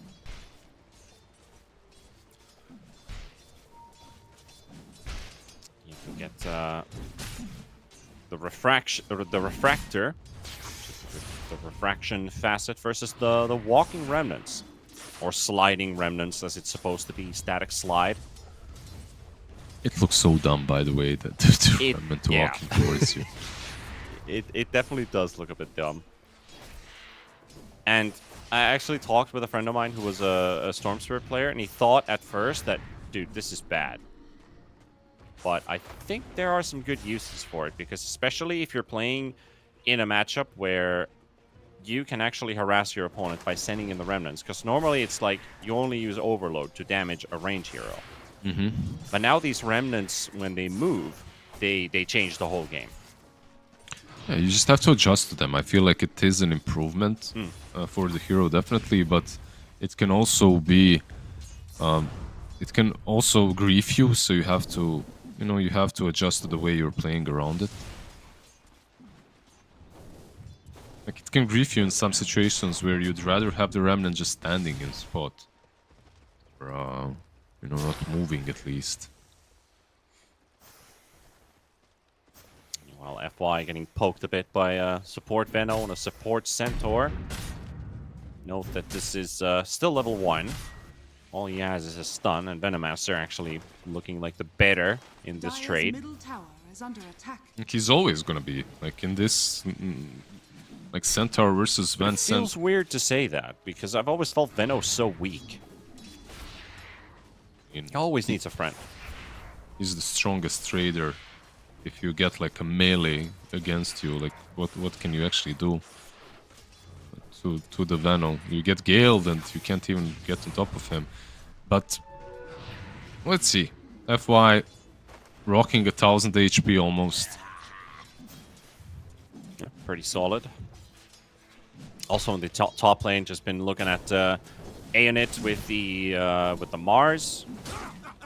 Just loot on the Wraith King with that Spectral Blade. Doesn't get to just go and hit over and over again because of the cooldown on this ability. 18 seconds on rank 1. So if you have the chance to poke your opponent, you want to use it safely. Because Wraith King, he has like no durability whatsoever versus physical damage early on. So you want to move into poke range just to hit them once, and you end up losing a lot of your HP. It doesn't really look like a good trade anymore at that point. Yeah, it's an 18 seconds, but it's a 6 seconds on creeps, right? And it's a different... Yeah. It's a different one. Is it? Or it's the same one on creeps and heroes? It's the same ability, but, creeps you can just keep proccing it much faster. And as you can see, the Mars debuff bar there, that Curse Ward, that's the 18-second debuff that he has, so he can't be cursed again. And the Vampiric Spirit is like now basically your passive, right? Like your innate, and that's it. Yeah. Yeah, that's just your regen. Your interesting. Like, your hero basically got another passive, but the previous passive got moved to innate. So in like 10 years, we're gonna get innate's number 2, and your new passive is gonna move to the second innate, and we're gonna get another passive, and it's gonna... bot lane? Yeah, he's gonna turn into the passive king. Yeah, a lot of battling there in the bottom lane. Gonna be a kill for each core. Both the Viper and the Face of Void. Wraith King was always the easiest hero to play, right? Like, you just... Wait, does he not have Skellies anymore? He doesn't, right? Nope. That's the option you have to choose between. It's either the Spectre Blade or Skeletons. So, Skeletons is what you farm with this hero, right? That's what really ramps up your early farm. You get your early items. Spectral Blade gives you more late game scaling. While we look at the Shadow Demon. About to drop here. Sheep will secure a kill. Mars was bullied quite a lot there. It's up to take that one. I guess not. Bot lane. This is a dead void. Very dead void, my friend. He is a goner because Venomancer is securing something on the mid lane. Not sure what. He went maybe refill the bottle. In any case. Also, I just saw something that I'm not happy with. Tell me why just bought boots. He just bought... How dare he? How does he dare? I think this is a mistake. How does he dare? Dire's top tower is Yeah. under attack. I mean, just go straight up bracers, man. Like, I feel like boots of speed. Unless you're planning on upgrading those boots for something like, say, is this a game for Boots of Bearing? Is this a game for Guardian Greaves? Otherwise, I would just literally skip any other form of boots. Maybe boots of travel. Radiant's middle tower is It's under hard to attack. justify, boots, you know. treads, Like tranquil, you can get bracers, but your boots give you what, 45 movement speed? Your bracer gives you 5 strength. 5 strength doesn't translate into a lot of movement speed early on, and as a support you do need. I wasn't sure how this worked. I wasn't sure if it was 1-for-1 exchange. If it's 1-for-1, it's not really good for a support, I guess. It's 0.4. 0.4. So basically, yeah. So 40%. 40% of strength into movement speed. So it's not a lot. So I guess you could put it that way. As we can see, FY at work, slapping down. But still, you don't need a lot of strength to finally get over the movement speed barrier of actually what your boots would give you, because you already start with extra movement speed at level 1 with no items because you have base strength. So you got to take all that into account. That's true as well. I guess this way, what can you buy? You can get Tranquils if you want to, or something like that. Maybe Boots of Bearing later on. We'll see what he goes for. But I really see like only the fact of getting like upgraded boots would be the reason to actually even buy boots.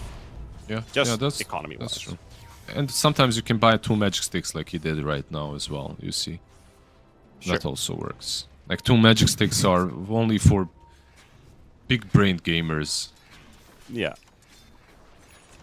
He's gonna buy like 6 boots as well. 4 boots at least. He's a centaur after all. 4 boots and 2 sticks. Extra hoof. Exactly. Gonna need at least 4 boots and double magic wand in his inventory. I really haven't seen someone make this mistake in such a long time. It's not like game breaking or anything. It's just funny. Yeah, one for left hand, one for the right hand, definitely. I saw somebody like make a. It was a funny meme because it was so silly, and you know when I start explaining it, it's probably not as funny. But please laugh. So a Dota player introduces an RPG player. I haven't said the joke yet. The Dota player introduces the RPG player into Dota, and the way he builds his inventory is he puts them in inventory slots where those items are supposed to be in, while the Venom's actually dying in bottom, just melting to a piece. You've got Helm of the Dominator, or even Helm of Iron Will in the middle. You've got Quelling Blade on the other side. Then you have Stout Shield on the right side. And then you have both boots in the backpack slots at bottom left and bottom right. Like an RPG-style inventory. I mean... Panda. We need to talk. Could we put that in Dota? I mean, I come up with all these crazy ideas. Can we have, if an item category fits that item slot, well, FY is getting bullied here. If we could get that item slot to give like a, you know, a 10% buff or something like that, because it's an item that fits that slot. Okay, you're cooking. I'll let you cook. I think it's viable eventually. You know, it would mess all with the craziness of Dota these days. I think that's not even the wildest idea. People have their hotkeys binded to slots, not to items. So if you force them to do all of that, you're gonna wait 5 minutes before, 10 minutes before the game starts. We're gonna break the game. I mean, you're just gonna have to wait forever for people to switch up their hotkeys before every game. Yeah, or maybe even pause during the game, you know. Han, however, fighting with FY, and Ori shows up here for the 10-minute rune, but it's on the top half. It's going to be an invis. FY still slowed up there. Quick turnaround with the Inkswell as well. Cristiano, oh sorry, Xin, sorry. Cristiano's the sponsor for him. Ori still continues to hunt and takes down the Venomancer. Sponsored by Cristiano Ronaldo. This one player sponsored by CR7. Why is he even playing Dota, man? Because that's like a very, very valuable sponsorship right there. Right. I think he's somewhere in Riyadh as well. You know, he's playing for one of these Saudi teams. So. True. There you go. Oh it makes man, sense. we get Cristiano Ronaldo playing at Riyadh Masters for the $5 million. Damn. They should do that. Make it happen. They should do that. Make it happen. Get CR7 there. Make him play 1v1 SF mid with Messi. Cristiano? Man, or even if it's just like a footballer team, you know? Like Ronaldo's the carry, he plays Earth Spirit carry, he kicks in goals, and you have Messi in mid lane with some kind of mobility hero. I'm down. Maybe I'm down get somebody for from whatever. retirement like Roberto Carlos in the off lane, kicking all those curve Radiant's kicks. bottom tower is under Yeah, attack. for sure. Who's the GOAT? Production is The actually GOAT? asking who's the goats. Mid lane? Mid lane is the goat. Mid lane is the GOAT. Sure. Shadow Demon dies. For someone, it is. I mean, for me, old Ronaldo is the GOAT, not the new one. Old Ronaldo was the real Dire's structures are fortified. one. I think I'd say the same. I think I'd also say the Radiant's same. bottom tower is under I attack. mean, We're for our so generation, nostalgic here. right? Yeah, exactly. You know. For the newer generation that obviously never watched him, it's probably... what they're was his like- name? Like Luis Nazario, Romario, Ronaldo, something like, you know, like the Brazilians, they have like 18 names and... Yeah. I think when I actually watched football, that was the time when I'd watched like Raul from Real Madrid. Then we had, oh my god, we had Paul Scholes. Yeah, he was good. That actually. guy was an absolute legend. While Lou is trying to make a legend of himself, blowing up Jin with the Spectral Blade curse. Radiant's bottom tower has fallen. It's like the old Ronaldo, you know? He's miracle. And Messi and Cristiano Ronaldo, they're like Yatoro and Nisha or something. Yeah, I was also thinking about like Team Spirit. They're good, they're amazing, they're probably better in general terms, but they didn't make as much impact to the game for us. Old schoolers. But about this game, which has very heavily gone in Azure Ray's favor, with a 5k lead now, we saw Aeonid dying in the top lane, dropping his arena.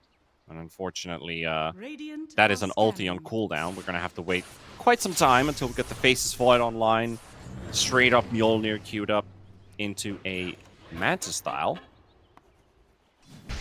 Yep. The difference is... the reason that SD could bubble. Tower is under attack. Well, there's a lot of debuffs to dispel. Not gonna lie, Manta's really good here. Also, the silence, right, from the shard as well is good. Like, getting rid of some of Viper's stacks as well. I'm not sure why the Manta in general. Like, if he's gonna buy some... Like, for me it feels Tower is under attack. a little weak, on the weaker side for when it comes to DPS. Maybe like with the diffusal or something, but yeah, I don't like it that much. Yeah, of like- course, I'm stupid, man. Like, it's he's playing versus TA, but he's buying it for the refraction, but refraction doesn't work anymore the same way it did. Right? Yeah, so maybe he is a bit silly. Refraction working the different way than he used to before. I always just see Faces Void, BKB being the most valued defensive item, and of course Disperser, maybe Satanic if you get to that at some point, but Satanic's not that great because the hero lives healing off of his Q. But he's basically doing the it- BKB works. He's doing it for the TA, for sure, like 100%. That's why you build Manta in this game. I just wasn't really... my mind is in football right now, but they are smoking up on the mid lane behind the Storm, and Han is having a much better game. Like, he's not suffering at all from the mid game. He's 2-0-0, Yeah. and they have Not a blink suffering from on the him. Mind Stealer. Exactly. Bah is a good kill. Yeah, looks like FY is going to be the target to find, but they get Bah actually, even with the Stampede coming out. Viper is looking like he's very, very dead. Nice bubble save coming out from the SD. They get to turn things around. Lou is also here. FY still fighting versus the Grimstroke. Soulbind comes out, but it's going to grab the Wraith King. Nice ulti there from the Venomancer. He was waiting for that, but the thing is, when he shows, Ori also slaps him down. 2 heroes down from Dark Horse. Lou, bit of a chase. But everybody's a bit too far away. Ori, though, just going to get speared to a tree. Does have Blink, though, and he finds Han. Oh, nice dodge, but he still actually soaked it. Didn't actually dodge the Meld Strike, but it's just not enough damage to kill him. Manages to live, but they lose 2 supports. They force old rotations from Azure, but if you're Azure, that's perfect. You don't lose your Viper. Yeah. Like this, that Viper was the perfect kill. They knew, by the That way. was They knew. Xian Ming, right? Yeah. They knew Yeah. really nicely. Mid lane Ori. Gonna go for another round 2 here. FY is just waiting for his opportunity to jump in. The stun onto the Storm Spirit. Bach is also TPing in, while the Chronosphere on the backline only catches the SD. He was hoping to get Ori in it too. And unfortunate with that. He does drop the Disseminate, but looks like he will drop anyway. They did lose the Faceless Void, which is the big trap pops. By the way, another trap. The Disseminate is actually pretty solid now with the Innate. I wasn't... like, I tested this out as well, and it's pretty good. Like, you can spam it on... Oh, you mean the facet? Yeah, like the 15%. Like 15% on your ally or on your enemy is always good. Like, you use it on the Viper, he suddenly becomes tankier in these fights. Same goes for Centaur. And also, even though we were talking about refraction and refraction charges, I feel like it still works the same. Like, you need multiple attacks to get rid of the shield instances, so Manta makes sense. Aeonid just found the Wraith King's Courier at the secret shop with a relic in hand. So he's not gonna, unless he hits 1300 gold inside the next 2 minutes, he's not gonna have that full Radiance. It's gonna be delayed for a bit. He's just Void being hunted though. Shadow Demon, he finds him, drops the ulti right on top with the silence from Ori's trap, and he's gone. Oh dear. He just respawned and now he's dead again. Lu does get traded in the top lane at the same time though. He does get to pop his ulti, leveling up his points there. Respawn.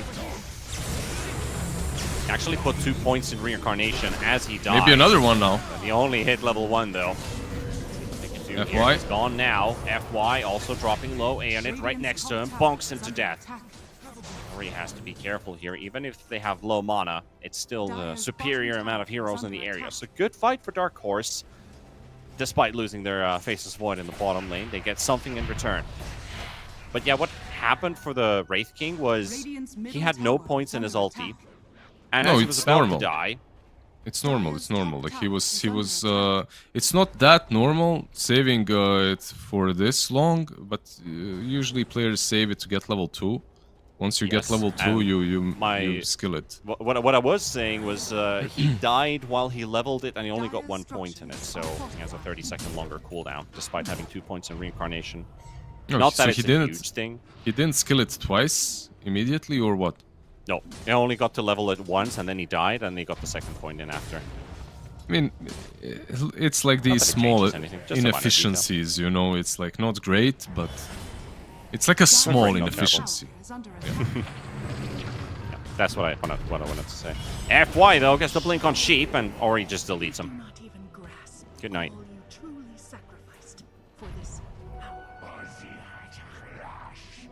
Swiftly to the temple's defense. Also, we are going to see a Desolator Mars this game. Oh, I like that. Some bonus damage from him, some extra scalability. You know, like getting him to scale late game, especially with this Victory Feast. You know, like this Victory Feast makes a lot of sense when you have right click. Maybe later on even some refresher. By the way, this Roshan is falling every single game we're watching without contest. Like just one team taking it easily. Even though you have Arena, you have Chrono, you have everything on the other side. And they don't even have Wraith King ulti on the other. Still just let it go. I don't know, teams are... It's not checking Rosh as much. It does feel like first Roshan is not that impactful. I mean, at least that's the story I'm getting from these players, basically, is they don't really care about Roshan that much. If they take it, sure. But like Rosh 2 and onward is where it starts to matter. It's always like that, of course, right? You could contest that, though. They got the Arena. Bubble save comes out. We'll keep the Shadow Demon alive for a bit longer. Jianming not getting the backup in time. FY loading up for the stun. Nice blink stun, but the damage follow-up is going to take a while. He drops the Stampede a bit late. Sheep is still dead though. Bach is hunting Aeonid, while the other fight on the other side is the fact that FY will go down. Han will get a kill for himself. The poison keeps on spreading. They still have Chrono if they wanted to. Han has that DD to work with. By the way, he's got Meteor Hammer. Cares about that one. They caught Ori, though. You blew it. Blue comes in back. He's finally got his reincarnation off cooldown. We'll take down the Venomancer. Now time to start popping some of those curses on top of his opponents. Sheep, gotta be careful. That's a big hit. That's 300. That's gonna kill him. He's dead. He tried to armlet. Dies there. No, overall, a much better performance by Dark Horse, all off of the Storm Spirit having a much better game in comparison to game 1. Top lane, Aeonid, he knows. Yeah, he knows. He scanned them. They gave the Aegis to the Viper. Like, Viper is usually the one that you want to jump. But maybe a TA would have been a better carrier in that last game. And yeah, Meteor Hammer is changed a bit. Right? Is it changed, or do you just get a lot of mana regen and that's it? I think that's pretty much it. I mean, the item hasn't really changed. Yeah. To be honest. Yeah, they just dropped 100 gold off of its recipe cost. That's it. Nothing else changed for the item. The only item nerf we saw in the previous patch, or in the A patch, was the Eternal Shroud losing 5% magic resistance. He needs to lose more. Needs to lose more, yeah. Yeah. Bah. Still the holder of the Aegis, but they're not interested in that Viper for now. They want to find anybody else, and maybe Tianming is the one. The same target as last time for the arena. They'll take down the Shadow Demon, and Bah end up getting stunned here for the time being, but able to dodge the Meteor Hammer in the end. There's the Stampede coming out. Tianming coming in with a buyback as well. They're going to jump the backline, going to look for Sheep. Sheep's going to die to the curse, and onto the Venomancer they go. Aeonid and Sheep both down. Ori's also dead. They did find that big TA kill. Bach will still get to hold on to his Aegis. Yeah, they got a pretty big kill on the TA, but overall this fight isn't that great for them, besides the fact that Shadow Demon, it was forced to buy back, and this game is becoming pretty disgusting for Tianmin. You know, like, he doesn't have a single defensive tool besides Disruption that he has to use for someone else. He's got the Shard as well, but he'd really like Glimmer for himself. Actually, you know. Since I actually did look it up now, that Storm Spirit actually gets Mono Regen. That 75% Mono Regen amp benefits from his Galvanized. Shout out Galvanized to Gray. benefits from that instead, yeah. Yeah. Thank you, Gray.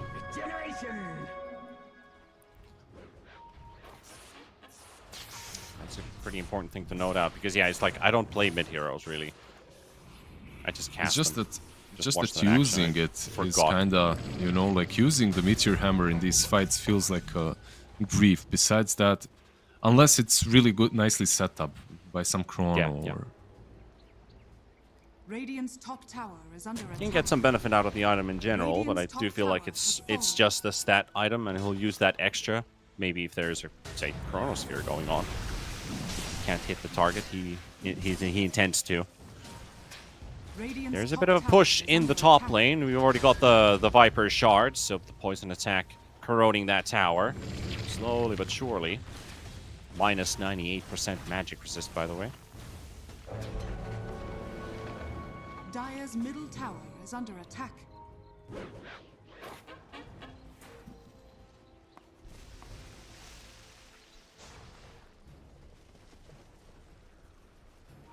That's actually a pretty crazy amount of minus magic resistance when you get your full stacks on an opponent. On what, sorry? On the poison attack, it's 14% magic resistance per tick. BKB? That's a BKB, sure. Dire's bottom tower is under attack. Casually, just hammering a tower. Maybe it's caught here, but oh, sure. no, Tianming's coming in. Can he kill him, actually? No. No way. Oh, Ori. TA though. Oh! Gossamer cape for the rescue. Dire's Yeah, That the best... L-Strike would have killed him otherwise. The best possible item versus a TA, Gossamer Cape. Like, even if you're a support, no matter what. I mean, even when you're not playing versus the TA, it's really strong, but versus a TA, it's just absolutely busted. Prime. getting Aghanims, by the way. FY is buying. I feel like this man is just having fun on Scent. Some Carty. While Arena in bottom, they're gonna find Bach, and this time without the Aegis, this Viper is done for. Bach is able to take down a tower, but will lose his life for it. He has been hitting these tier 2 towers with that shard. He has no Aegis, he has no teammates to play with, so does fall. One of the Viper's weaknesses, right? Like, you go on him, you're probably gonna kill him if he doesn't have any support, no mobility on him.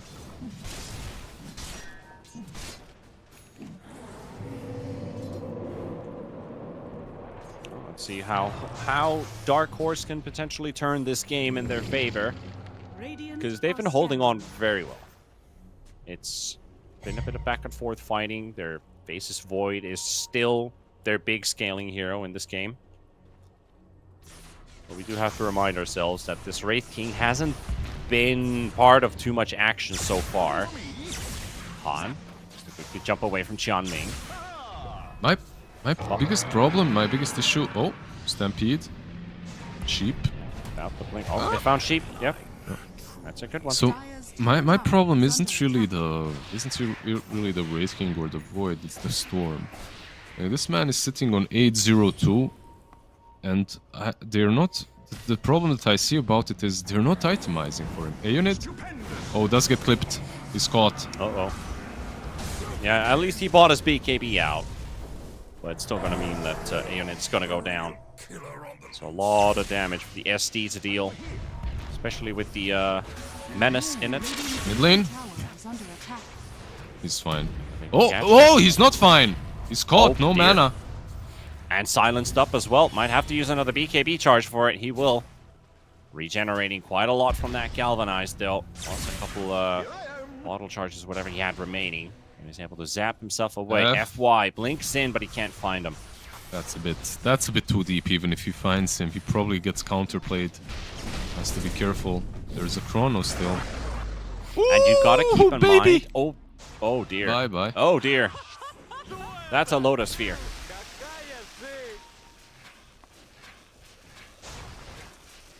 Feels bad being Loda, you know, like the man won TI and everything, and all he remembers for is like Loda spheres.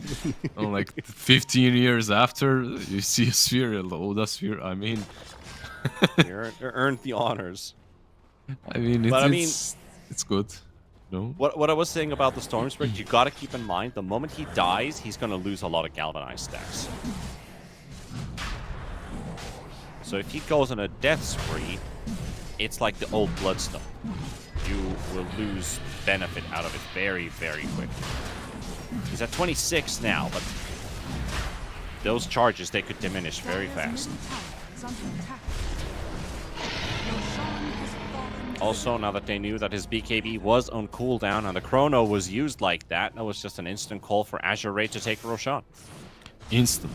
In the same way they did it before, even when Chrono was up, they stole it this time around. It's not really a steal, it's theirs to take. One thing that I'm still missing from them is a way of killing the Storm. Like, they haven't itemized. No Hex on Viper. He actually went for Shivas. So, Han is gonna just continue doing this. Or Venomancer doesn't really stand a chance here. When you think about Gossamer Cape, it's not only good versus the TA, it's actually really good versus the Wraith King too, because he doesn't get his Spectral Blade Mortal Strike combo in right away, which is worth, like, his right click, whatever, how many hundreds of damage that's gonna do, and I think at least 400 to 500 damage from the Spectral Blade buff. So I think you're gonna easily do like 1500 damage. Yeah. Somewhere between 1k and 1.5k. It's definitely a good one, but he's speared back in. He's alone for now. He's the one without the Aegis, but looks like he's gonna be fine. The team is gonna finish off the tier 2 in minion. Well, bottom. Ori versus Han. Han going for the quick teleport out. His BKB is out once again. Ori just needs to get to the rest of his team. Has that full Shivas now as well, and you know what? Like, this would be a good fight for Dark Horse if they could get out of the map. because you know the TA is down bot with Aegis, but they're not moving fast enough. They're not leaving their base. You know, like some different team, I feel, would have capitalized on this. You know you're 5v4 here, but you don't go in. And now Ori's almost regrouped with his buddies. Han jumping in on FY. Trying to finish off the Centaur here. Bubble save from Qianming.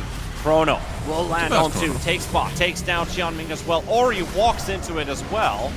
And there's the arena. Aeonit going to be following up on that. They're going to take down Qianming. And now fighting the low ground. Luz just continues to hammer away. Takes down Sheep. Now also chasing away on the rest of the bunch. He'll have to back away. Everything that they used there was just a support kill.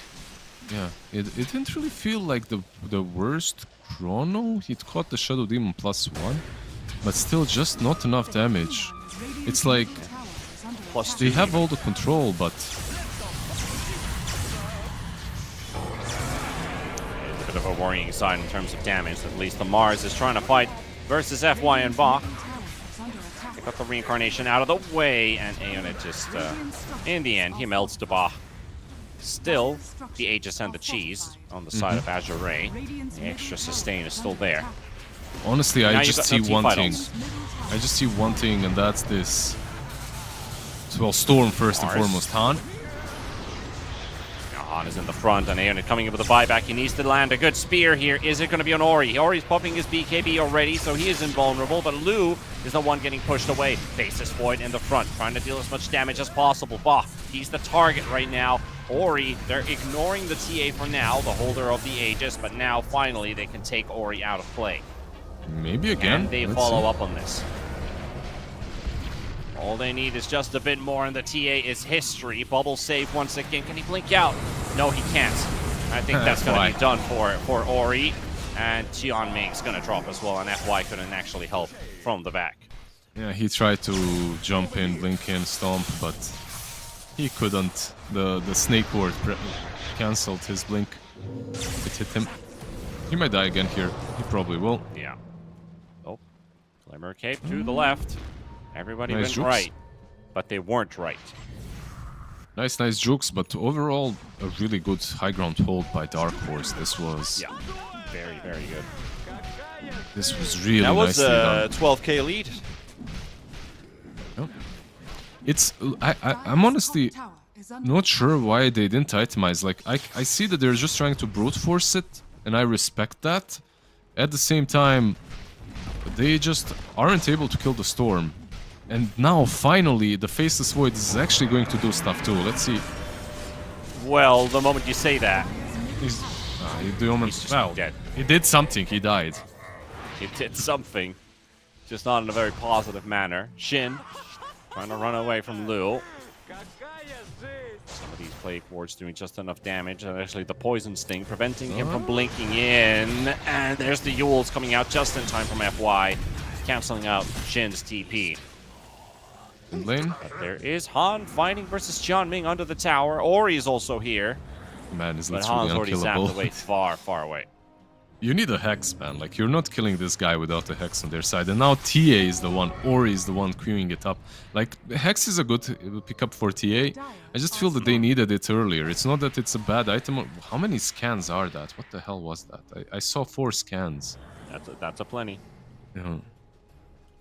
No scans left. Lane. Jumping in from the side, playing it with Sheep with the Inkswell stun.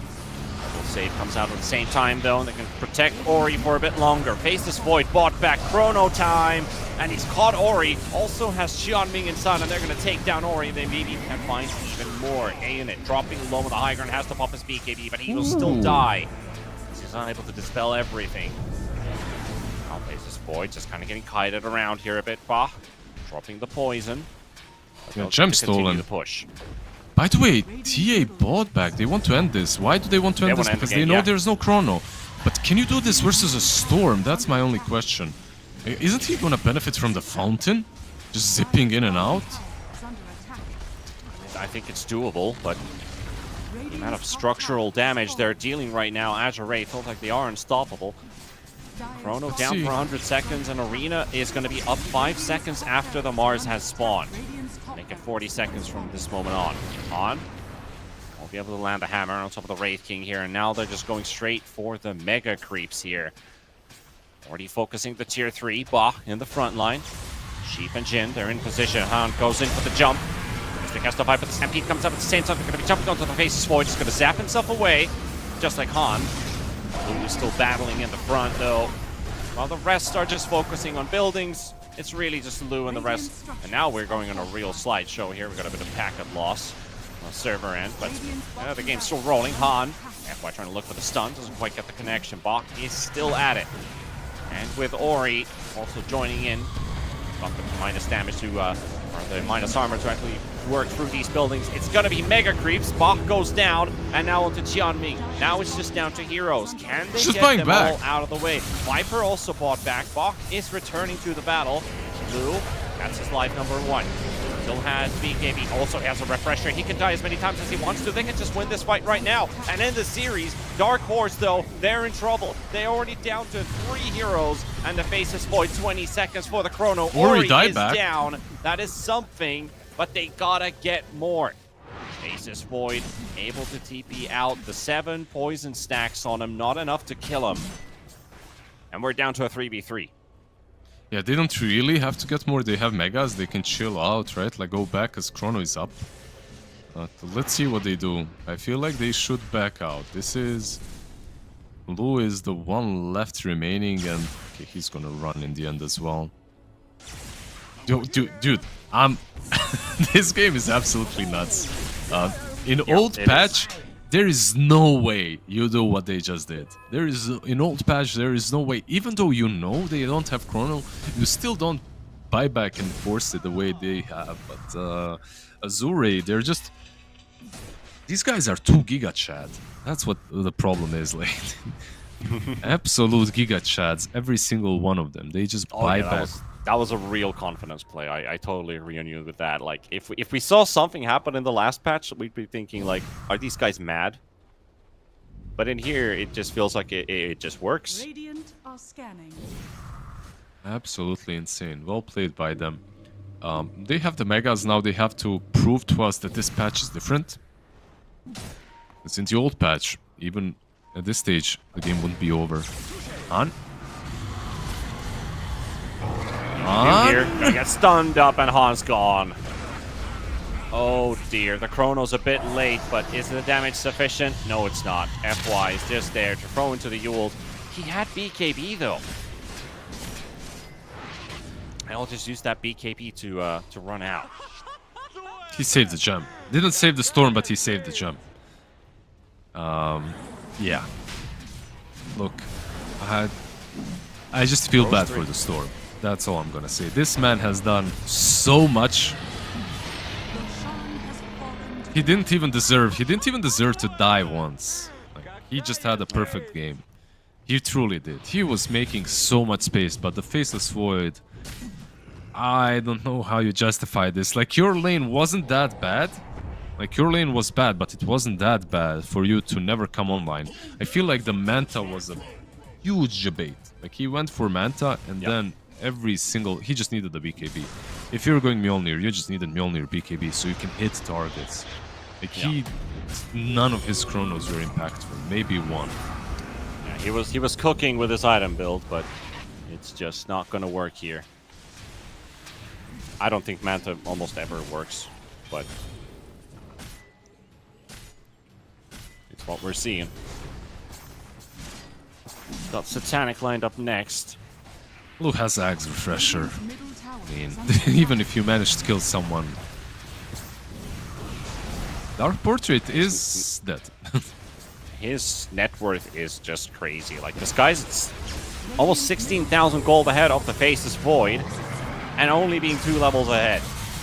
Ori, keeping that back. On. Let's get the Vortex out. He's going to need some reason. He needs to back away for now. The Mars, though, he drops the arena, and he dies inside of it. Gonna go for the instant buyback. Chrono up in 25 seconds.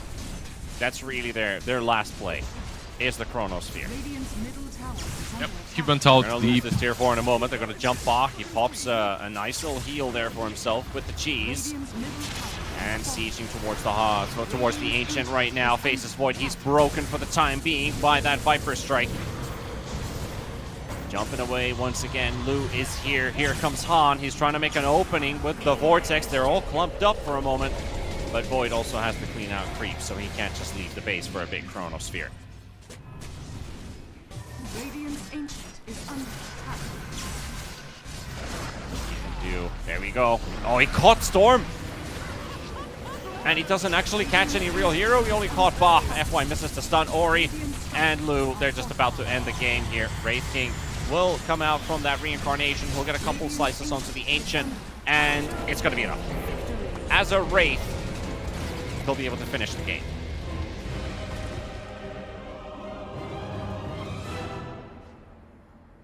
So there's that. It's a 2-0 for Azure Ray. Pretty clean overall, but I think, honestly, Dark Horse looked a lot better in this game, too. Just a bit of an experience gap between the two.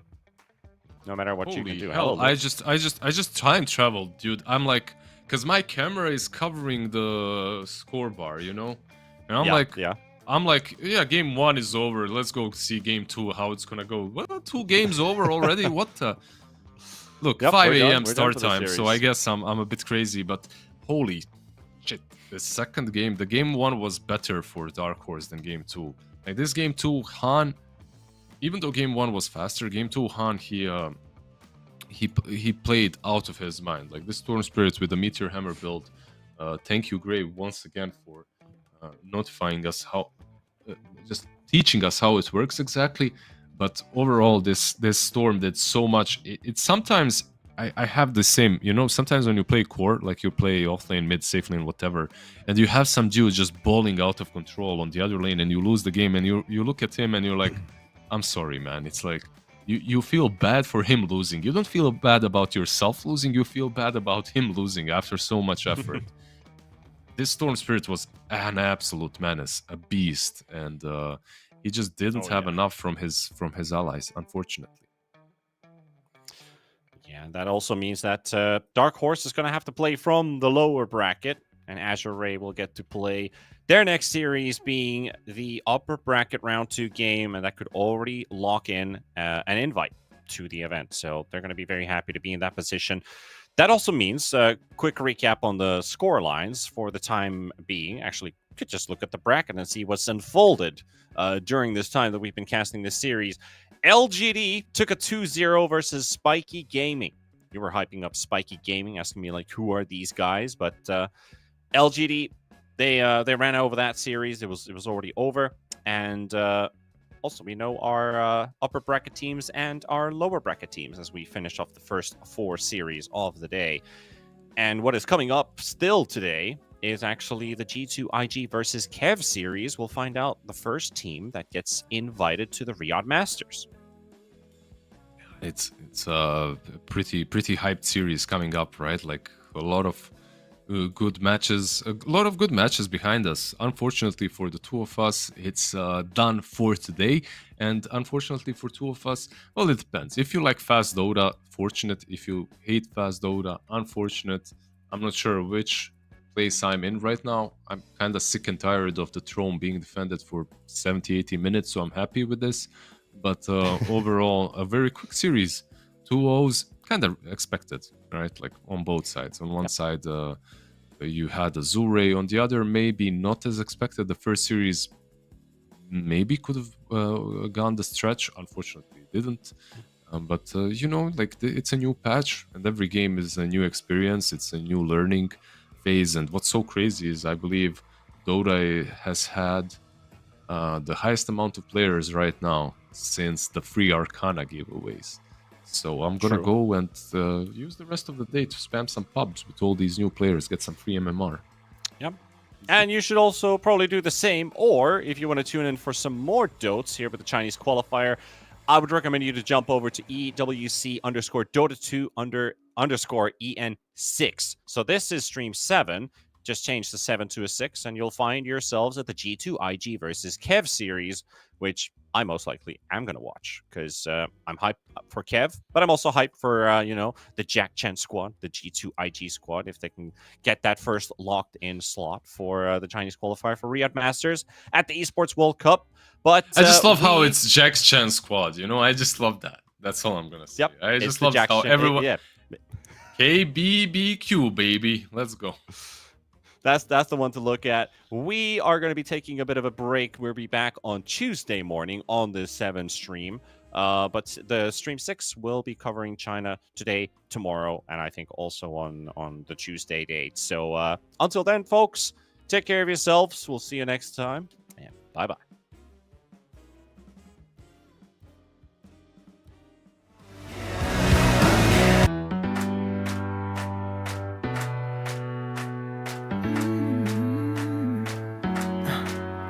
Am I wasting time? 'Cause I'm already gone. So long. Can you stay the night? 'Cause you're the thing I want. I know you're feeling different when you're stressed out. But even with no makeup, you still stand out. 'Cause no one makes me feel the way you do now. Like you do now. The way that you move your body, you make it look like a hobby. Every time that you touch me, it's electricity. Things we discovered underneath last night's covers. Everything came so easy. It's electricity.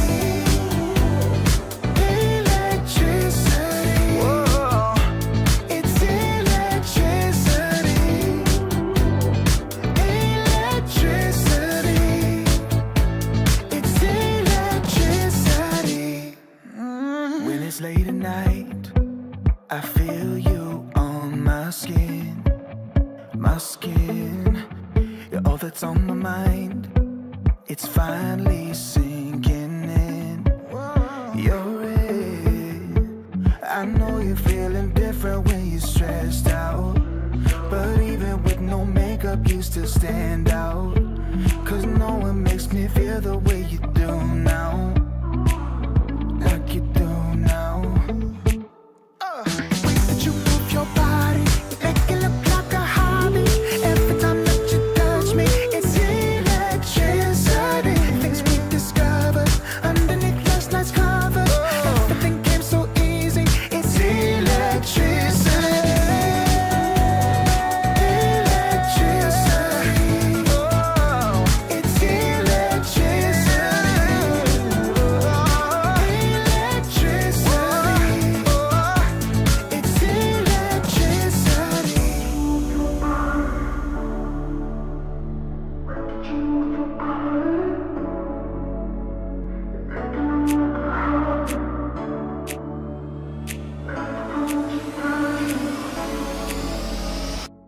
You move your body, you make it look like a hobby. Every time that you touch me, it's electricity.